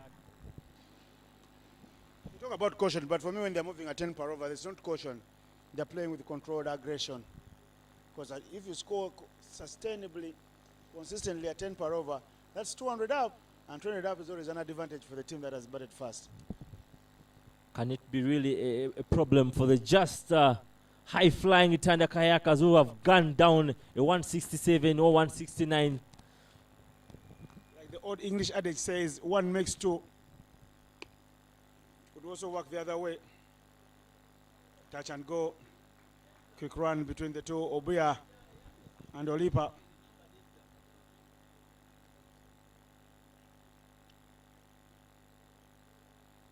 Also the Kayakas will be thinking their second time lucky.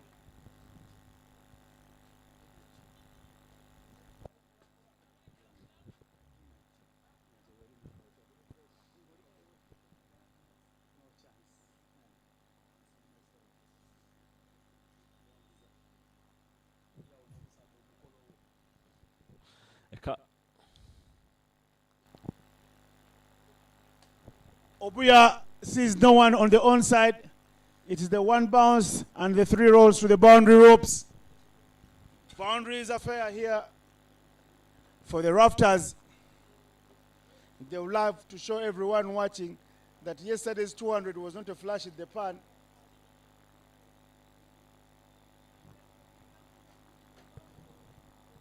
That brings us to the end of the 6th over and end of power play. There you are, slower ball.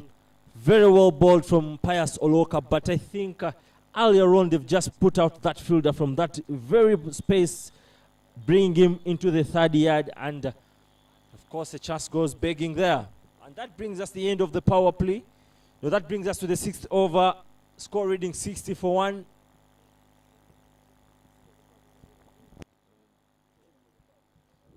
And the end of the power play.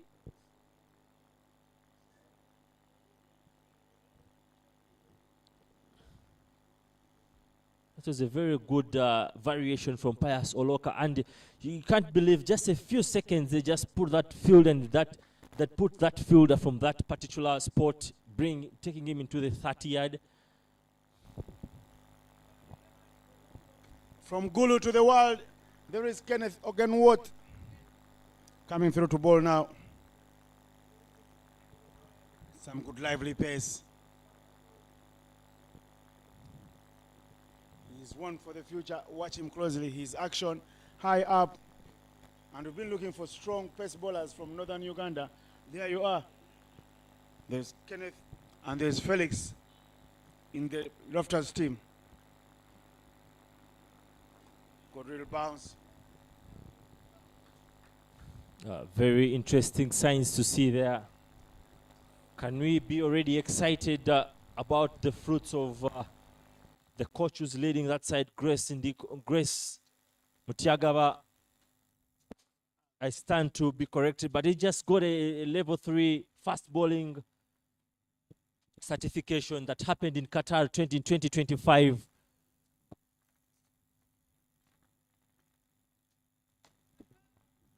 Sounds of catching, you won't be catching anything. That was very short, and Robinson Obuya pounced onto it in a flash. You don't bowl like that, Robinson Obuya, otherwise he will clean you up, he will kill you.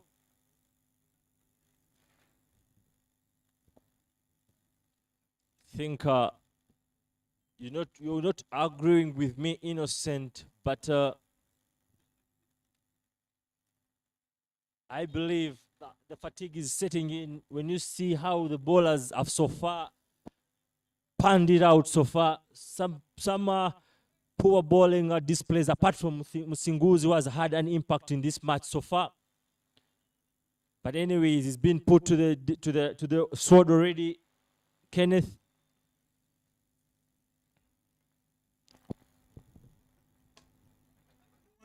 Who wants to catch? Look at what happens now. Christopher Kidega refuses to take a simplest of catches there. Running in, he should have been able to dive forward and complete the catch. I've just had a little talk and heard that Christopher Kidega relinquished the captaincy voluntarily. He said there's too much pressure there. I'd rather be playing as just a mere player, not as the captain of the side. Yes, I can tip on the decision making, but I don't want to be skipper. I should be saying this very slowly. Downtown things. That is 6 runs for young Olipa. And that comes after Chidega has just dropped what you'd call a dolly of a catch because he had a chance to get to it and clean it up nicely. But because he refused to take it now, their partnership holds, and it's not the new bat on strike, but there's annexing in the batters, and the man on strike now in Gerard Olipa is finding his hitting range.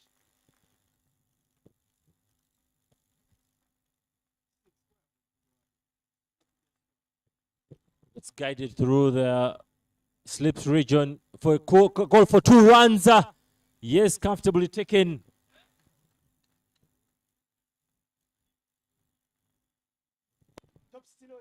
And that brings us to the end of the over. Bring us to 60, so 76 for 1 after 7.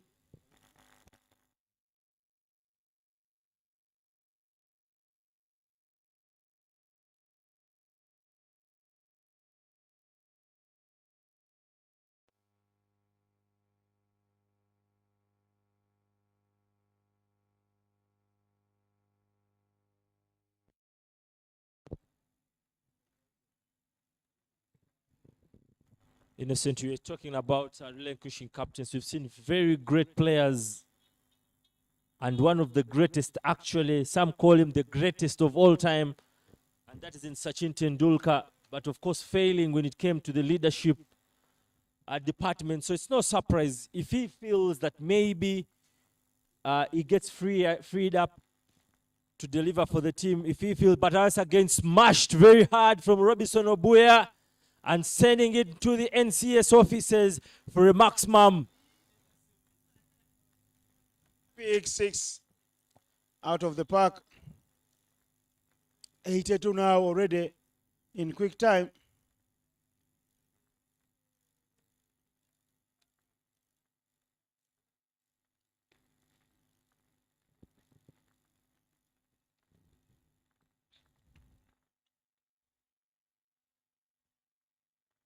You are talking about a low scoring, but tell you what, 82 in just 7 overs.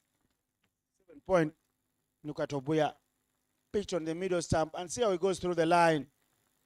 Nice and easy, Robo. That is nutmeg.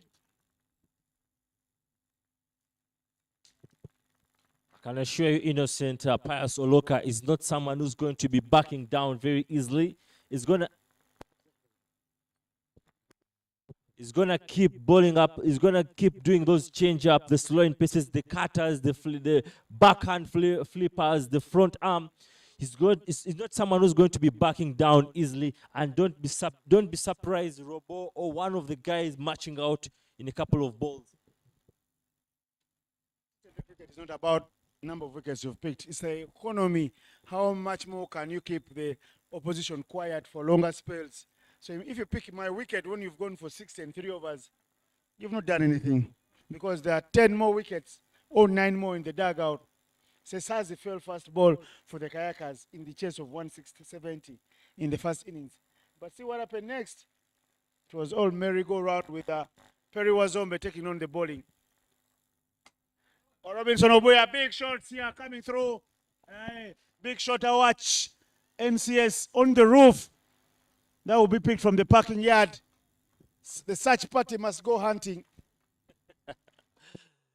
Very nice shot, powerful shot from Robo. These are the scenes that everyone out there would be loving to see.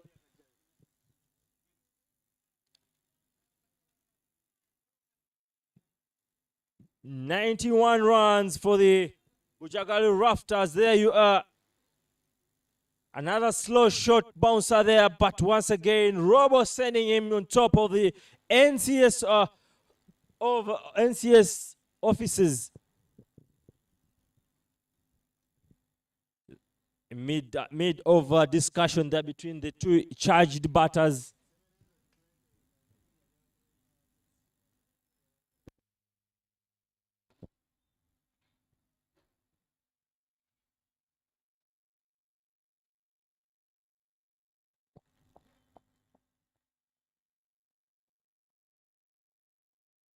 Another set of balls should be brought on ground, Innocent.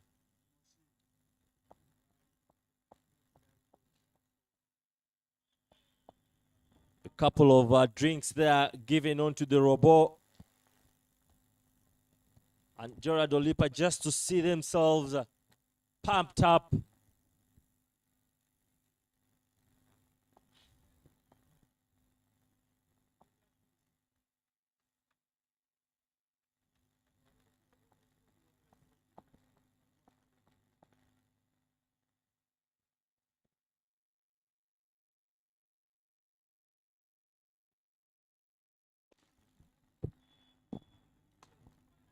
This is Robinson Obuya. Is this a catch now? No, it's over the advertising boards there, the teardrops of Laika.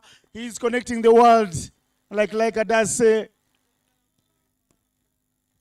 Obuya's power, Obuya's power. Obuya has been merciless. Muscle man, big muscles. Obuya is finding his range. This is Oloka. Oloka chasing leather in the arc. Obuya goes, says, I won't be wasting time here. If I give my team a flying start, we'll be home safe and dry. Again, chance for a catch now. Obuya, no, he doesn't perish. It is parried out of play. Those are poor goalkeeping skills.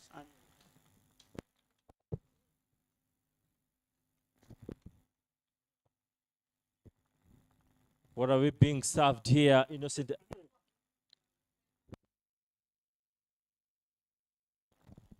Richard Sohera, very poor goalkeeping skills. He just parried it out of play. Sixes is the name of the game as Obuya is on 49 now. And now he drills this one down the ground. Half century for Robinson Obuya as his team, the Bujjagali Rafters, get to 100 in just 8 overs.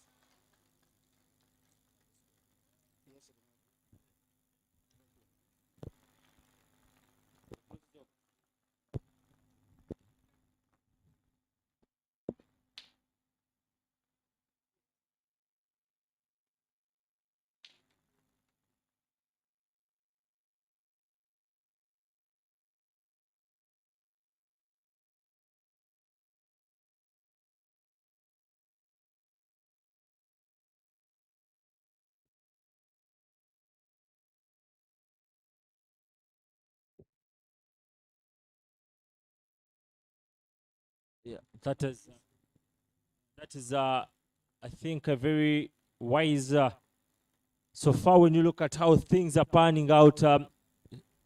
Matthew Msinguzi, who has had a much better control in these particular proceedings. But here comes in Jafar Ochaya into the attack.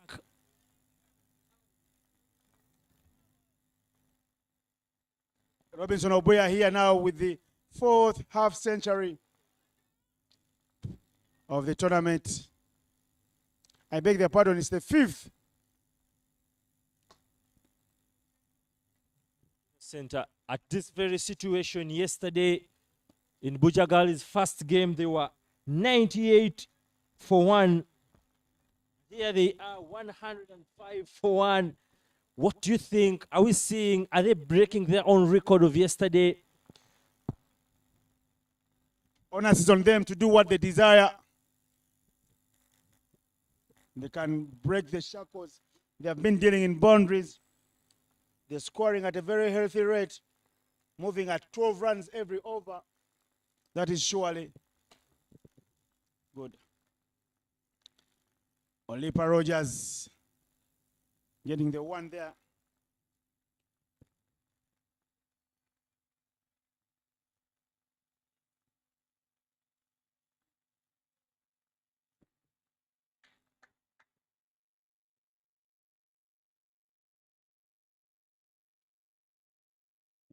We are not getting to the pitch of that, but the runs on offer. Simon Cesar's bowlers have been quietened by the big willows of the Bujjagali Rafters.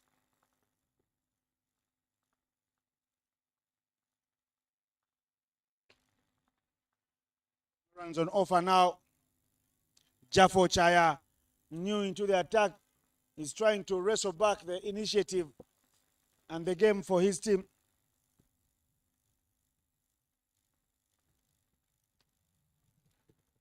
That's his legs, they are trying to overcompensate. He just turned around the corner like a bus driver for 4. Olipa and Obuya.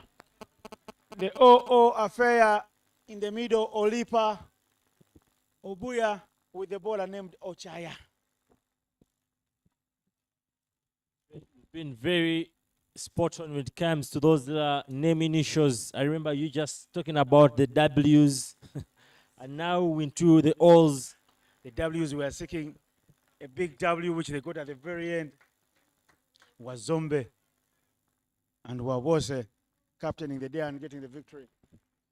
Here we are, 9 done, and the score is Nelson for 1.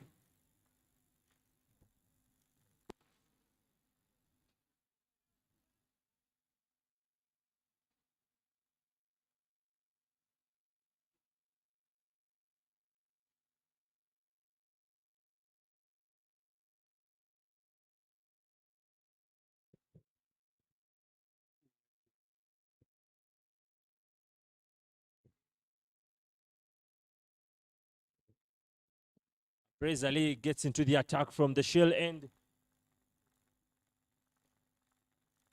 But is coming into the attack with Robinson Obuya already passed his mark of yesterday, 39 of 28. And here is 52 of 22. Some good level comeback from Brazali.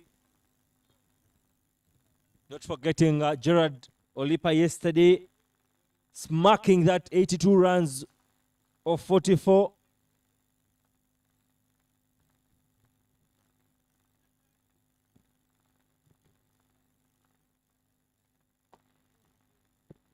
Very well bowled and brave from Abrazali, cutting the pace off, getting it closer to Robinson, but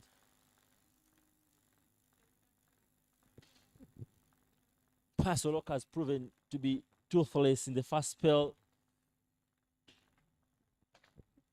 Can say that again. Drilled down the ground. That will be a maximum of 1 run for such a brilliant shot. So Hera riding the boundary at a long off. A guilty party for parrying one of Obuya's possible catches for 6.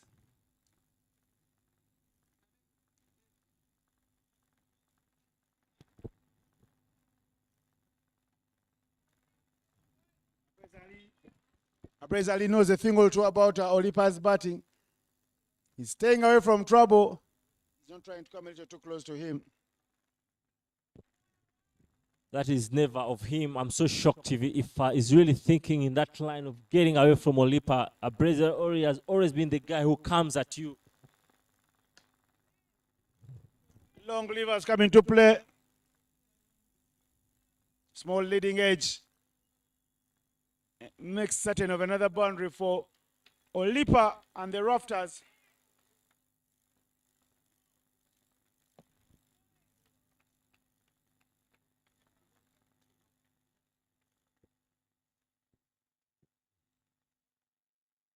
There you go.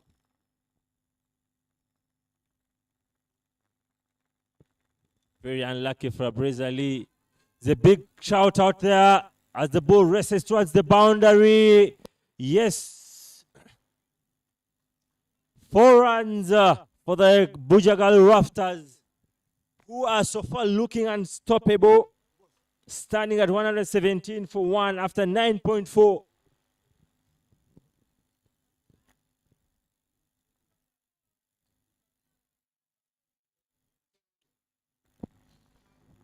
That was very, very lucky for Olipa Gerard. Ball could have easily crashed into the stumps.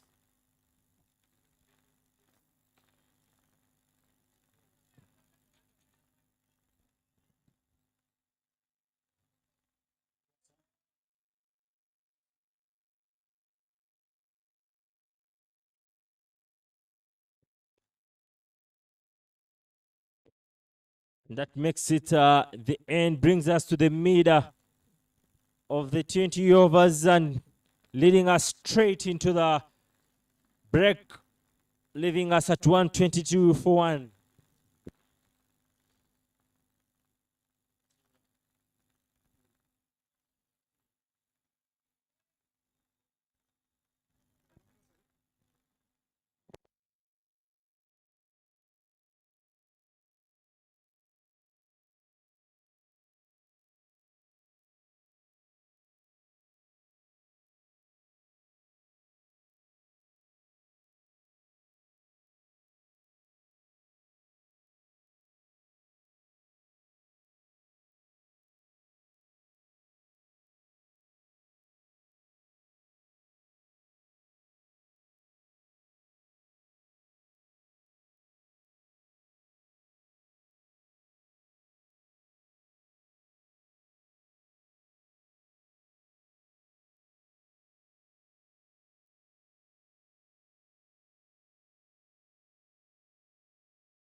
back from the break.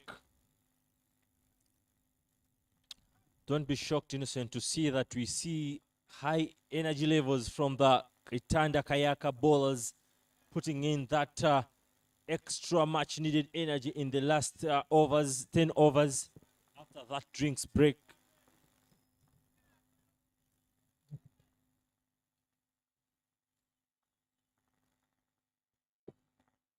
It is what they need. It is what they desire. But it will be also important if the Kayakas can bounce back and limit the damage. So many runs have flown up front. So many runs have flown up front in the first 10 overs. So it will be very important to see how the Kayakas bounce back and limit this carnage. Because the Rafters are moving at 12 per over.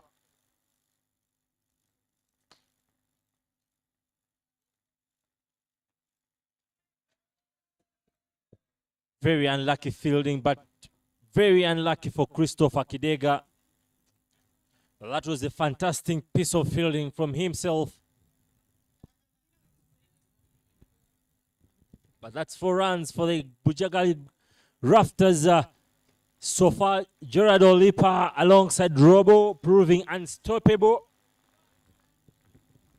It was fantastic until then.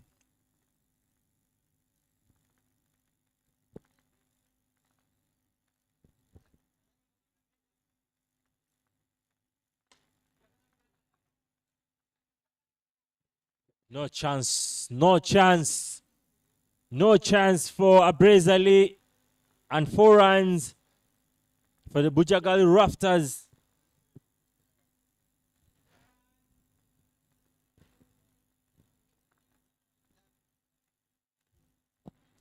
There's the man with the long levers. A half century yesterday. He enjoyed that man of the match award, the 100K, and he's going for another now. Big hit. That is a big 6, and that's the 50 up. 50 up for Gerard Olipa. Back-to-back half centuries for him. Yesterday, he was in the news, and today again, he makes another half century.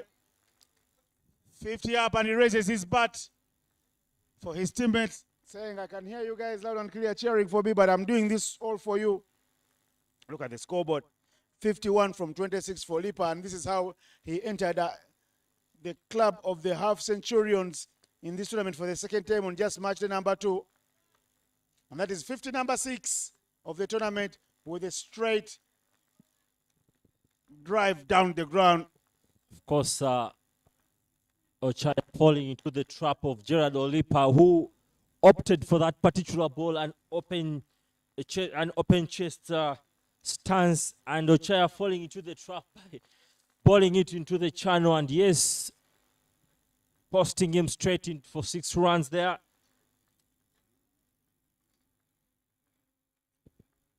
Bujjagali Rafters needing 85 runs to break that record of yesterday, that big score of 221. They only need 85 runs. Innocent, do they have the chance of breaking that record of their own yesterday? 21 yesterday looks like it will be easy fodder for them with the way they are moving at almost 13 and over.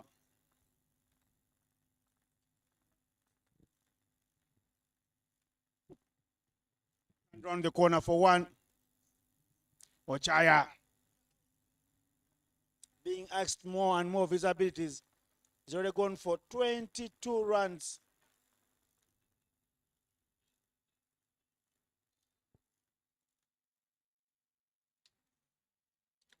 Robinson Obuya joins in on the party, and that is well truly in the kitchen of the tennis club here in Lugogo. 6s has been the name of the game for the Rafters.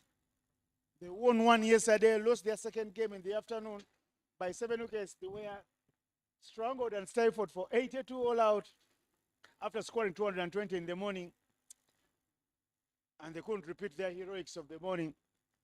And they're here to silence all their critics, to show them we are not a one-hit wonder. It was not a flash in the pan. We can do this consistently. I think the same situation that we're seeing here is exactly what happened yesterday. Another easy 4 runs for the Bujjagali Rafters. Slashed through point region for 4 runs by Robo, bringing him to 59 runs after a mere 26 runs.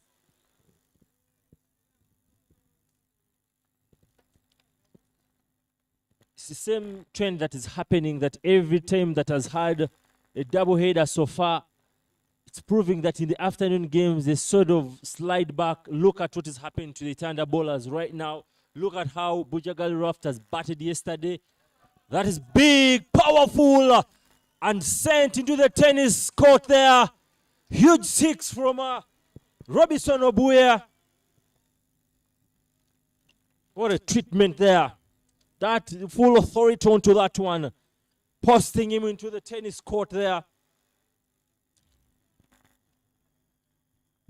Incredible piece of cricket there from Robinson Obuya. There you go. Robinson Obuya says it nicely, half tracker and putting a lot of muscle behind it. Once he hit it, he knew it was going to fly all the way. Dispatched with disdain from Robo. Call him Robocop because he's playing like with a man who went out there to bat with an aluminium bat. And that big hit of his gets the score. 7.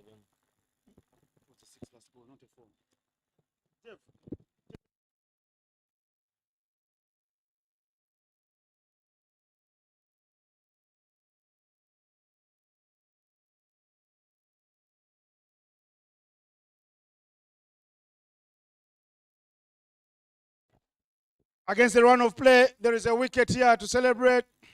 Matthew Musinguzi strikes. Olipa won't score more than a half century.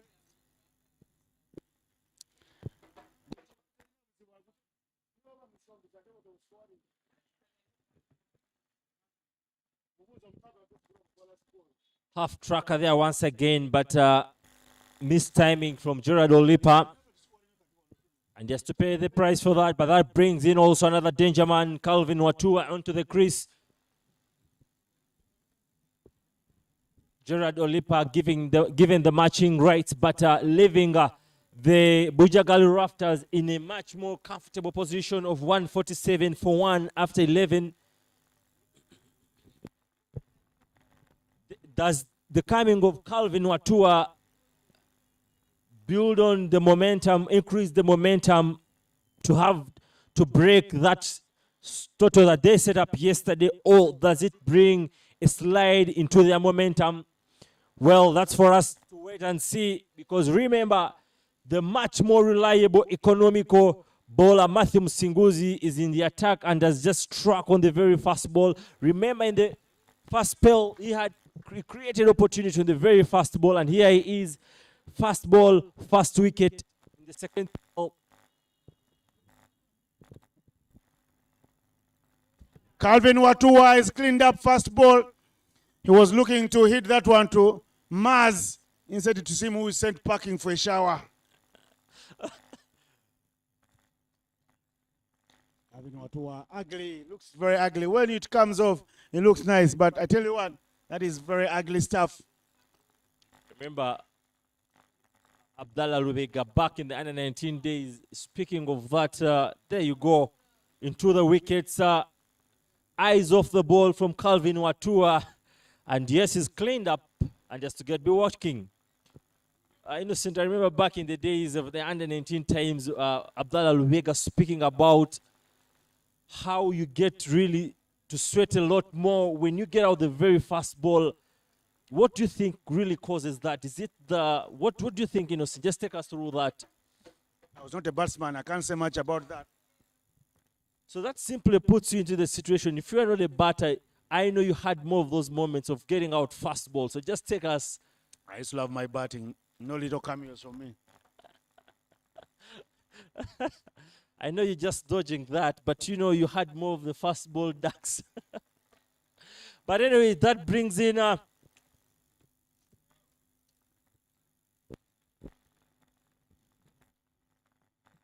trick ball for Matthew Musinguzi. No, he's denied that.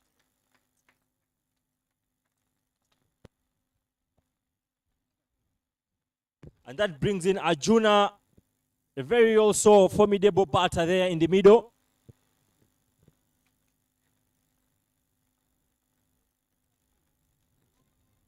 Very close there, very close, very miss there from Arjuna. Almost paid up the price. Look at the bowling figures of Matthew Musinguzi. 3 for 8 in 2.3. All of a sudden, he's given his team some breather of sorts.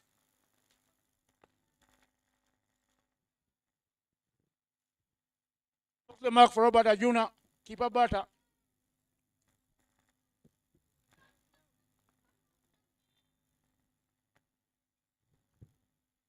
See that one wicket now changes the momentum, swings the game, brings the Itanda Kayakas back into the game.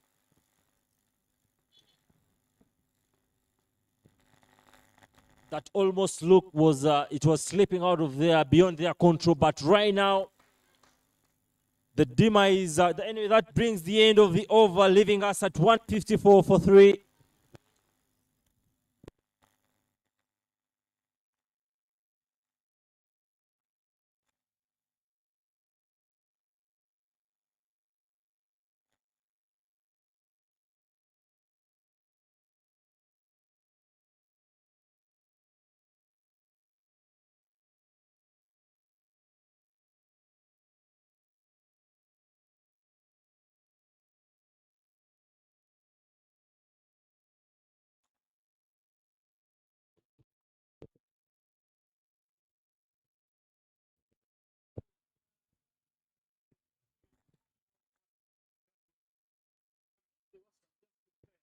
That was a very incredible over from Matthew Msinguzi. I think that is the sort of, we talked about the impact sometimes a particular situation can bring back the form of a player. And we're seeing that particular wicket bringing back Msinguzi's groove. Smash that is into the middle stump, but smash towards the long off. There's a call for 2 runs, but no. Robo refutes that.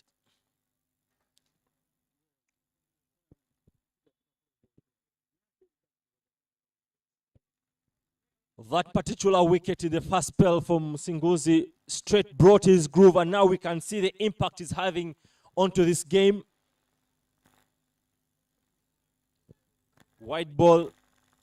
I feel that Bujjagali Rafters, anything below 170 is not safe. With the way, when you look at the batting lineup of the Itanda Kayakas, Should be able to get more. They have resources, 7 wickets in hand, and they have a lot of overs to bat. More than 7 overs. With the Robinson Obuya smoking it like this, looks like they will be unstoppable here. The Rafters of Bujjagali look like they will be the stronger of the 2 falls. Of course, making the Kayakas play second fiddle in this game for now. Consistently scoring 12 runs every over. Robinson Obuya has taken matters into his own hands. 75 is what Perry was on the squad in the morning. And now Obuya is already on 75. Back of the length, pace off. But Robinson Obuya just gets on his toes, steps back, stays back, and just lifts it into the air for 6 runs. Up in the air, there's a goal for a catch. Yes. Yes. Abrez Ali takes a catch, complete the dismissal of Robinson Obuya, who struck it nicely. 5 from 30 deliveries. He's really given his team here a chance. And if anything happens, they won't have Obuya to blame. They won't blame anyone else but him. 162 now for 4 with Obuya gone. There's that celebration from the Itanda Kayakas. A huge, there it goes. Another slower one. Yes. This time around, not middling it and easy catch. Brazil comfortably takes it. I believe now the fall of Gerard Olipa has opened up the line of weakness in the Rafters camp, and we're seeing wicket after wicket after wicket. But of course, credit has to go to Matthew Musinguzi, who has had so far a very big say in the proceedings. I think Simon Sisters has had the bowlers at his disposal, Innocent. It's straight down the ground. Almost thinking Baguma that was going to the side screen. Takes off late for the run and is off the mark with one. Josephine Benjamin Baguma joining another one from Fort Portal to the world in Robert Ajuna. Ajuna on 2 of 4. Baguma on 1 of 1. The two relatively very fresh out there in the middle.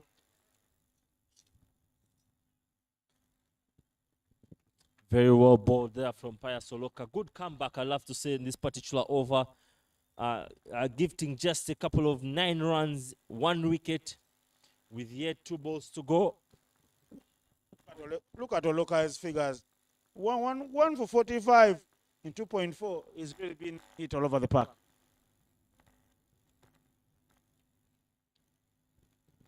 But of course, the comeback has not been bad so far. Ajuna goes, but we'll find the only fielder down there, mid-wicket. End of the over from Oloka. A beautiful one, to say the least. His best over thus far, although he has gone for 6, 7, 8, 9, 10 runs. His figures are 146, 1 for 46 in 3. And the score for the Bujjagali Rafters is 164 for 4 after 13.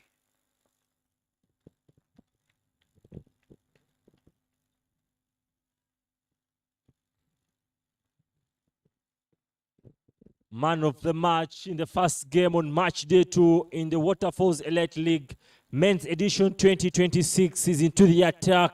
Perry Wazombe plying his trade at Wanderers. For some spinners from Perry. He'll be smiling. He's got some money in the wallet, not money in the bank. The money in the bank is never yours. It's the money in the wallet that is yours, because you can easily spend that one. In the bank, you've got to make long queues to access. Perry with some spinners. Ajuna almost setting off and being sent back by Benjamin Baguma Joseph. I've seen you, Innocent, you need to look at a couple of hesitant calls Ajuna has so far made in his innings. That is bashed, yes, straight, that is short ball, but bashed onto the terrace there for the Copper Chimney Hot Restaurant there. And 6 runs for the Bujjagali Rafters. If you thought it's only Olipa and Obuya that can do that, Ajuna says, size is deceptive. I can also muscle the long ball out of the park. Innocent, we've had so far 2 well-set batters who had a big chance to go on and strike to convert those scores into maybe hundreds. But yeah, let's look at that. Short ball outside of stump and just backing it straight into the terrace of the Copper Chimney Restaurant there. Instead, we have had so far 2 well-set batters who could have had potentially going on to score, to convert those scores into big scores. And that was in the first game, Perry Wazombe. And then here comes Robinson Obuye in a very comfortable position to score a century, first century of the leagues of the tournament so far. How do you impact as a coach? What is that one message do you have to tell this young man that you need to convert that? Unfortunately, T20 cricket is not about personal milestones. Yes, if they come, they'll come your way. But if the batsman is fighting his hitting range, better he gets the 100 of 40 balls than him getting it off 60 balls. And that's why many times the coaches don't fault players who get half centuries and are dismissed, because you leave room for fresh batters, fresh legs, fresh hands to come and bat.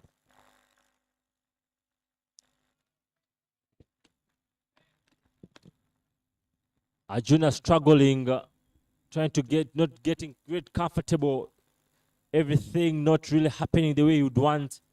9 of 9 for Arjuna. He goes again downtown. 6 runs. This is sweet. The spinners may be getting some dot balls, but they're being pounded all over the park every time they come a little close. That's loose bowling there from Perry Wazombe, straight into the pads. Ball it, the length was poor there. And yes, it was deposited into the NCS offices for 6 runs. A good nudge there.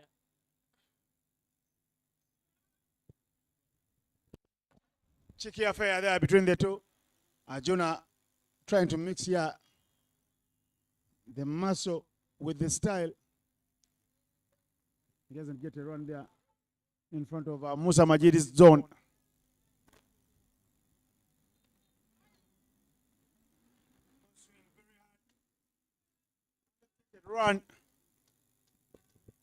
A run to end the over. Perry Wazombe is over. Goes for 13 runs. And the score is 177 for 4 after 14 overs.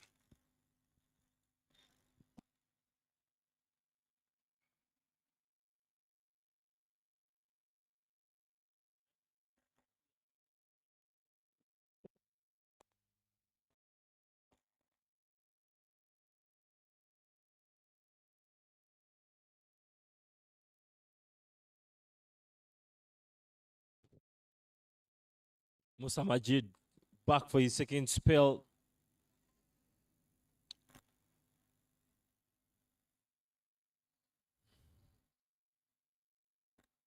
Quite surprised why Stephen Wabose didn't really get into this game. Maybe at this point of time, his left arm slow bowling could have also proved quite helpful with the way the Itanda Kayakas are really licking runs. In the morning, 170 is what? 169 to be exact is what the Karuma Rapids got. Kayakas were able to chase it with some time to spare.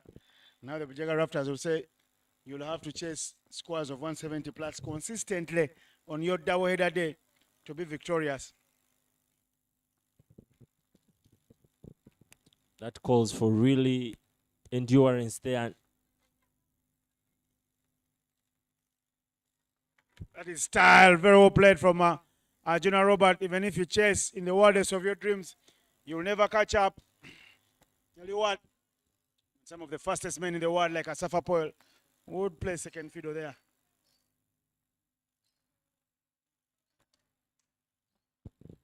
Very good cricket there. This is what we call a calculated risk-reward approach there. Eyes on the ball, very last, kept his balance there, and yes, guided it for 4 runs.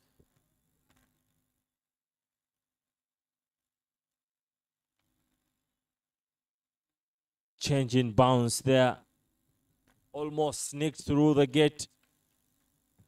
Managing to get 1 run there for Arjuna, getting off strike.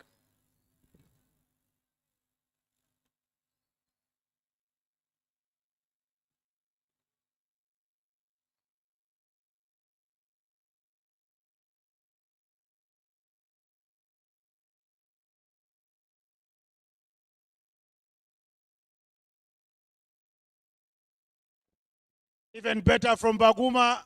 Arjuna got 4 runs, but at what Baguma does, that is a lot of style behind the shot. The improvisation and the innovation is top notch, and he will get A for our Sam. Very well said there. That is called braveness. Their eyes on the ball once again.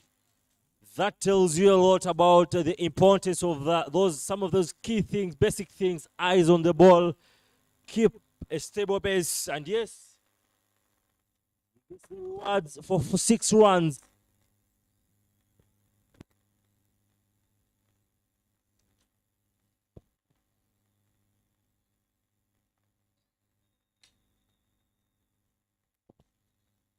Musa Majid, what can you do now? Score is 188.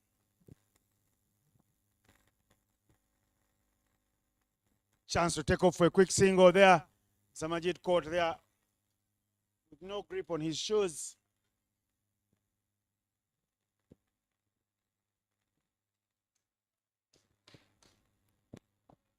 The two boys from Western Uganda, Nyakasura to say the least, are happy to be exchanging the strike at a very good rate. Big heave across the line from Arjuna. That is nothing. Doesn't have all the big muscles to spread the balls around the park. Bujjagali Rafters will be needing 23 runs to break that total they just made yesterday.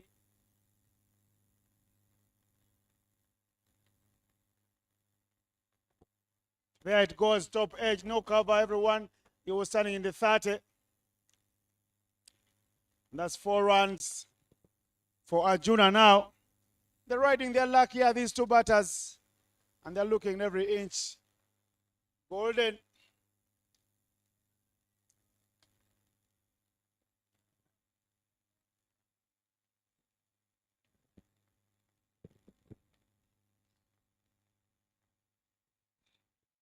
End of the over now. 15 gone. 193 for 4.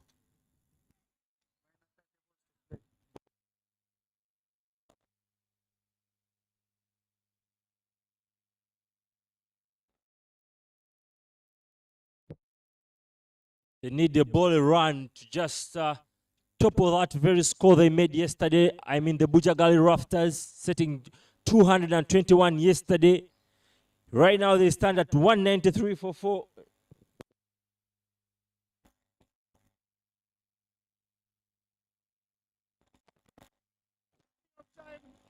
Oh, and that is Baguma, Benjamin Joseph in Lugogo.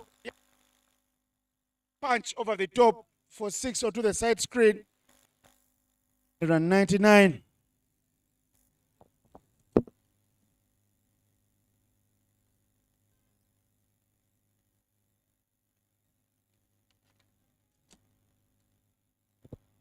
Very powerful, very much powerful shot there. Sending it into the tennis court.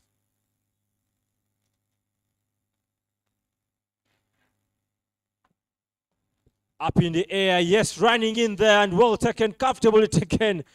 Baguma really gutted by that dismissal. He knows he could have gone a little more, but he has got to go. I was enjoying his time out there in the middle, but his innings come to an abrupt end because of that shot. He holds out to the only fielder there in the deep. Yet he could have hit the ball anywhere he would have loved. That's how Baguma perished. A lot of height on it.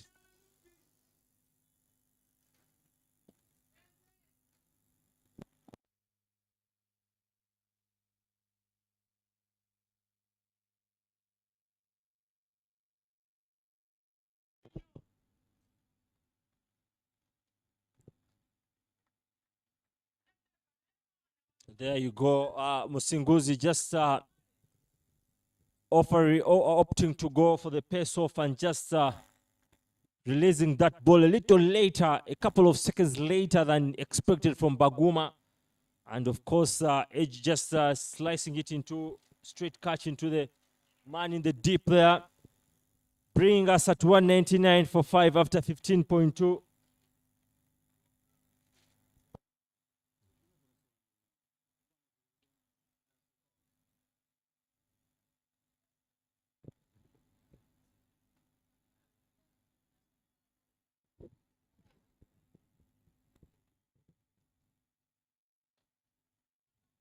At this very stage yesterday, the Bujjagali Rafters were standing at 160 for 2, but here we are 199 for 5. They have all the reasons to break that record of theirs yesterday. The 200 comes up. That's why I hear that applause from the dugout over the Rafters. So Hera Richard lefty with Arjuna Robert. Matthew Musinguzi, look at his figures. 4 for 16 in 3.4. You'd think he's been bowling from a different surface than what the Kayakas have been bowling at. Because if he's gone for 4 overs and he's gone only for 16, it means the rest of the bowling say 15 overs to be exact, have gone for 180 runs. Just need 22 runs to see, are they, will they be able to break it? Yes, we have 4 overs to see that. Well left from Robert Ajuna. Unlike a T20 match when the team is on 200, you expect to see everything going bang, bang, bang. Must end over the 16th. The score is 200 for 5.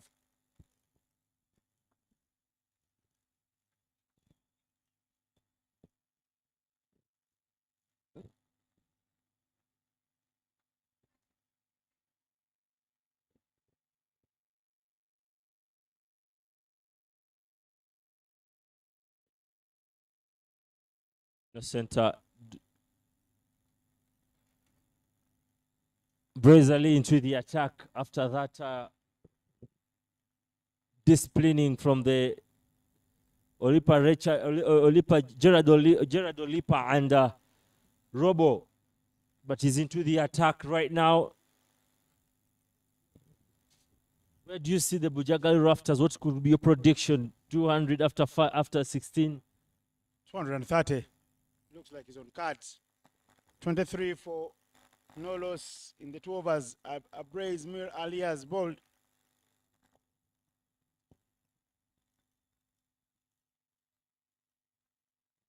Third man will come into play for the lefty. So here.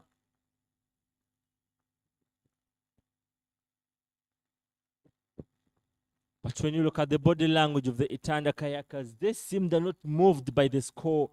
Are they trusting their batters to calm down that score comfortable just as they did in the morning? That is a very good question. You can ask their captain at the innings break whether they feel very confident to chase down this total. Simon Cesars will have those answers. Because when you look usually in a team in such a situation, you'd see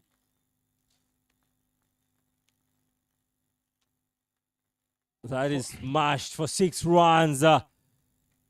Just decided to put one knee down and yes, sending him into the ropes for 6 runs.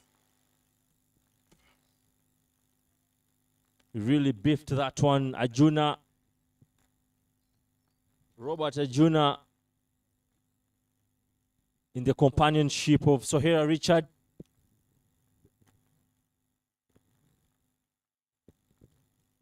There you go, shuffling across the stumps, and yes, shot smashed up in the air. Devanshi running under it, yes, very well taken from Devanshi Patel. And Ajuna has to be marching back to the pavilion. Against the run of the play, the wickets have been tumbling here for the Rafters. 31 of 20 now is what Robert Ajuna falls for, with the scoreboard moving 207 for 6. That's how he perished. Ajuna. Skyer of a catch, but Devansh Patel does well to hold on dearly.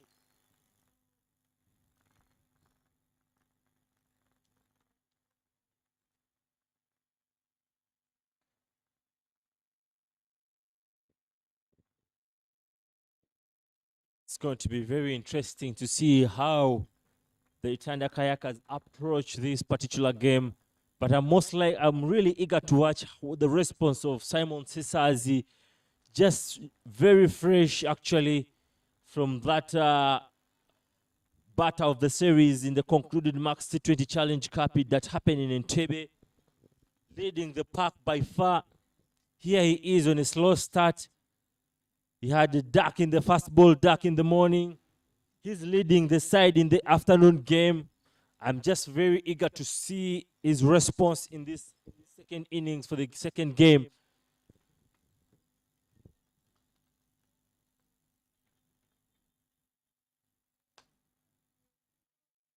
Short ball smashed, but sweeper is there to save that.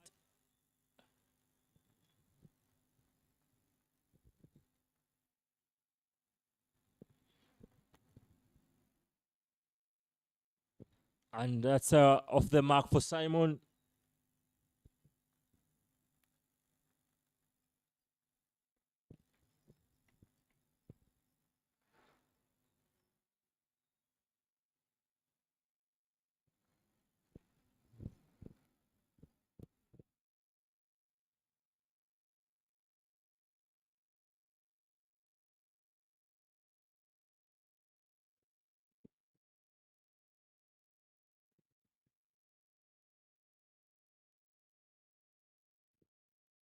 Bujjagali Rafters' momentum was sort of brought to a halt. That's mashed past the bowler, but easily collected by Christopher Kidega. Two very quick fielders there at long on, Chris Kidega and Pius Olok at the long on. Very sharp, quick fielders.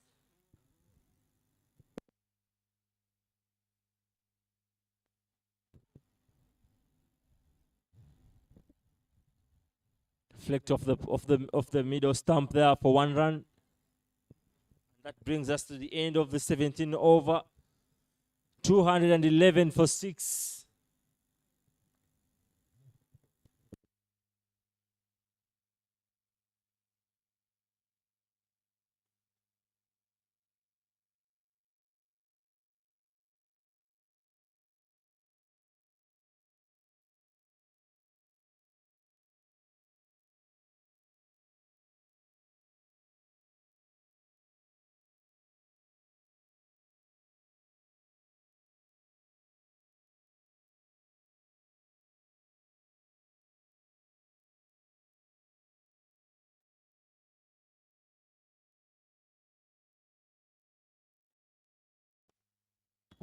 Three overs left in this one, 2-12, and just 10 runs shy of getting the high score of the tournament.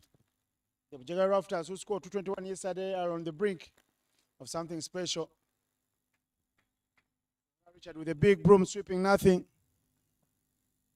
He's got the Englishman, Simon Okech, on the other end.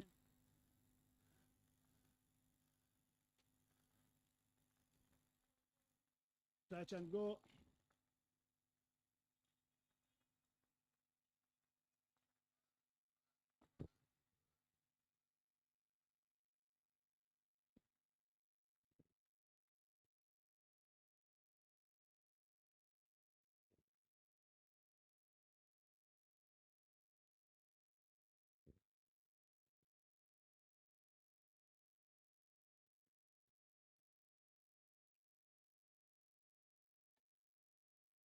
Three down the ground now. Chance for 2. The throw is good to the keeper's end, but it's not accurate. So they come through for the second.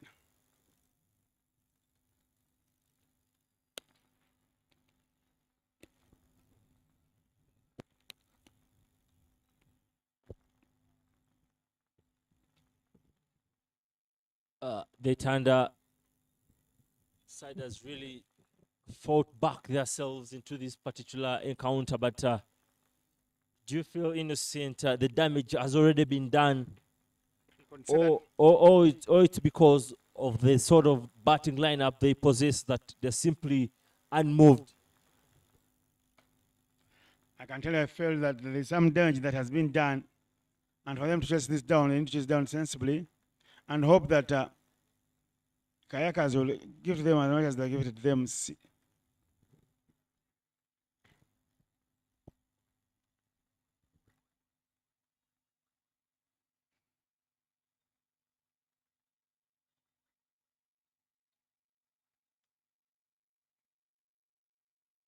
Power of Sohera on show there, finding the vacant area between the covers, and he's caressed that one nicely for a boundary.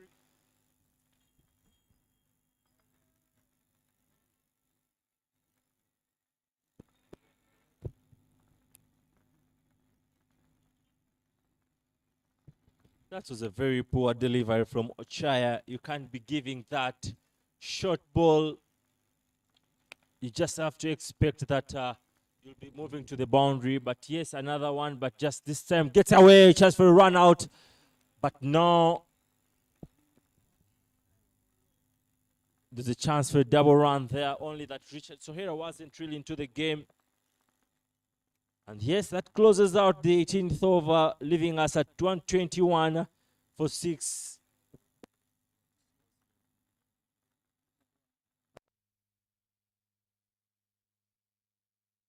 That was a run-out effort from Christopher Kidega.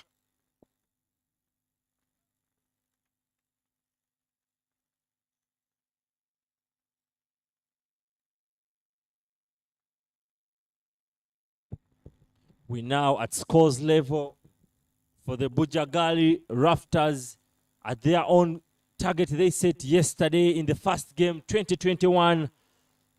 And here they are, 2021. How far can they go in the in the last 12 legal balls they have for them to themselves? Can they make the 29 runs to make a 250?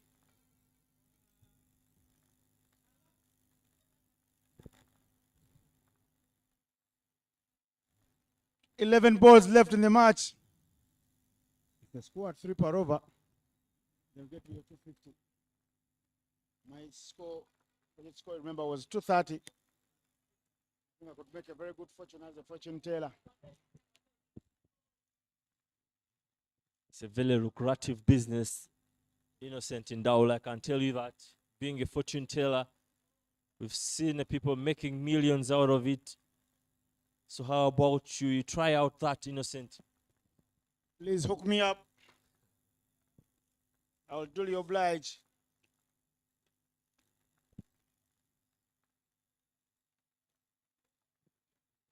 People are so much keen to want to know the unknowns. So you coming up as a fortune teller, for as long as you're doing it very nicely and very accurately, just as we can tell, maybe possibly. Actually, the best way to tell, let us be looking at this. If it's 230, then I believe you give yourself a chance into that career, Innocent. But the score reads 223 for 6 after 18.1.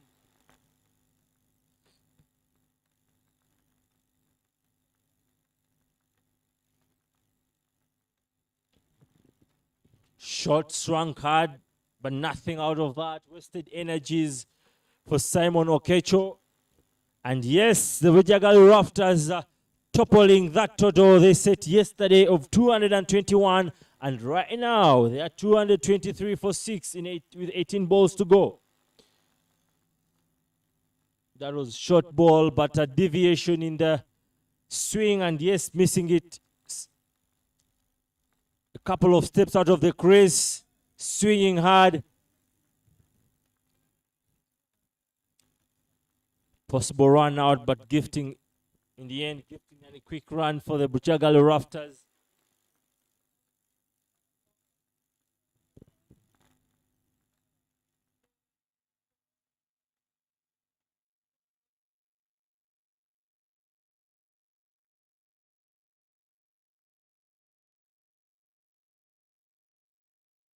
Scores remain on 224.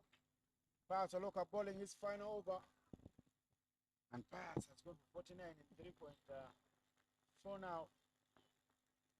It's going for a half century. Pius Oloka as a bowler. That is always never known of Pius Oloka. He's not someone who is usually really looking for his.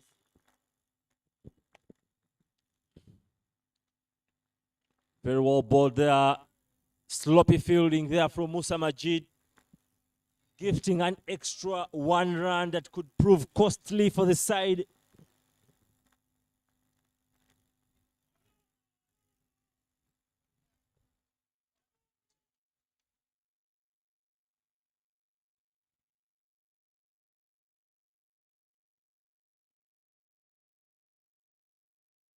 Very sloppy fielding there for sure, but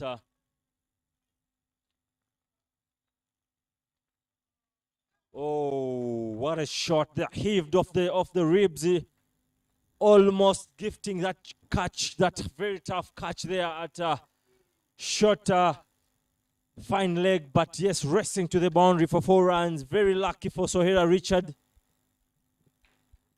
The left-hander playing with some elegance here as The Bujjagali Rafters reached 230.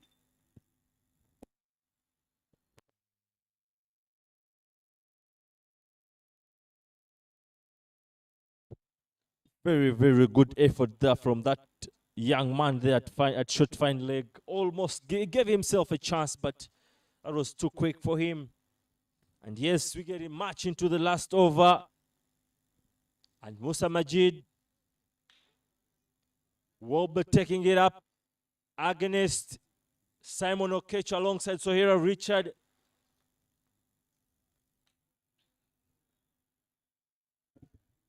Innocent bragging about getting that score right of 230 for the Bujjagali Rafters.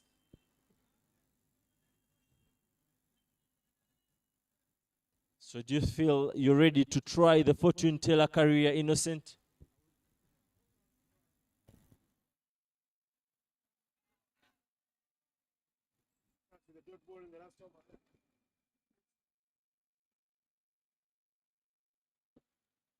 You ain't too old for the career itself, or this is the right age, Innocent? It's a shout out, but umpire not interested. 5 balls to go for the Bujjagali Rafters.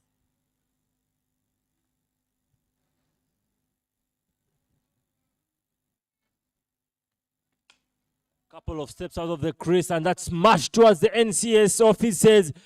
A huge sixer from Simon Okecho there, bringing us to 236 for 6. What a stylish way to finish off. What a way to want to finish that very last over. There you are. Just a couple of steps, and yes, smashing it off the rise, sending it into the rooftops there for 6 runs.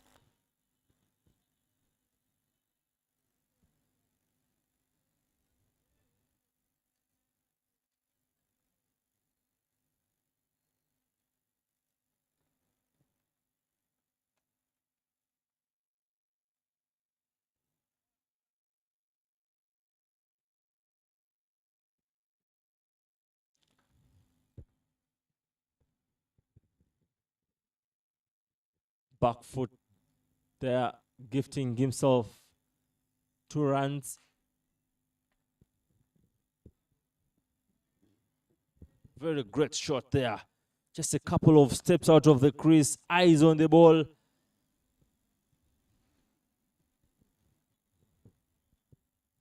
This time round, he lost focus, but almost getting it, but he lost focus on the way. And that's a leg by there for 1 run. Perry Wazombe would be really looking to once again deliver his side to the promised land.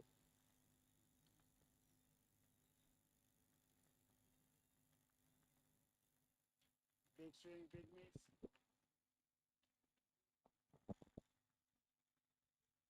Just the 1 ball left. In this one, your 250 won't be coming up, but you did well with the prediction as well. So who's much suited for the career? Just give me some money and you keep quiet. Don't tell anyone that I got it right. Lucky affair here for the left-hander, Sohira Richard. He has moved to 20 in a flash. 243 now for 6. Of course, that brings us to the end of the first innings. There you are, outside off, hard swing, a thick outside edge, and then leading it to the 4 runs, leaving us at 243 for 6 after 20 overs.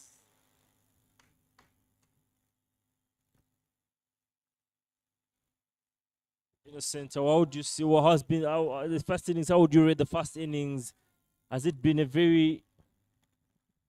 We'll be seeing the batting card shortly here for these 2 teams between the Bujjagali Rafters and Itanda Kayakas. The Rafters, of course, batted first. And if you look at that voting card, you can half centuries. One from Olipa and the other half century was from Robinson Obuya, who got 75 from 11. But look at that beautiful set of Faidi Mutagwana, 24 from 12.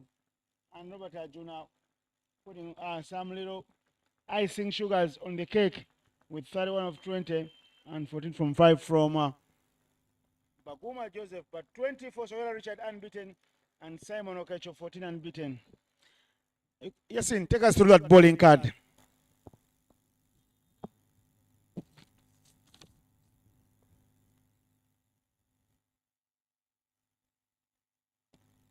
There you go, Musa Majid.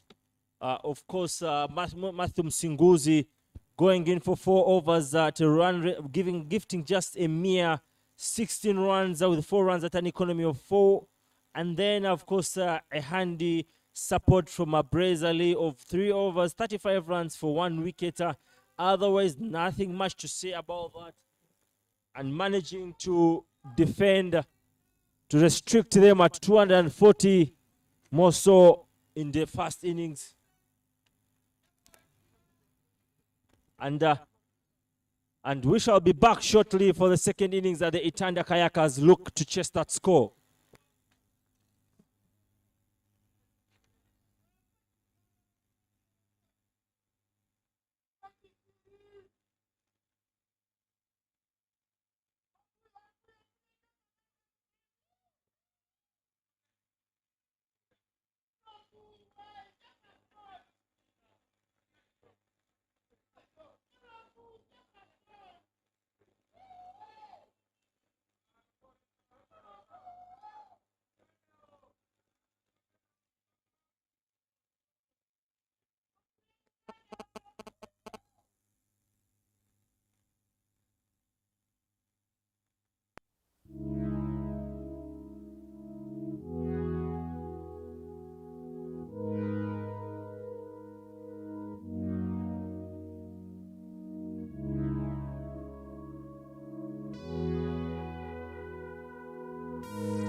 Right, straight back into the second inning.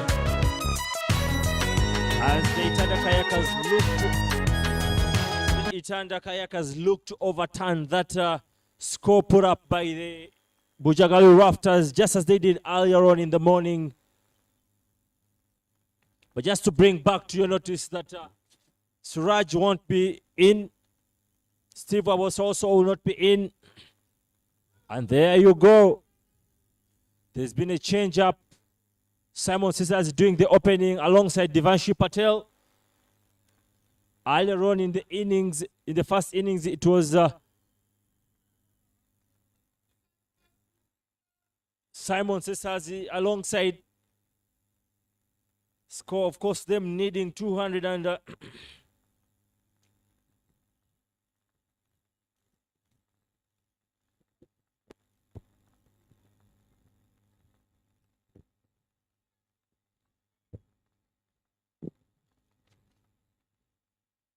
seems we're poised for a very tense finish in the day, as the Itanda Kayakas will be looking to just build on to that momentum after that commanding win against Karuma Rapids, just bring themselves into the tournament with that very commanding win.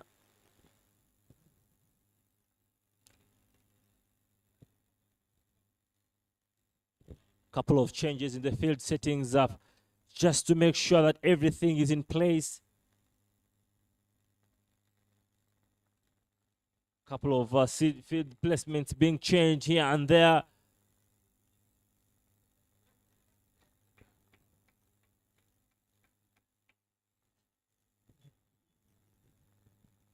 Already seeing Simon Sisters on strike. Already a fielder placed in at the deep square leg in there. Feels like they're either defensive. They know Simon Sisters is a good puller of the ball, or the tactic should be that they're going to be applying the short ball. But here we go. Yes.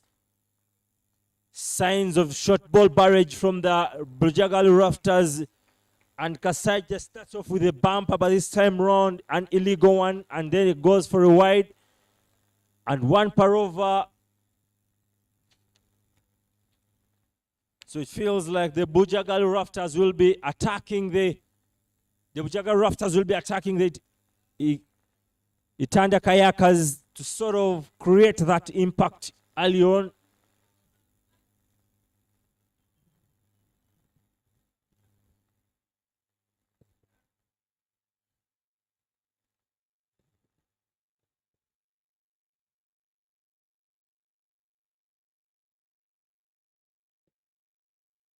Another short one down the leg.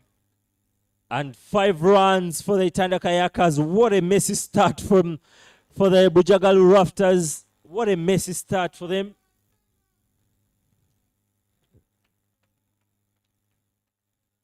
That's 6 runs with 0 balls bowled.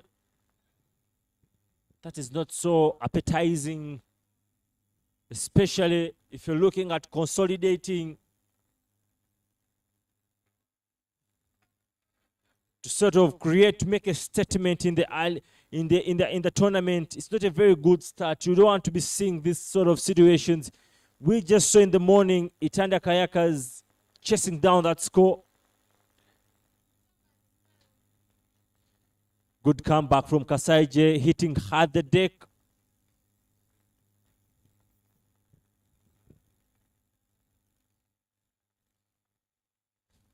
Just looking at back how the Itanda Kayakas got themselves together and chased down that earlier on morning game. After that first ball dismissal of the danger man, Simon Sisters, a very experienced opener for the Cricket Cranes. And then looking at how Bujjagali Rafters have had this sort of messy start, it doesn't really sound good. It's an alarming sign for any captain.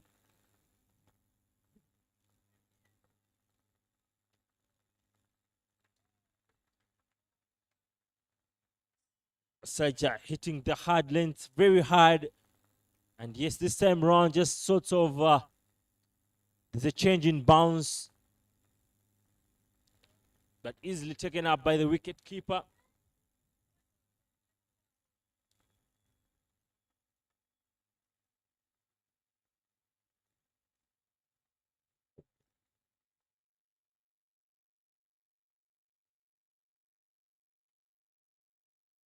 Up in the air. Yes. And finally, the short ball strategy pays off for Kasaija. Easily taken there from Arjuna.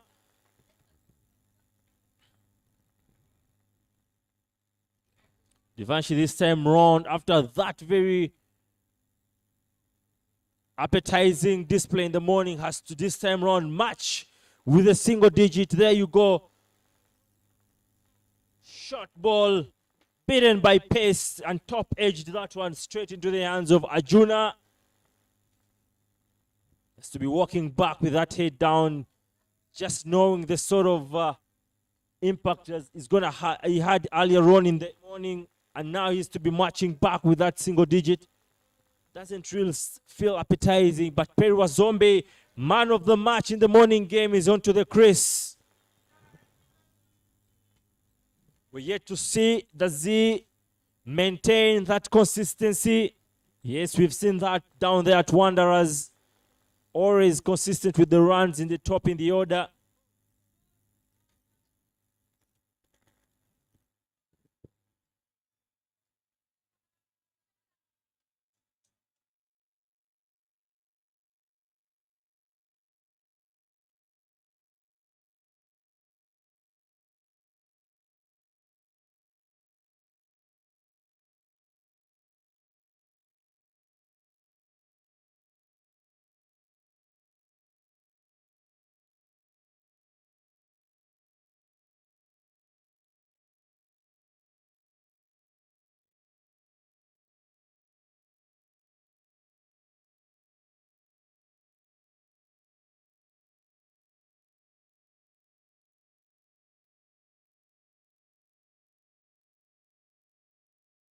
Another short ball for Perwa Zombie.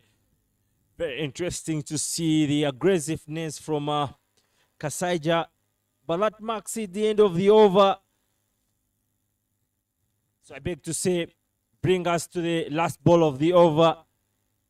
Very good aggressiveness from Kasaija there. He's not giving it into any batter coming in. Just serving them the short balls to see what they can offer. Yes, it has gifted him a wicket.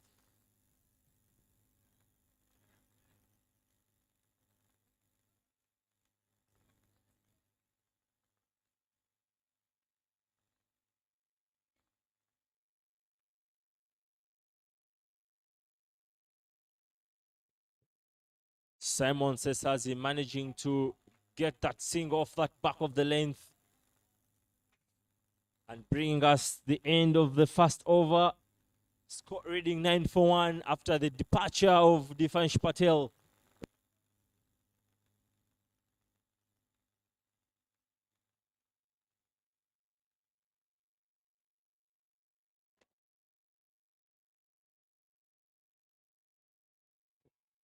Big shout there. Big shout there. It's a wide.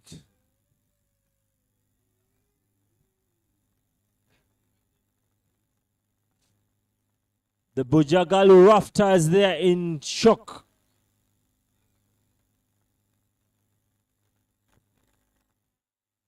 They had very much hope that maybe could have potentially been out. That is the delivery there. There is a feel that maybe the ball could have brushed the gloves of Perwa Zombie, but umpire in there to check that. And the umpire's decision, of course, is final.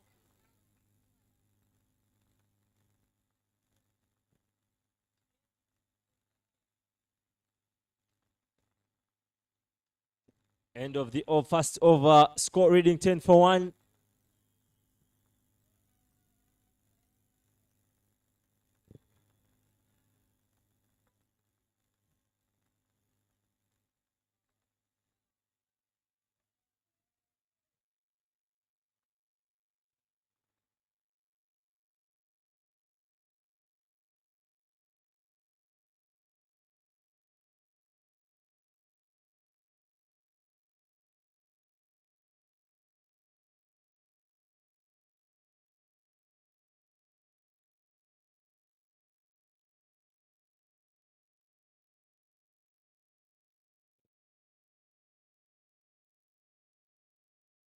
Yunus Sowobi there gets into the attack from the Kampala end. It's a very interesting display from Kasaija. He was never intimidated, whether it's Simon Sesazi, who has been to the T20 Men's World Cup in West Indies, in the West Indies and the US. He's not been intimidated by that. But simply banging it in very hard and just checking what they could offer.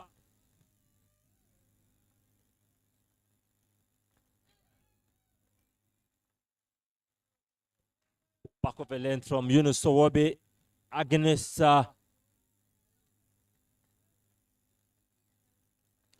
Simon Sesazi, who can be also a very dangerous batter if he's well set in there. You could see balls flying anytime.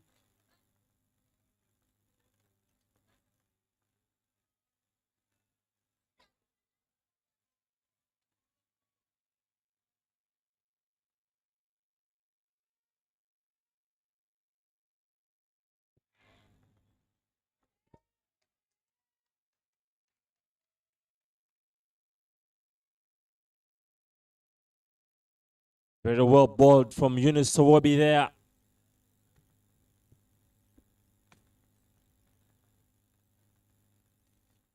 Very good battle between him and the very well experienced Simon Sesazi, who had a golden duck there. A couple of the cricket pals there watching the game. That's Cartwright's third man for one.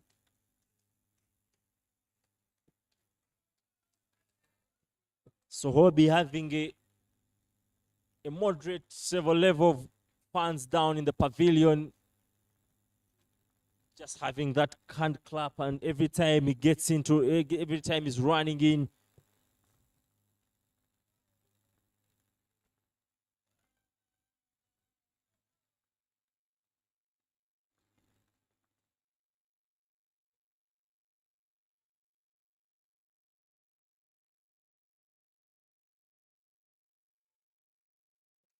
Very well bowled, very well bowled.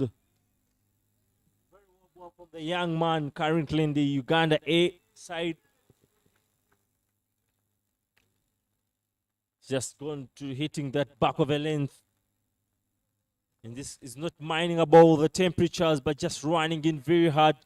That simply tells you how physically fit he is, ready.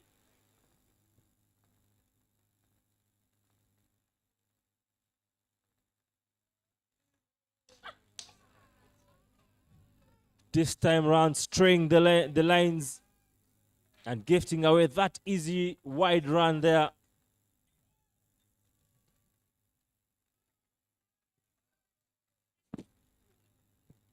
We're yet to see who takes over this session, as the Itanda Kayakas have sort of been kept silent.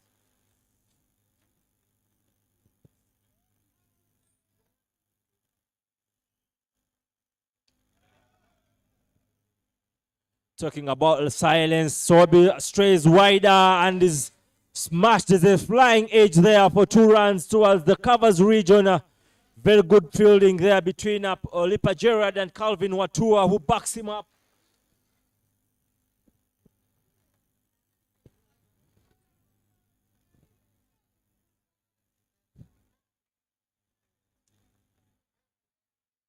We know Perry Wazombe won't be letting the Bujjagali Rafters just boss them around.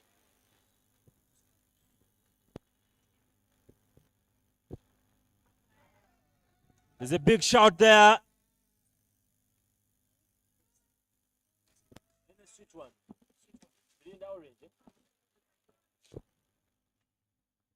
But no, that marks it the end of the over, leaving us at 14 for 1.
Innocent, you just where you are. I don't know where you've been to, but you missing out those the first over from the young man Kasaije coming in and just banging it very hard for the batters there. And other short ball, but this time is marked towards the fine leg for 6 runs. Simon Sesazi there.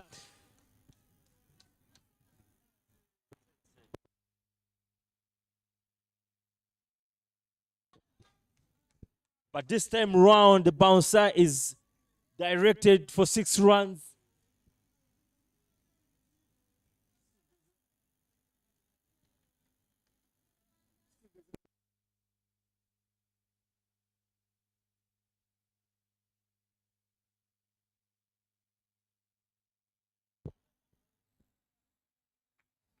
Happy to be back in the comms box just in time to see Enoch Kasaija, fresh from Nyakasura Fort Portal, showing us his skill set here. Now he withdraws from his bowling run-up. I think the batsmen have had a bouncing range, and they're saying now we shall also pounce on you if you bounce us. But it's very good to watch that such a young man is not intimidated, because sometimes you'd think, oh, Simon is just from the World Cup, I wouldn't be bouncing a player of that caliber, but he kept banging it very hard. But of course, getting that wicket of Devanshi Patel. Another one there. This time also flying just into the boundary for 6 runs. What are we seeing here? What are we seeing? Madness from our Simon Sesazi here. Simon Sesazi has really gone berserk, compensating for that morning golden duck. There you go, another short one. Simon Sesazi not afraid to unleash the big hits, also the heaves across the line from Enoch Kasaija's ruthless spell. But look at what has happened to Enoch Kasaija's figures now. It's disappeared for 2 back-to-back sixes after starting over with a dot ball. And Simon has raced to 15 from 8. Devansh was gone early.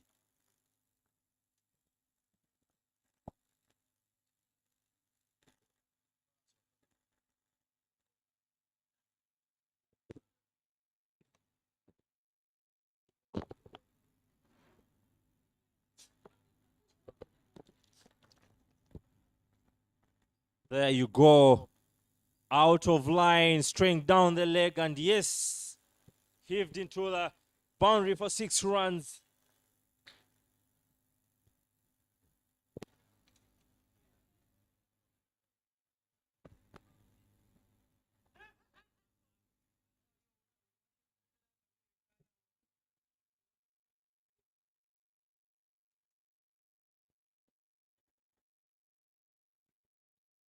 .26 now for 1.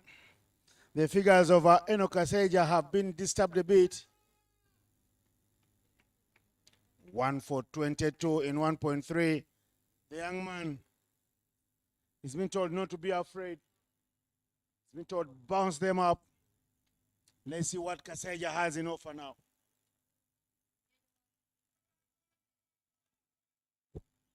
This time he pitches up nicely.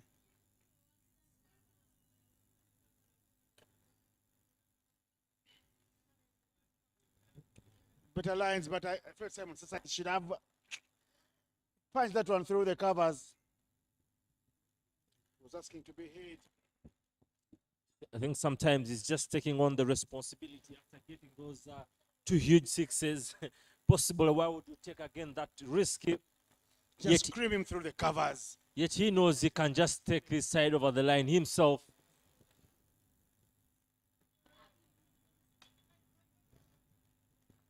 Cut very hard, but Calvin Watua does very well to cut it off.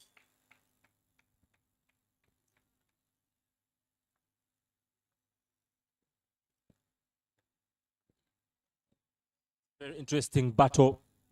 Last ball of the over. I want to see how does Kasaija react to this. Does he bounce Simon out? Does Simon throw him back to the ropes?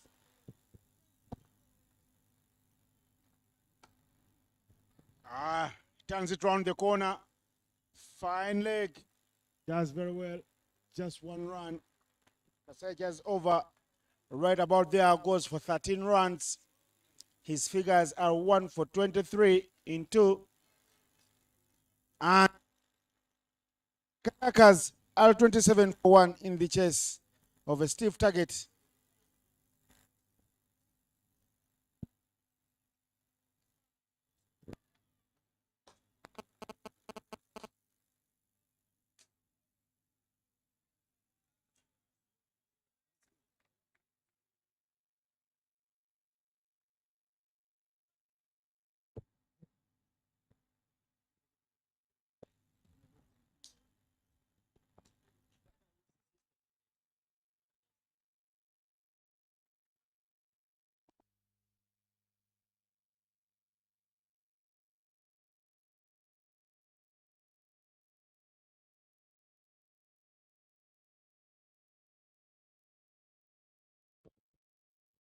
Good start there. The first.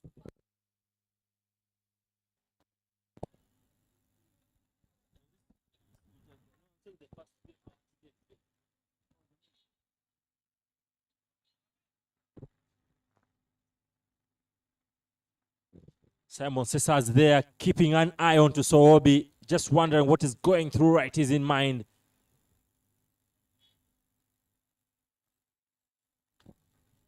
That slap through point for 4 runs. What a response from Simon Cesazi. He's taking on the charge. No runs for Simon whatsoever. In the morning, dismissed for a golden duck. And see what he does. He replies nicely. He's cruised to 20 without sweating so much. The pace bowlers have a job to do. Yunus Soobi, very economical in the first over. He only went for 4 runs. Now he's got to do it all over again.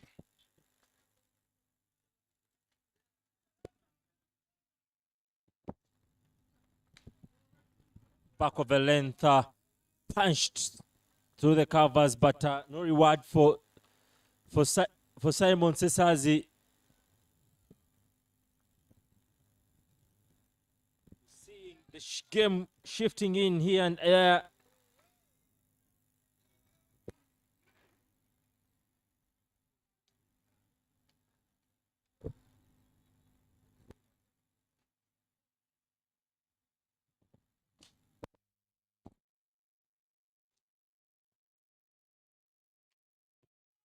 It up and over.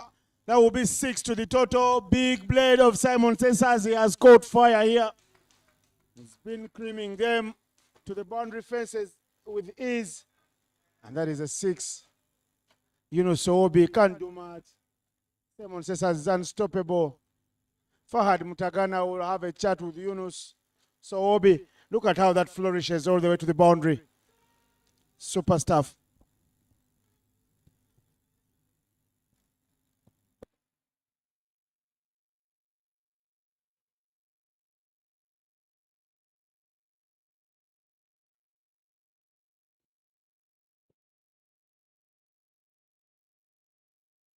That is the last hit from Simon. The left-hander fighting his hitting range. The boundaries here have been negated by the batters. Small boundaries.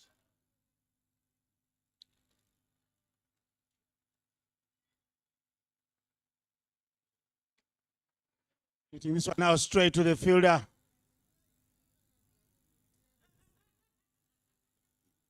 Just the 1 run, Simon Okecho. The fielder, he came out to bat today, Simon, and looked like money for his little cameo at the back end of the innings. So Wobby still has a delivery left in the over. In this over, it's been very, very expensive. 11 runs, but they would like to work their way.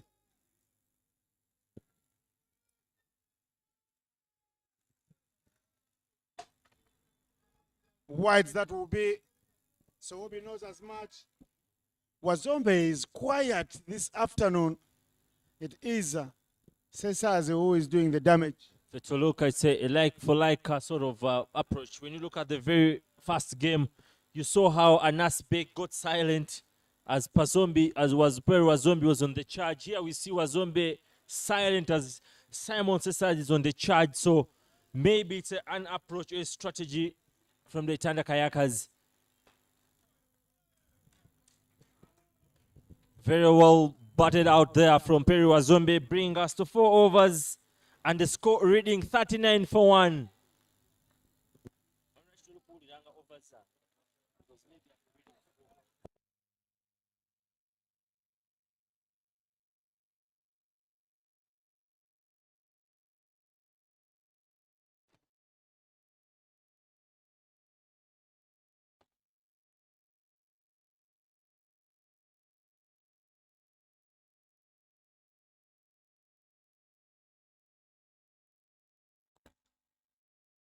Long discussion there.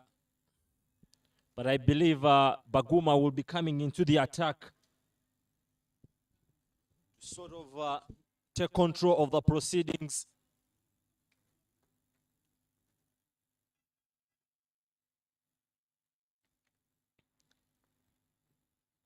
That man there, Baguma, innocent. I have to let you know, actually, by the way, before I just go there, at this very stage, earlier on in the game that they won, Itanda Kayakas, after 4 overs, were standing at 41 for 1 and for none, and here they are 39 for 1, adrift by 3 runs. Do you think they're in a pole position to gun this score down? It is a way of how things should run to the very end. Sustained hitting. They must show real commitment in the field. That's the way to go about the business. Talk about range hitting. The man in the attack is Baguma Joseph. Currently, before I even get there, topping the Max T20 Challenge Cup just in December in 2025. And here he is topping the bowling stats with 6 overs, 6 wickets at an economy of 7.3.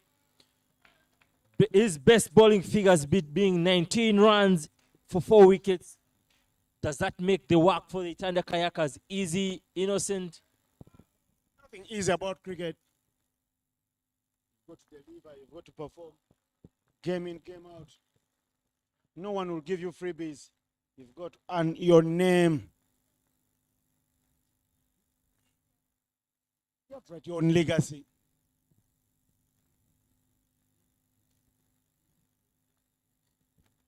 Couple of changes there you could see. Just making sure that every chance created is well taken, because they are aware of the Itanda Kayakas. Off the knee there, bashed it. That's log swept for 1 pounce into the rope. 4 runs for the Itanda Kayakas. Boundaries have been flowing. Look at the 40 coming up in quick fashion. In just 4.1. Wazombe, play of the match yesterday. He's been playing second fiddle here in the chase. But he welcomes Baguma Benjamin. Well, that was a very good ball from Baguma, but I trust the hands of Peri Wazombe to go. Again, he wants to go. Peri Wazombe doesn't want to die trying or regretting, ruining a missed chance. He wants to die by the sword, because that's how he lives. That's why he was able to pocket 100K. He cleans him up. Very well ball there. Very well ball from Baguma Joseph, taking the first match man of the match. Peri Wazombe back to the dressing room. What a moment for the Bujjagali Rafters.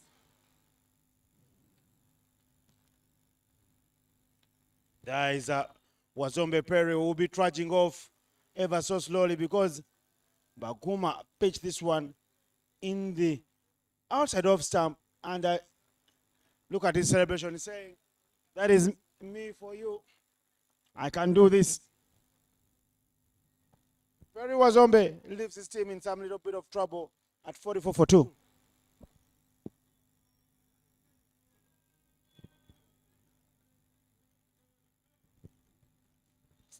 That was a very reckless batting from Perry Wazombe there. For sure, there's nothing that was in shape. Everything was out of shape, and definitely had to pay a price for that. Innocent, what kayakas, from which language does that word come from? Is it an English word? I was sitting down and trying to wonder, is it an English word? Because kayakas in the language spoken back from where I'm coming from could easily translate into newcomers. It's close to that. So I'm just wondering, where kayakas, is it an English word? Innocent, just take us through that. Where do you come from first and foremost, so that people can know what you're really talking about here? Of course, from the capital city of the Busoga sub-region, that is Jinja and Lusoga, the language there. Kayakas could easily translate into newcomers. Well, kayakas is an English word. And if they call you a kayaker, as you can see now, the new man in there, Anas Baig, not taking a lot of time to look at what Baguma is bowling. Say kayakers are people who paddle a kayak. So a kayak is a small narrow boat, and a kayaker is someone who uses a paddle to move it across water like rivers, lakes, or the sea. So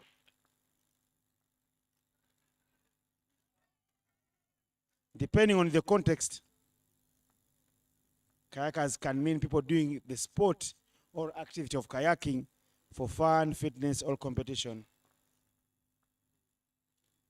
Or it can also mean adventurers, all athletes who paddle through calm waters or even wild rapids. In short, kayakers are people who kayak. As these as bananas. Okay, that's it. The chat there once again from the experienced batters. Simon Cesars for the cricket cranes, and Nasbeg for the emerging side.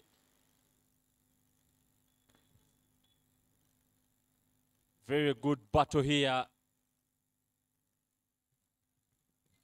Simon Okecho reverting to slow bowling from the Kampala Road end.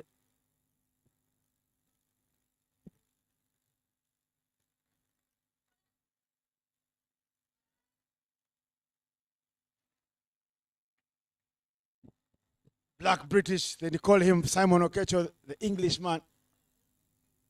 He's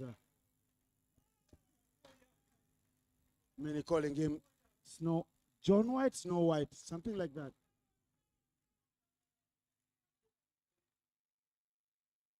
Working day for the Rafters.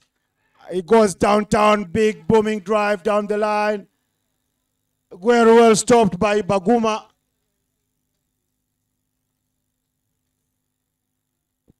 Athletic effort to cut off a certain boundary.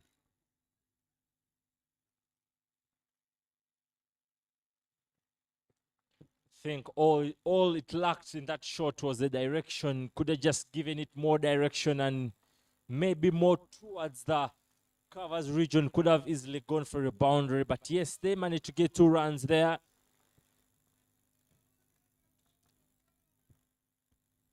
Now,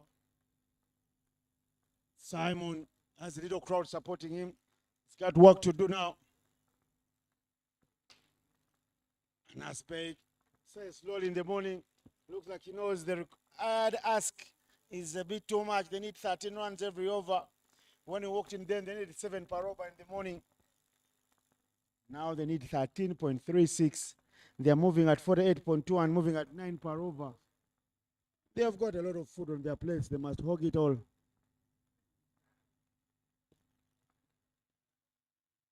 Innocent, how would you rate yourself with your magic left, defending 15 runs, 20 runs actually against Perry Wazombe and Robo? How would you rate yourself out of 10? Catch that. Yes. Chance for a catch. Baguma celebrates a famous wicket. There, Simon Okecho happy that Baguma Septima take the wicket. Simon says as he perishes for 28 odd from 19 balls. And the Kayakas now are in a deep trouble. They have dug themselves into a slow.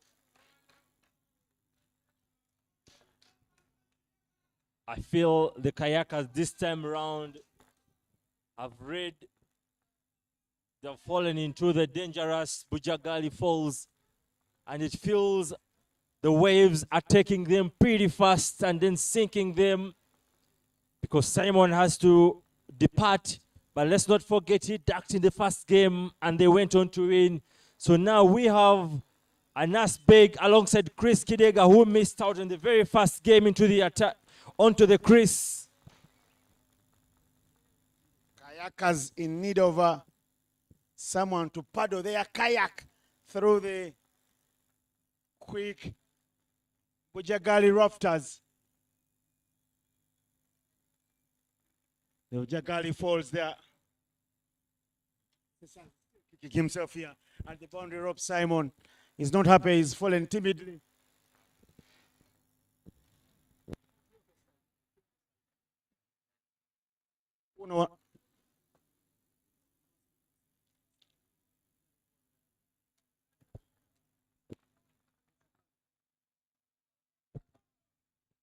Simon Okecho. Oh, for him there. Christopher Kidega calls himself Chris Danger. You loved him. This is Simon Sesazi, leading run scorer for Uganda in T20 internationals. The only man in the 2000 run club has his hands on his waist saying, what could have gone wrong? Why did the chicken cross the road? He must be asking himself. Kidega goes. The wickets are falling in quick fashion now. That is for Black British there with the wicket. Look at the celebrations from the Rafters. Kidega unhappy. He is fallen for 0. He missed the morning game, 44 the other day. In the morning, guilty party for missing out because of reasons best known to him. But look at him, Kidega. He is quoting and saying, no ways. I think I need another chance. This is how he fell over Kidega. Flighted. Yes. Oh, no. Very confident appeal from Simon Okecho, the keeper, as well. Robert Arjuna, umpire Sharon Atula, taking all her time in the world before she raises the dreaded finger. Kidega goes for 0. Simon Sesazi. So 2 wickets have fallen in a flash. Mr. Simon Black British Okecho is the name of the game now. He's running this town. He's got the keys to Lugogo. And he's in charge.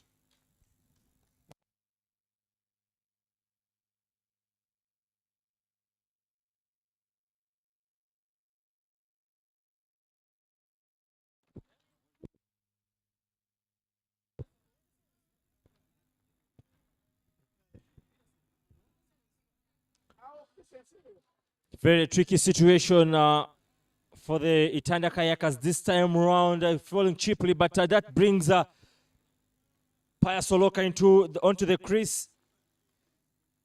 He can always pull off those wonders. He's not someone who can be taken lightly. We saw some of those very adventurous shots he played earlier on as we had the battle with his former teammate at Ginger's Senior Secondary School in Neuro Jonathan. Hard off the back foot punch there for 1 run to take off.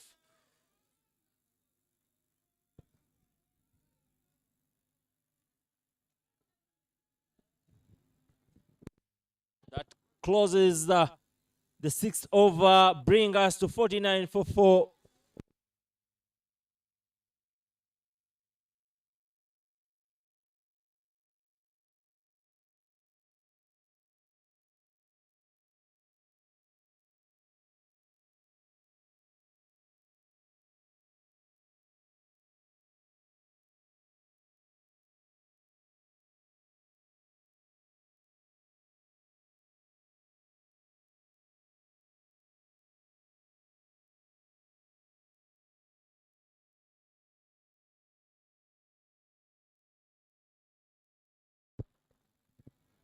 What a turnaround it has been for the Bujjagali Rafters, but Baguma continues. Slog swept there, racing to the boundary. Yes, 4 runs. That's Paya Soloka. You can see that kind of response is not going to back down. I can tell you, Innocent. He's just going to be coming at Baguma, and that's a nice battle we yet to see here.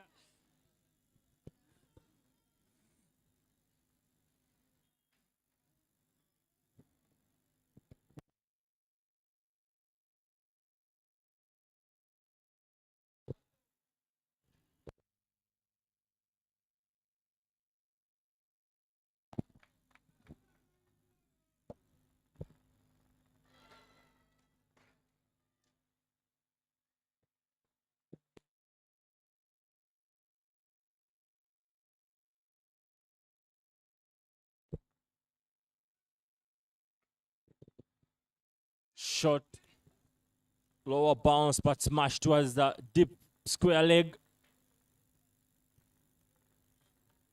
That's the sort of response as a batter you should be needing to sort of take back the pressure onto the bowler, not allowing them to just get onto you.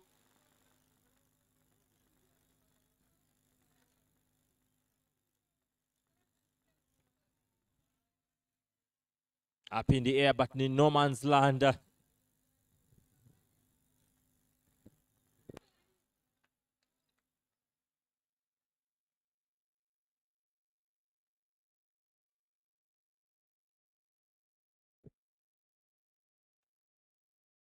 Shots marked towards mid-wicket, almost getting to the boundary. Alvin Watua, once upon a time, owning that beautiful moniker of Mr. Cricket. He made his debut for the Cricket Cranes last year during the Pearl of Africa series in Entebbe. During the times of Abe Sharma. Abe Sharma is long gone after Uganda's failure to make it to back-to-back World Cups. Hit straight now.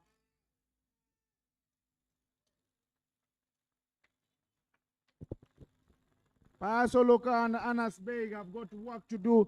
They've got to lift their teams.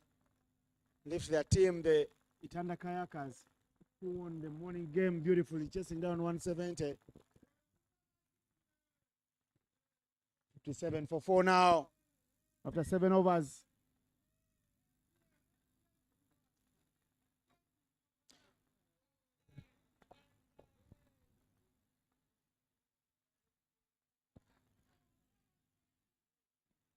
One for 14 in 2 overs for Baguma Joseph.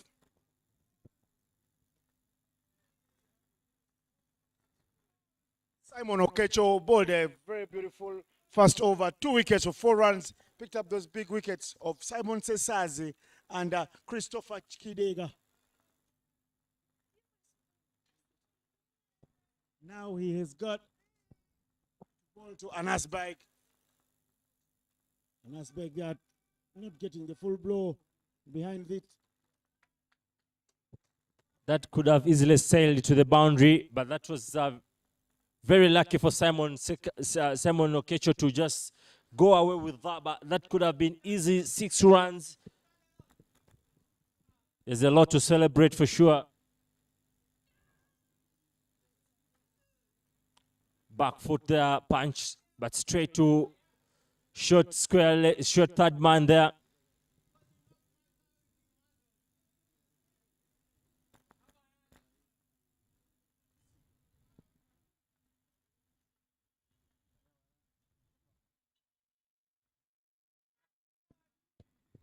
Chance squandered there from the keeper, but it seems he's hurt there. It's hit him in the nether regions. I hope he's wearing a ball guard. But he's up on his feet, the keeper, Jonah Robert. Looks like all is good. Interesting battle here. Every team has now won a game. If the Rafters win, this will be their second victory. You remember they won the opening game by 113 runs.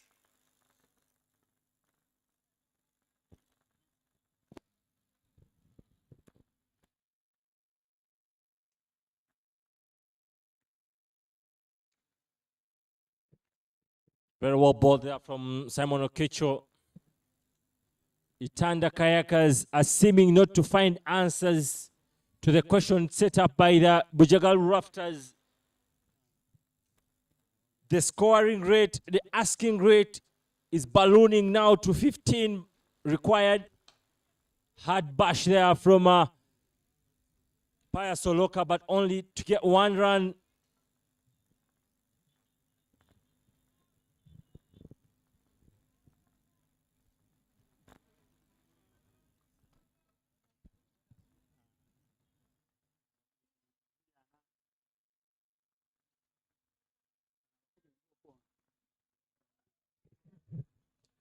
Very interesting pictures there.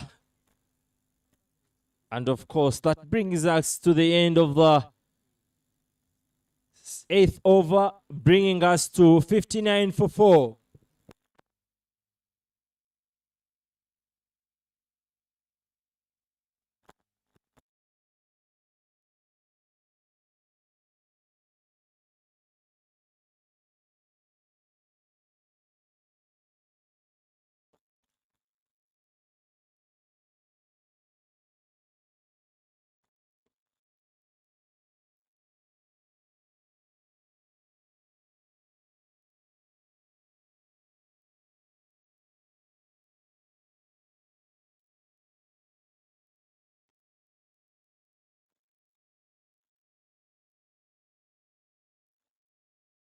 Some of the young fans, you'll see many of these play for the Cricket Cranes in years to come by. They have got careers going on in boxing, rugby, and cricket, and they've got their favorite players here playing today. They're having a lot of good time, and they love it all. They brought some life to the game here. I can also see some former under-19 internationals like Conrad Robwama right there in your frame. Yes, so they've been cheering up for Sowobi specifically every time he was running in. They've been really cheering up the boy, especially Sowobi Yunus.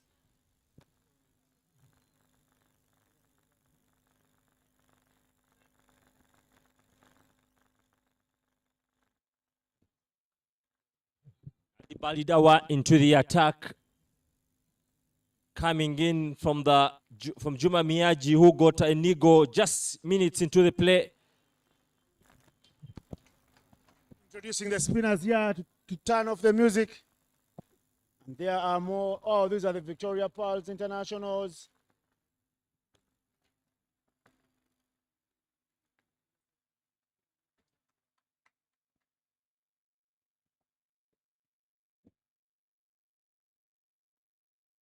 Ali Balidawa left arm.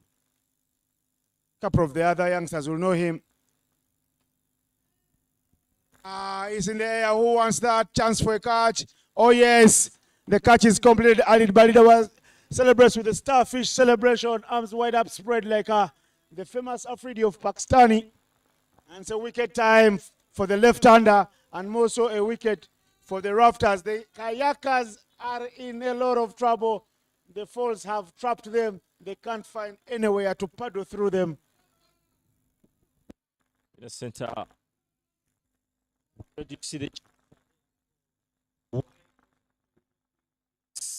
And Paya Soloka goes for that bait there, gifting that chance. But actually, if it had more conviction, could have maybe possibly just ran over the ropes for 6 runs. But yes, he has to be moving back.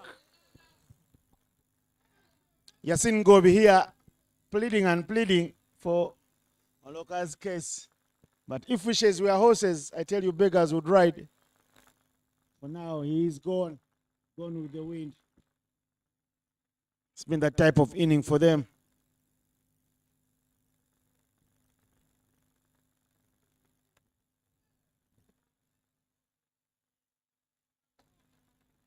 Very well bought from Ali Balidawa, getting onto the side.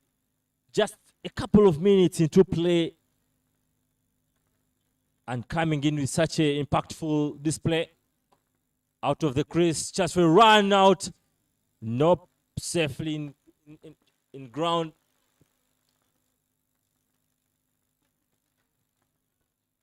That's close of 8th over, leaving us at 59 for 4.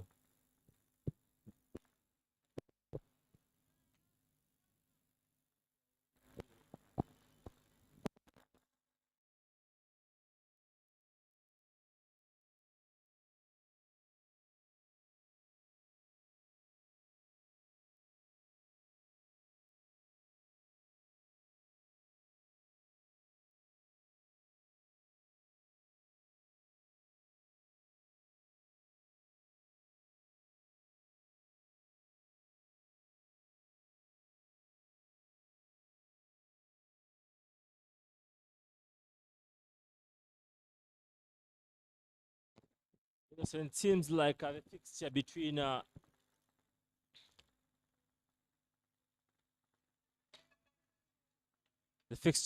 Itanda Kayakas and Bujjagali Rafters is seeming to be more into a one-sided game. We saw the first game, that 221, and then the Itanda Kayakas just going halfway, and here we're seeing it. A 246 against the very side, and seems like it's a long touching, it's a long distance for the Itanda Kayakas. Do you feel it's getting in more into a one-sided affair? Can't say that even better because it is what it is.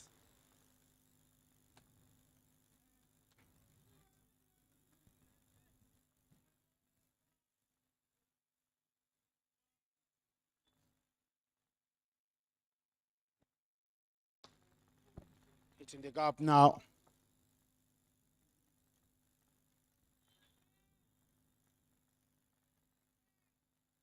Runs have dried up here. But the Kayakers have lost wickets in clusters into the 60s now. And that's big. And Abrez Mill Ali now having to work overtime to get out of trouble.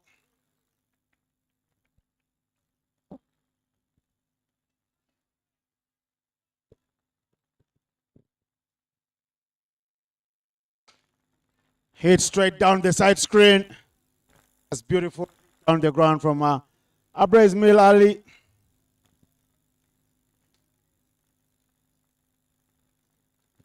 And that's that. To that boundary. The two teams will take a breather. The umpire calling for a drinks break. You can see the two coaches. Jonathan Sebanja right there in your frame walking into the picture. And Oxy Saddam Oyaga, his mate from the other team. And as we take the drinks break, enjoy those highlights. That was the last boundary, actually. 66 now for 5 after 10 overs.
Well, back into the session now. The final session. The asking rate skyrocketing to 17.8. Amir Abrazali onto the streak alongside Anas Beg with the current run rate standing at 6.6. They need to up that scoring rate if they're to have a chance. That's a powerful back foot cut, the slap there, but nothing there out of it.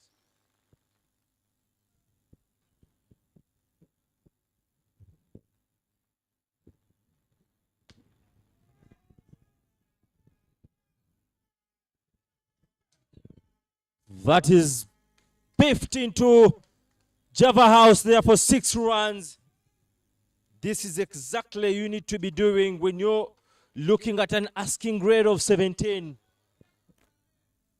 You need to be depositing those balls into the ropes, into the stands. There's no two ways about it. You have to go hitting big and bigger. But look at those two there. They must work out here a plan. But look at that, was very well muscled from the middle of the bat.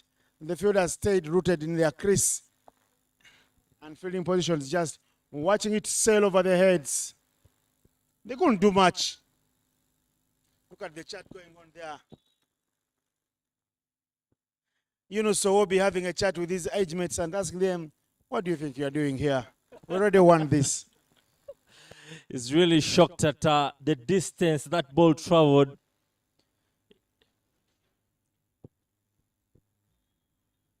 I think the big men there at Cricket Uganda must be hating it today with several balls lost in Innocent Dawla. Does that feel nice financially? Digging deeper and deeper when you're seeing several balls flying all over the place. But yes, that brings us to 72 for 5.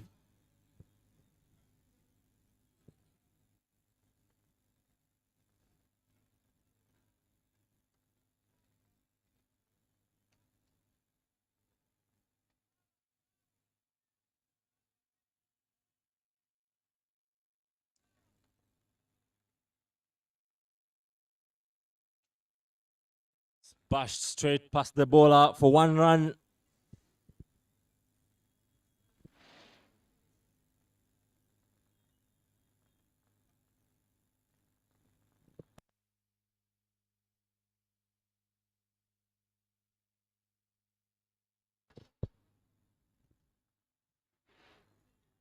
Shockingly, Anas Beg refutes that single, which could have been an easy one.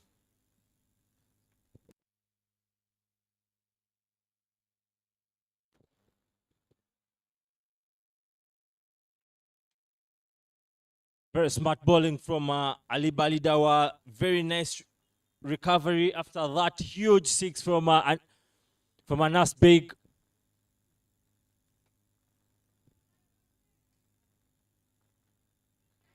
Overthrow, call for 2 runs. Yes, comfortably taken. Is there a chance for a third? No, they won't take on the arm of Benjamin Baguma Joseph. They are believing here, and they continue to believe.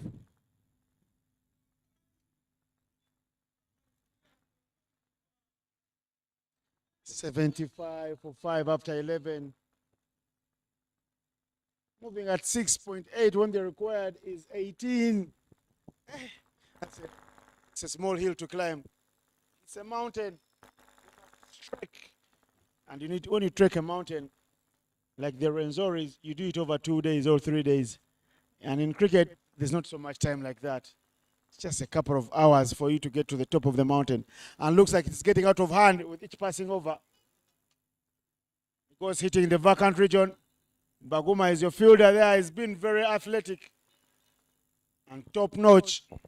That's where direction comes in. You don't have to be exerting all that energy, all to get is 1 run. But just because you lacked direction in that particular shot, full toss there. not punished very well. From a Bryce Miller, he looks at his a piece of wood. And I hope it doesn't become the bad workman who blames the tools.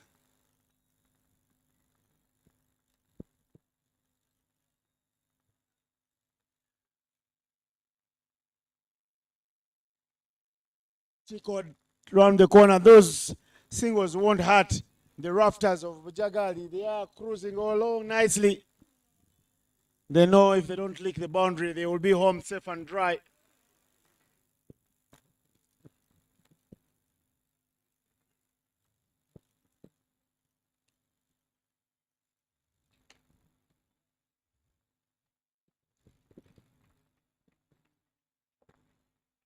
Itanda Kayakas really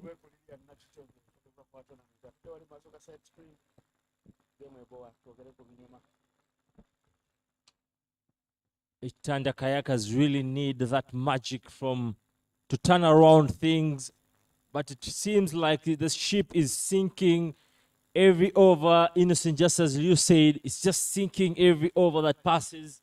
Look at the required runway now. It's moved into 20s at the beginning of the 18. No. There is the effort at the bowler's end. And they will give away a second run. Look at the pickup from Baguma. Almost had them in lots of trouble.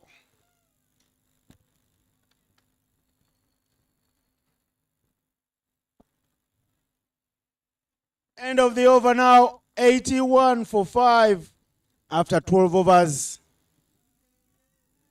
Anas Beg on 20 and a Bryce Milali on 9 of 11.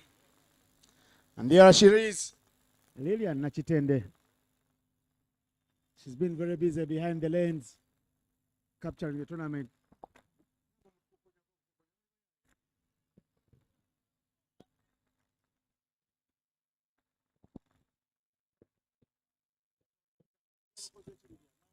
So here Richard into the attack. A very economic bowler has always been plying his side at Jack.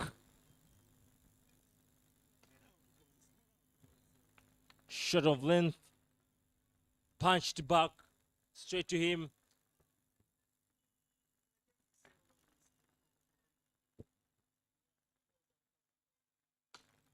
Slog swept straight to Calvin. Oh, what a pasta. What an opportunity put down, but yes, the 6 saved. There's Calvin Watua for you. A very good athletic effort on the boundary, almost going out of the field of play with the ball. But what Calvin does nice, he parries it back in the field of play, so he doesn't concede 6.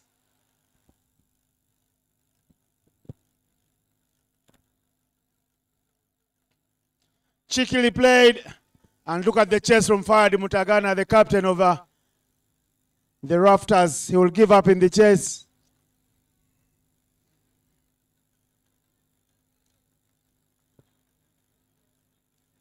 We are into the back end of the match here, but this game is going one-way traffic. 21 is the required rate. Anas Beg earlier on during the lunch break, just to remind you, he was telling me about how his dad banged the table for him just the previous night on his on that small performance he had yesterday. There is Anas Beg with a big maximum. Anas Beg Okelo. His teammates call him Okelo. He can speak some good Luganda. It's interesting to know there. Born in Uganda, Asian descent. The father captained Uganda. I tell you what, the father has always loved it through the game.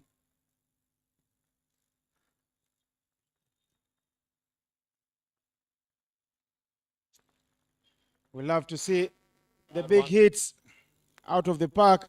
And there's Anas Beg, who was put on a show for himself. He's moved into the 30s of just 8 balls. He's carrying the burden of the Kayakas single-handedly, with all the big boys today fading China for the party. He's He's been going airborne.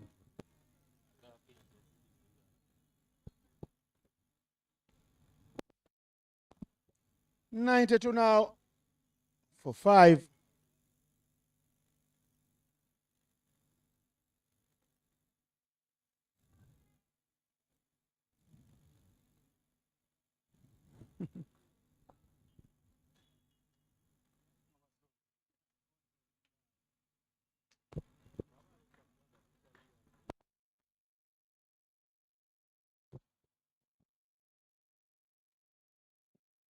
There you go.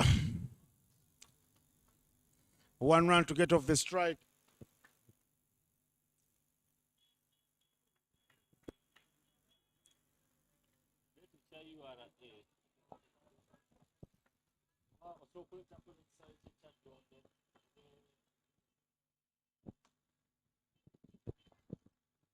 There you go. 1 run down the line to Obuya, the big boy, the power hitter.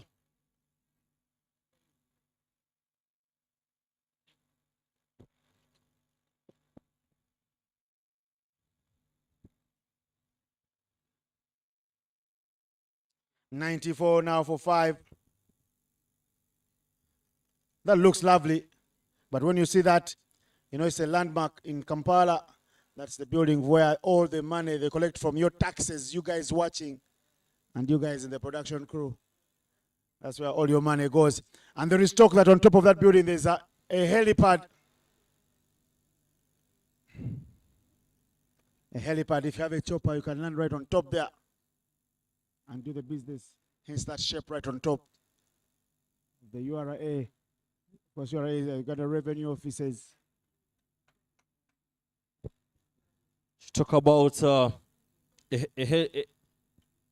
talking about a chopper landing on the URA building there for business. How about landing in for a prom party? What is your take about that innocent?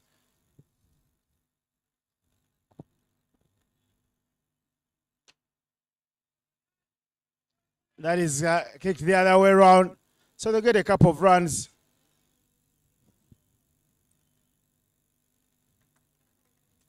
Robinson Obuya urging his teammates, they are known to give up, to continue working. He's saying it's not all over. The quiet rate is now, will be 22 if there's another dot ball in this over.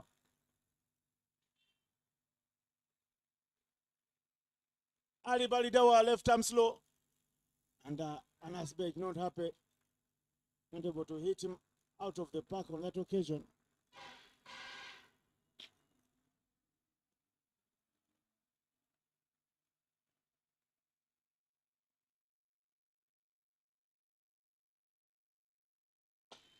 Hit straight to the sweeper. Calvin Watua with the effort. 2 runs they take, but Watua has done very well. That was a real full-blooded thump from Braze, but that magnificent ball fielding from Calvin stops that boundary. Tournament physio, also the physio of the cricket cranes there.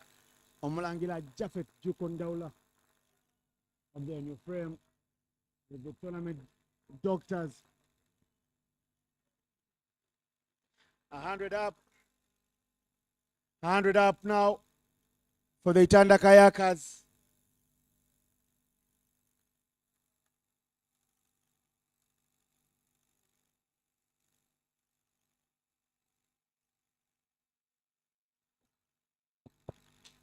Big whip, straight down the ground, straight as a die. When you chase those ones, you'll never catch up. Even Usain Bolt would struggle to stop that one at his prime. Anas Beg has been finding his hitting range. If his father is watching, I don't know what tables he'll be banging tonight. But you see, these are the ground staff here following the proceedings. John and his mate. It's been a long day for them. Back-to-back tournaments. And the late leaguers, look at that beautiful boundary. Shalom Tohula ducking for safety. Ali Balidawa looking at the umpire ducker while says, this is just a ball. Will not kill you, but I tell you, we've seen this ball kill some people.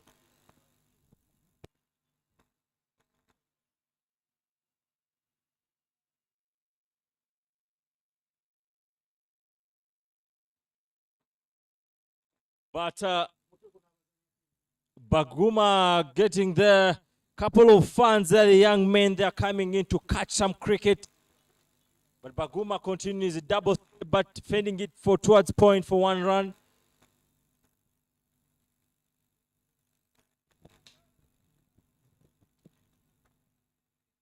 It's been a beautiful day of cricket for everyone. A longer day if you're in the comms box. Yasin looks like you swallowed a very big bundle. Chance to stop it from Calvin Watua. He does very well. Paying back in the same vein that Joseph Baguma has been fielding off the bowling of everyone else. I think he's really saved almost, maybe I would say, if my math is right, around 10 runs for the Bujjagali Rafters off the boundary. Calvin Watua Played there from Anas Bay. They hop onto the bike and they'll run a couple of runs. 2 to the total. Baguma in good figures there. 1 for 17 now. After 2.3. But you look at the required run rate standing at 24.7. Anytime getting into the 25. Looks like a long distance for the Itanda Kayakas, but why can you say that when you have Anas Beg still batting? Fahad Mtagana, the skipper, cuts it off. Ajuna, since that ball hit him in his body, took a body blow. He's not been comfortable.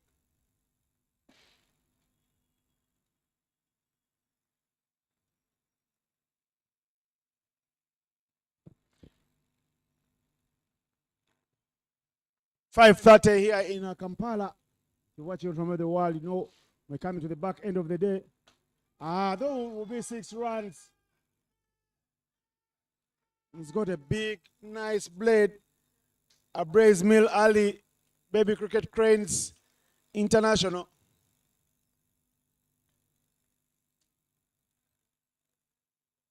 And that is 6 runs. Baguma says it's all right. He's not a happy man that the youngsters have taken him on and hit him all over the park. There you can see just extended arms and pick it from outside off stump to cream it all the way to the long on boundary. And now he forces the issue on the offside. And there's a run on offer.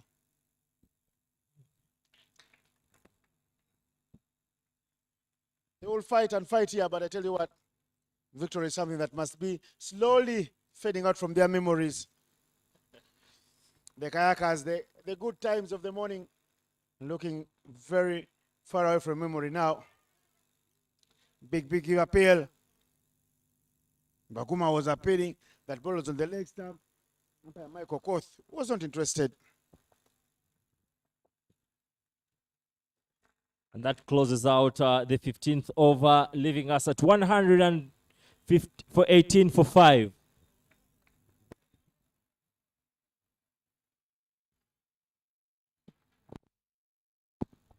This is Lugogo looking beautiful for you. You can see the Lugogo Tennis Club in the background.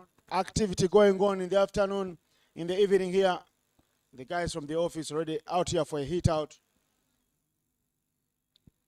Lugogo, of course, a very beautiful public social amenity with lots of sports, from boxing to basketball, from hockey to volleyball, cricket to tennis. We got it all here. Here's Ali Balidawa from the Ginger Road end now, the left hammer. He's hit out of the park with the boy for the long levers. A nice bag.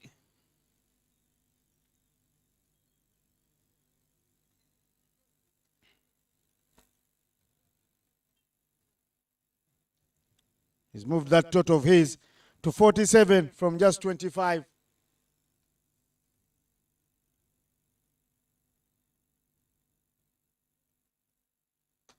He's cut it very hard, but there is Robocop. Won't be taken on. 124 for 5 now.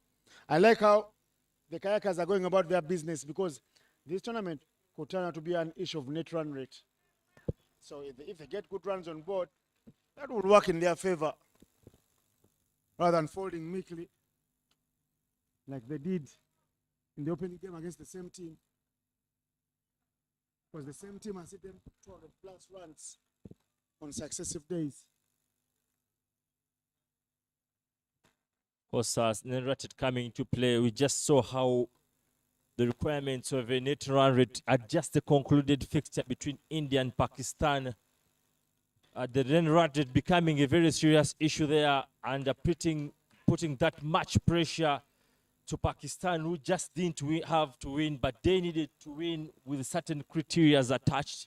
So that definitely created extra pressure onto them, but of course ending up losing that game. So yes, as a cricketer, any person playing cricket, that always has to be at the back of your mind. Adventurous there, but what? He's just gifted a practicing catch there. And real practice. Like you said.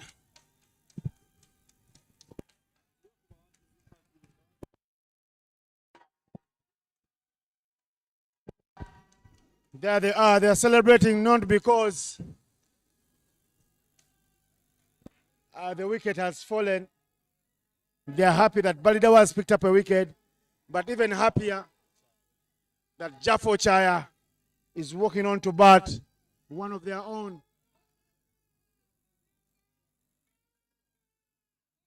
This is why Jaffo Chaya will be coming on to bat, because Mr. Ali Balidawa has picked up that wicket. Real catching practice for the fielder. And you can see gets a rousing applause from his mates, Jaffo Chaya, but he comes in when there is a big mountain to climb. You talk about that energy from that little crowd there, particularly for Ochaya and Sowobi Yunus, backing him up.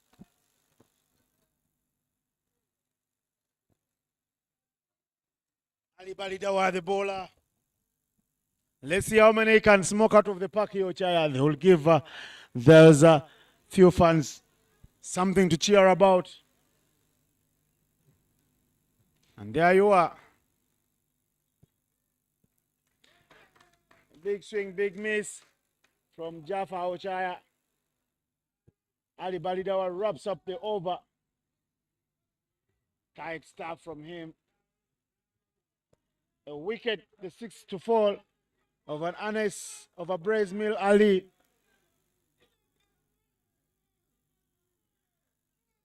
Two for 29, his figures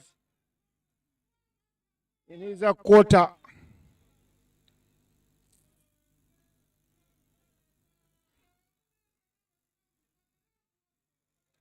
They need now almost 30 runs every over.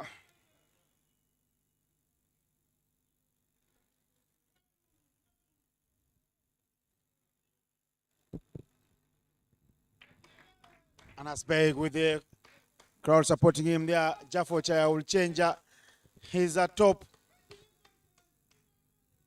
Will bring on the helmet, because looks like it's time to go against the pace of Musa Majid. Very strict. ICC now becoming extremely strict when it comes to safety issues. So definitely we don't want to be losing them, and hence the helmet has to be on, just to make sure safety comes first. Just love to watch. We need to keep watching them play, but in a very safe manner. But a mountain to climb for the Itanda Kayakas, with the asking rate at 29.25.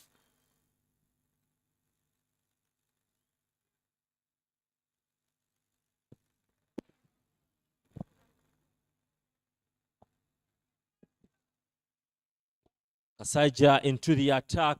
Does he continue with his short ball strategy? Does he go fuller? I guess that's the advice. Says come quick and fast. We are bowling to the tail now with the all-rounders in. Let's not let the tail wag. Let's wrap it up. think Innocent, you just got it wrong. Anas Beg is right on strike. His score reading 49 of 28. After Anas Beg, there's nobody. And it's a tail I'm talking about.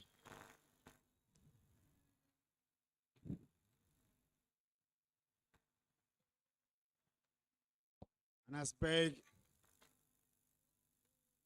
50 up for Anas Beg. Very well played to you, Anas Beg, but this 50 could be in a losing cause. The 50 in the morning game, the 50 in the evening game.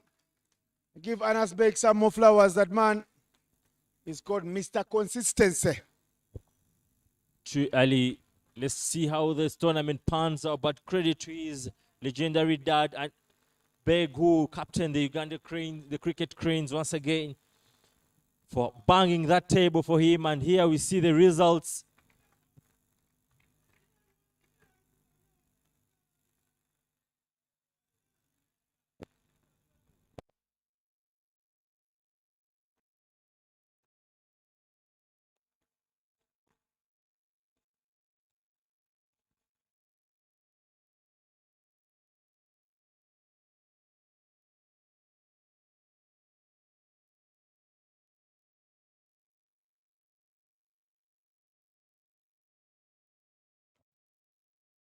Swing again very hard there and collecting nothing. 2 back-to-back dot balls for Eno Kasaija. At the back end of the innings, it is pace and more pace for the Bujjagali Rafters. They are going one-way traffic now. They would like to close the door and close the deal and close the day with victory.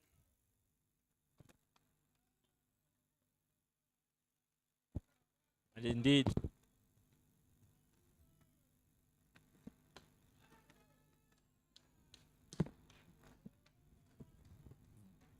that seems actually, just you rightly said, Innocent, seems the door is getting closed farther and farther for the Itanda Kayakas, unless we see some magic from Anas Beg.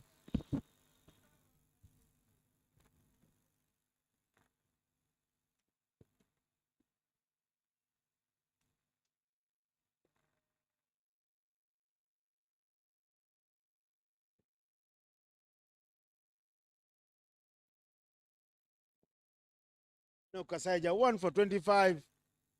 Picked up a wicket early on of Devansh Patel to make sure the front foot was taken by the Rafters. They won one yesterday on match day number 1, and they lost their second game. Missing one of their big players today in Fred Achelam. Maybe had some obligations to take care of.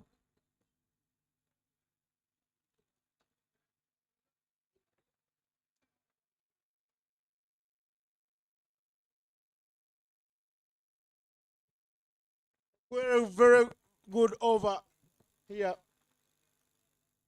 17th over. Been brilliant from Eno Kasaija. Just giving away 2 runs and bring some sense of semblance to his bowling figures now. 1 for 25 in 3. Looks better than what he had before. 1 for 23 in 2. Because Jaffo Chaya has come out here and failed to find any fireworks. 50 of 30 for Anas Bey and Jaffo Chaya on 1 of 4.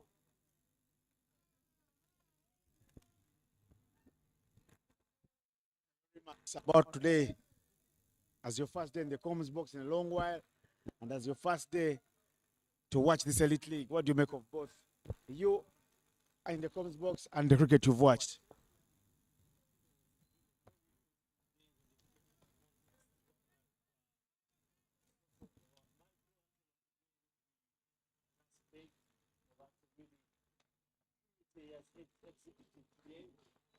Putting up those packers, we can see already he's actually still batting here, putting up that majestic inning, but just it might be in the losing cause, but have to give credit for him because all of us known and has big about going after that ball, but today is showing us the other side of him and it's proving, it's getting him the run, so it's been a highlight, a very great highlight for me today. And maybe just to add on the shift in runs in wins for the teams, this also shows the balance between this team, not one-sided sort of matches, but all teams poised at 1-1 win, and maybe the winner today takes the second win. So that creates a very, very interesting day tomorrow. And how about you? What do you make of your day? First time you're back in the comments box after a long while? A little rustiness in there, but just keeping the positives right, of course. As that close wine, that famous saying goes, the older it gets, the sweeter it becomes. So,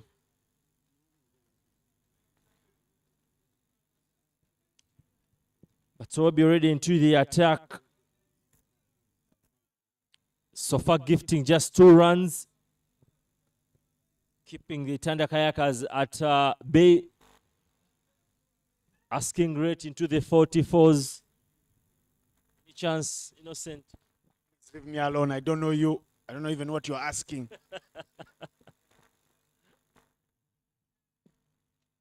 Who wants that? That is up in the air. Should be an easy take for Arjuna. Yes.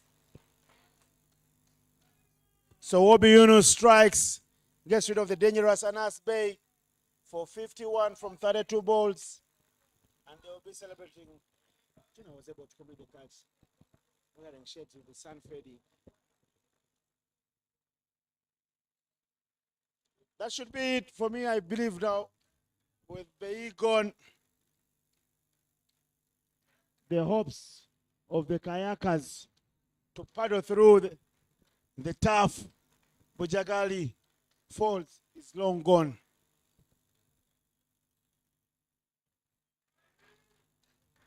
That was a thick edge. It's creating that easy catch for Arjuna there, but very well batted from Anas Beg. Very well batted for him. And we can see the change in approach has given him a better result in their double header. So I wish he could just carry that momentum into tomorrow. And as Matthew Musinguzi walking into bat now at number 9 for the Kayakas. Matthew Musinguzi also made his debut for the Cricket Cranes last year during the Pearl of Africa series in Entebbe. So we'll be happy to pick up the wicket of a close friend of his. He is smiling because he knows victory is theirs. There will be victors twice. The first team to pick up 2 wins now in this beautiful tournament. Prize man at stake. The man of matches are taking away 100K a day. I feel that is good enough. And not getting the full blowout of that Jaffa Ochaya.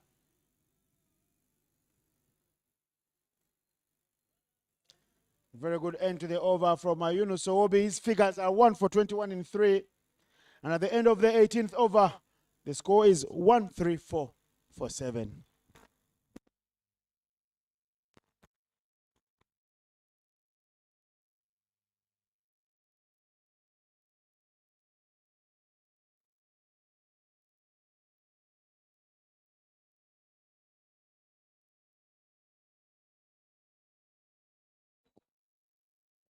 Two overs left in this one. Are you happy with what the scoreboard reads like? As look at Enoch Kasaija steaming in quick and fast with a dot ball, the first one. Well, I'm just excited at the prospects of how he runs in, how smooth his run-up is. See, these are some of the silent things that people maybe tend to overlook, but these are very key aspects that make you feel like this future of cricket in Uganda is real safe when you look at Kasaija and how he runs in. That's marked towards the covers region for 4 runs.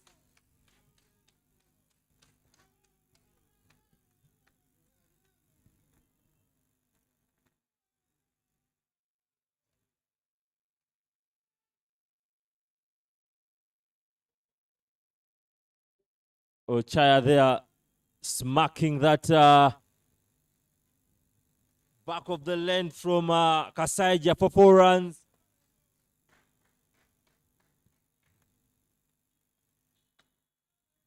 Very well dug out from Jaffo Chaya again. You get now a single to give the strike to Matthew. Matthew, the left-arm spinner. Another one for the future. Talk about how Kasaija is smooth and comes to running quickly. It gives you, not only you, but the whole of Uganda, very good prospects that are Juma Miyagi and Cosmas Cheuta. Whenever they are long gone, they have someone to fill their void. That's exactly what I was talking about. Those are good signs that you see the future of cricket is in safe hands. Change up in pace there. It has left Musinguzi looking for answers and just couldn't find any, gifting that dot ball to Kasaija. Musinguzi and Kasaija play for Abojo. Same club. They come from Nyakasura School. They are both OBs. All them call them alumni. Kasaija to Musinguzi. Musinguzi goes swinging very hard, but will only hit it on the ground where there is Robinson Obuya, the big hitting Robinson Obuya, cricket cranes opener, top order batter, patrolling there expertly.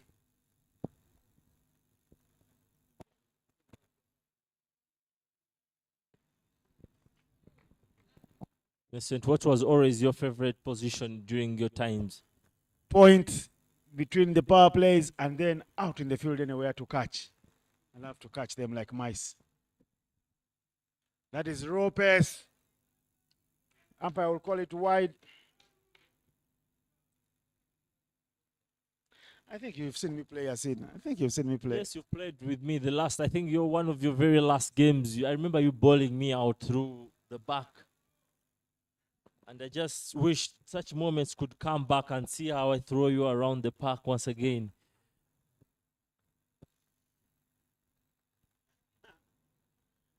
Yes, Kasaija now. Let's see how he makes up with the wide. Flashed very hard. Those will be 4 runs to the total for Ochaya Jaffa.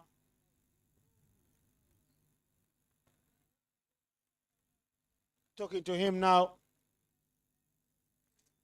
Robert Arjuna saying, you can do better than this. And a good spell there from Kasaija comes to an end. He came full raw blast pace. And then edge flying from Jaffo Chaya's bat, gifting his team a boundary. 145 for 7 after 19. Final 6 balls. How many more can they get? We're here to see that. Ali Balidawa, sorry, Jaffa knows he just has to be swinging at that ball. That's in the air, who wants to catch? Calvin, Mr. Cricket Watua. Probably it's a very good take to dismiss Matthew Musinguzi.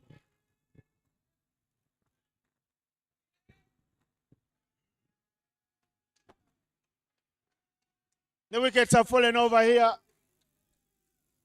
Look at Calvin in your screen there celebrating the catch.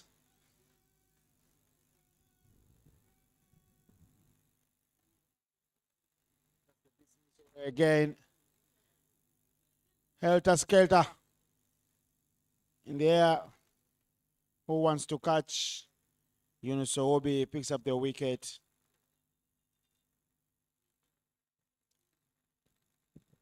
Two wickets for Sowobi now, 2 for 21.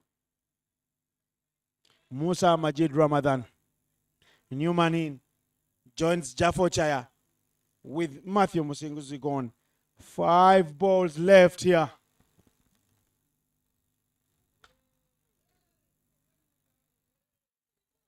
He's put his hands in the line of fire.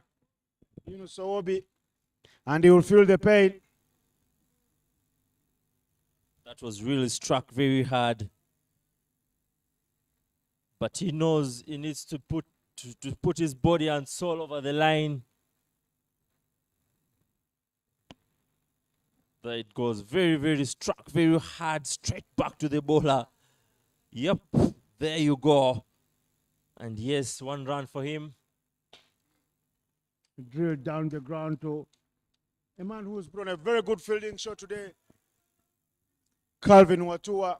He didn't score runs, fell for a golden duck. He came in, closed his eyes, and swung wildly.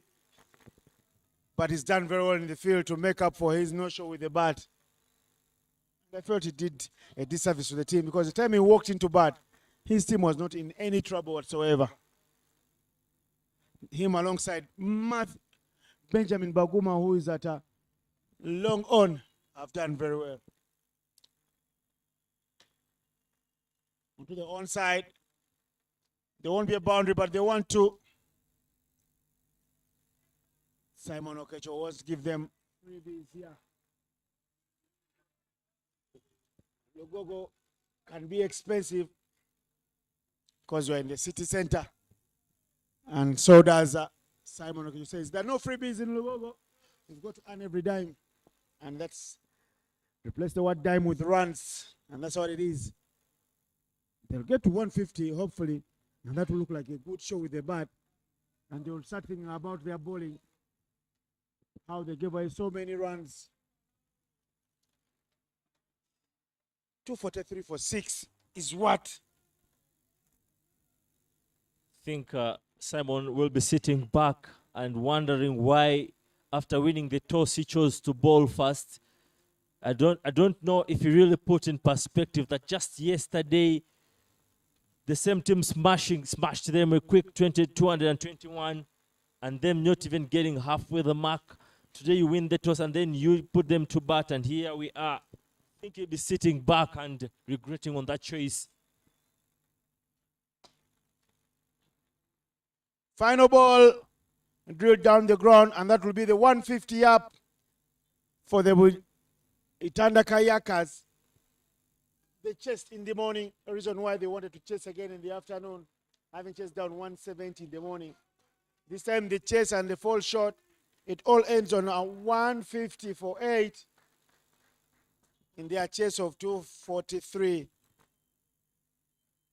Looks like they've been falling short by a couple of runs.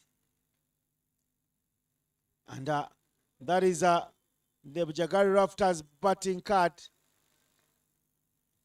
I beg your pardon, the Itanda Kayakas. 28 from 19 for Simon Sesazi, who said like a house on fire.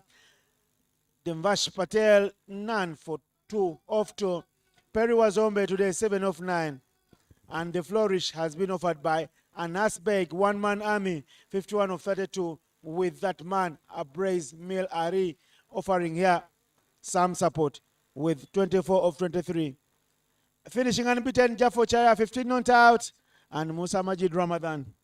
It's been an afternoon that belongs to the Bujjagali Rafters bowlers.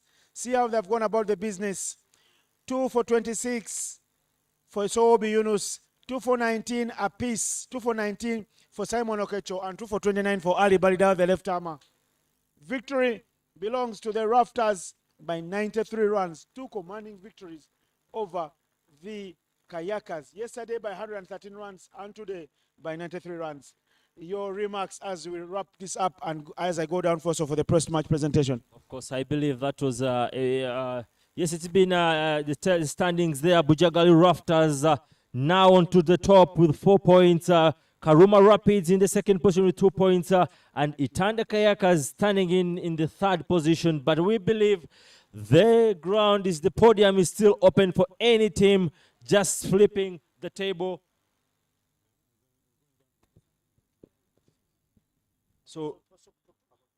So yeah, the game has been more of a one-sided affair after that commanding display from the Bujjagali Rafters, who have broken their own record, as they set yesterday, 221, and today going on to put up a 246, and of course going down to defending it and winning it by 93 runs, a commanding win against the Itanda Kayakas. They continuing to dominate the Itanda Kayakas. So tomorrow we are yet to see what spanners, but right about we're sloping down for the man of the match presentations with my mate Innocent Indaula.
That slap through point for 4 runs. What a response from where of the Itanda Kayakas. Off the knee there, bashed it. That's log swept for 1 pounce. By the sword.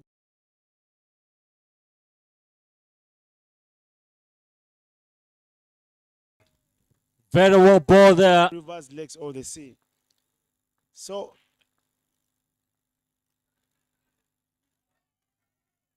depending on the context for the Rafters, it goes downtown, big booming drive down the line. Very well stopped by Baguma. And Robo, how would you rate yourself out of 10? Catch that. Yes. Chance for a catch. Baguma celebrating. Why did the chicken cross the road? He must be asking himself. Kidega. Go. Slog swept there, racing to the boundary. Yes, 4 runs. That's Paya Soloka. Hit straight down the side screen. That's beautiful. Down the ground from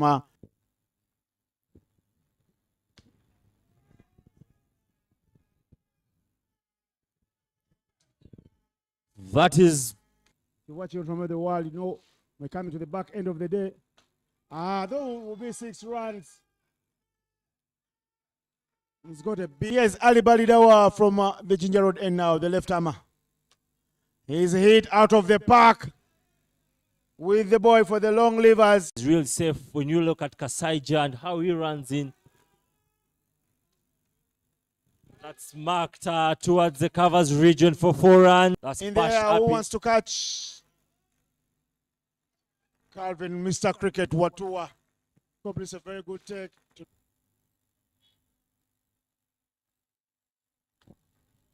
That slap through point for 4 runs. What a response from where of the Itanda Kayakas. Off the knee there, bashed it. That's log swept for 1 pounce. By the sword, because that's how he lives. That's why he was able to pocket 100K. He cleans him up. Very well ball there. Reverse legs all the sea. So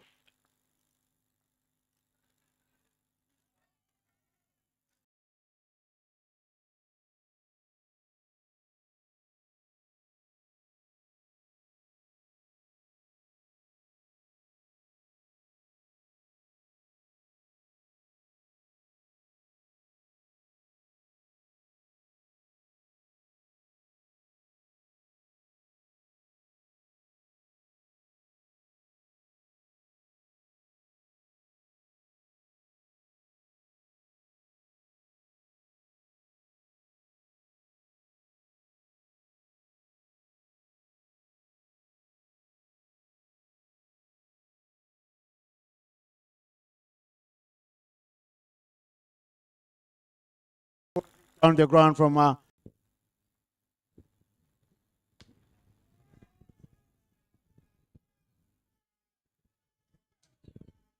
That is. you watch it from the world, you know, we're coming to the back end of the day. Those will be 6 runs. He's got a big. Yes, Ali Balidawa from his teammates going for 243 on the day, and then in the chase they only got 150.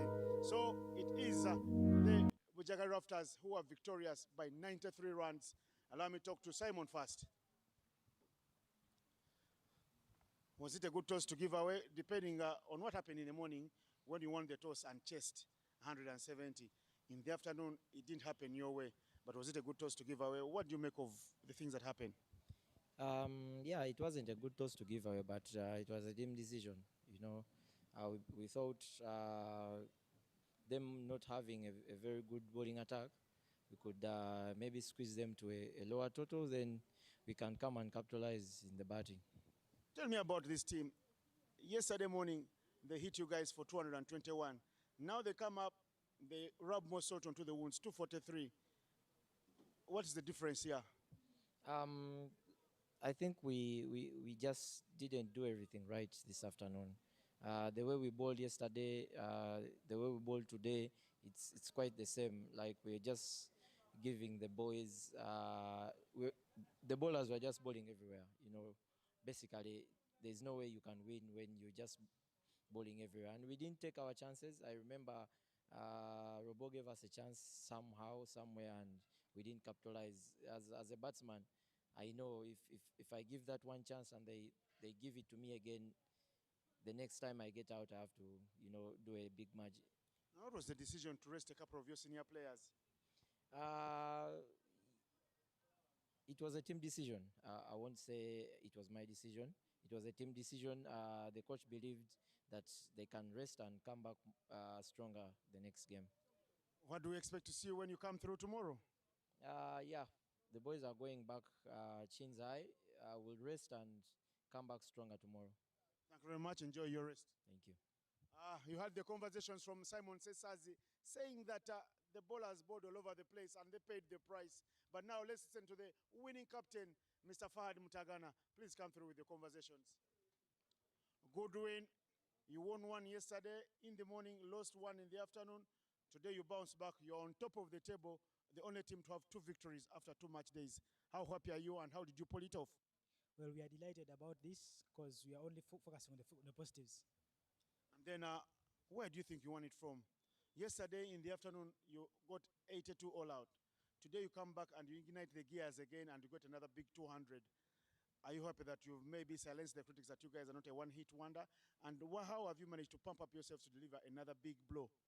I believe yesterday's match, we fell short by the early wickets in the power play, so that affected us too much. So today when we came back, we only focused on maintaining there. Then also the partnership between Obuya and Olipa put us there. And then a couple of your big players missing out like Fred Achelam. What's the news? What's happening? Some are injured, like Niaji. Achelam is out for some reason, but yeah, we'll be back tomorrow. Good luck to you tomorrow. Thank you so much. Thank you, and enjoy your rest this afternoon. You heard it from the captain of the Rafters there, Fahad Mutagana, saying that they are happy to prove to everyone else watching that they're not one-hit wonders, getting 2 successive scores of 200 plus. But to give out the play of the match is a man who you'll listen to in the comments box later, but he's also legendary captain of Uganda, Davis Karashan. Please come through to give out this play of the match. The play of the match is none other than a person who scored 75 from 30 odd balls, 4 fours and 8 sixes. Big hitting Robinson Obuya. Please come through. 100K for you. You receive it from a legendary man. Hope you pick some inspiration from him.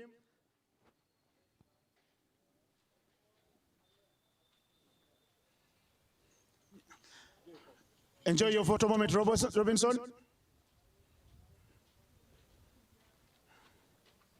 Thank you, Robinson. A quick chat with you. How easy was it for you out there in the middle when you set up this total? First of all, it was all about following the team KPI, team plan, and I think we did that well. That's why we managed to get to that big score. And then, how did you go? How did you pump up yourself to deliver? In the morning, we saw you trying to get started. In the evening, it was even better. It's all about believing in yourself, and the wicket was looking good. It was a batting track. The ball was coming nicely, so it was all about backing yourself. You know your abilities, so back yourself, and yeah, I think I did that nicely and managed to tick the boxes. How does this little player of the match award pump you up to deliver in the games coming by, because people expect bigger things from you? Yeah, well, this is a motivation, and I'm grateful for it, and I hope to keep on giving the good results. Yeah. Thank you very much, and enjoy your rest, and we'll see you again tomorrow in good flow. Thank you too, sir. Thank you. You heard it from Robinson Obuya right there saying he's happy. You can go with your check, go with everything. Everything is yours. Talking about how happy he is to show the world of his abilities, and he promises he'll come back even stronger tomorrow. We turn up for match day number 2, all that and dusted. We'll see you again match day number 3 with 2 games on card. Game number 5 and game number 6.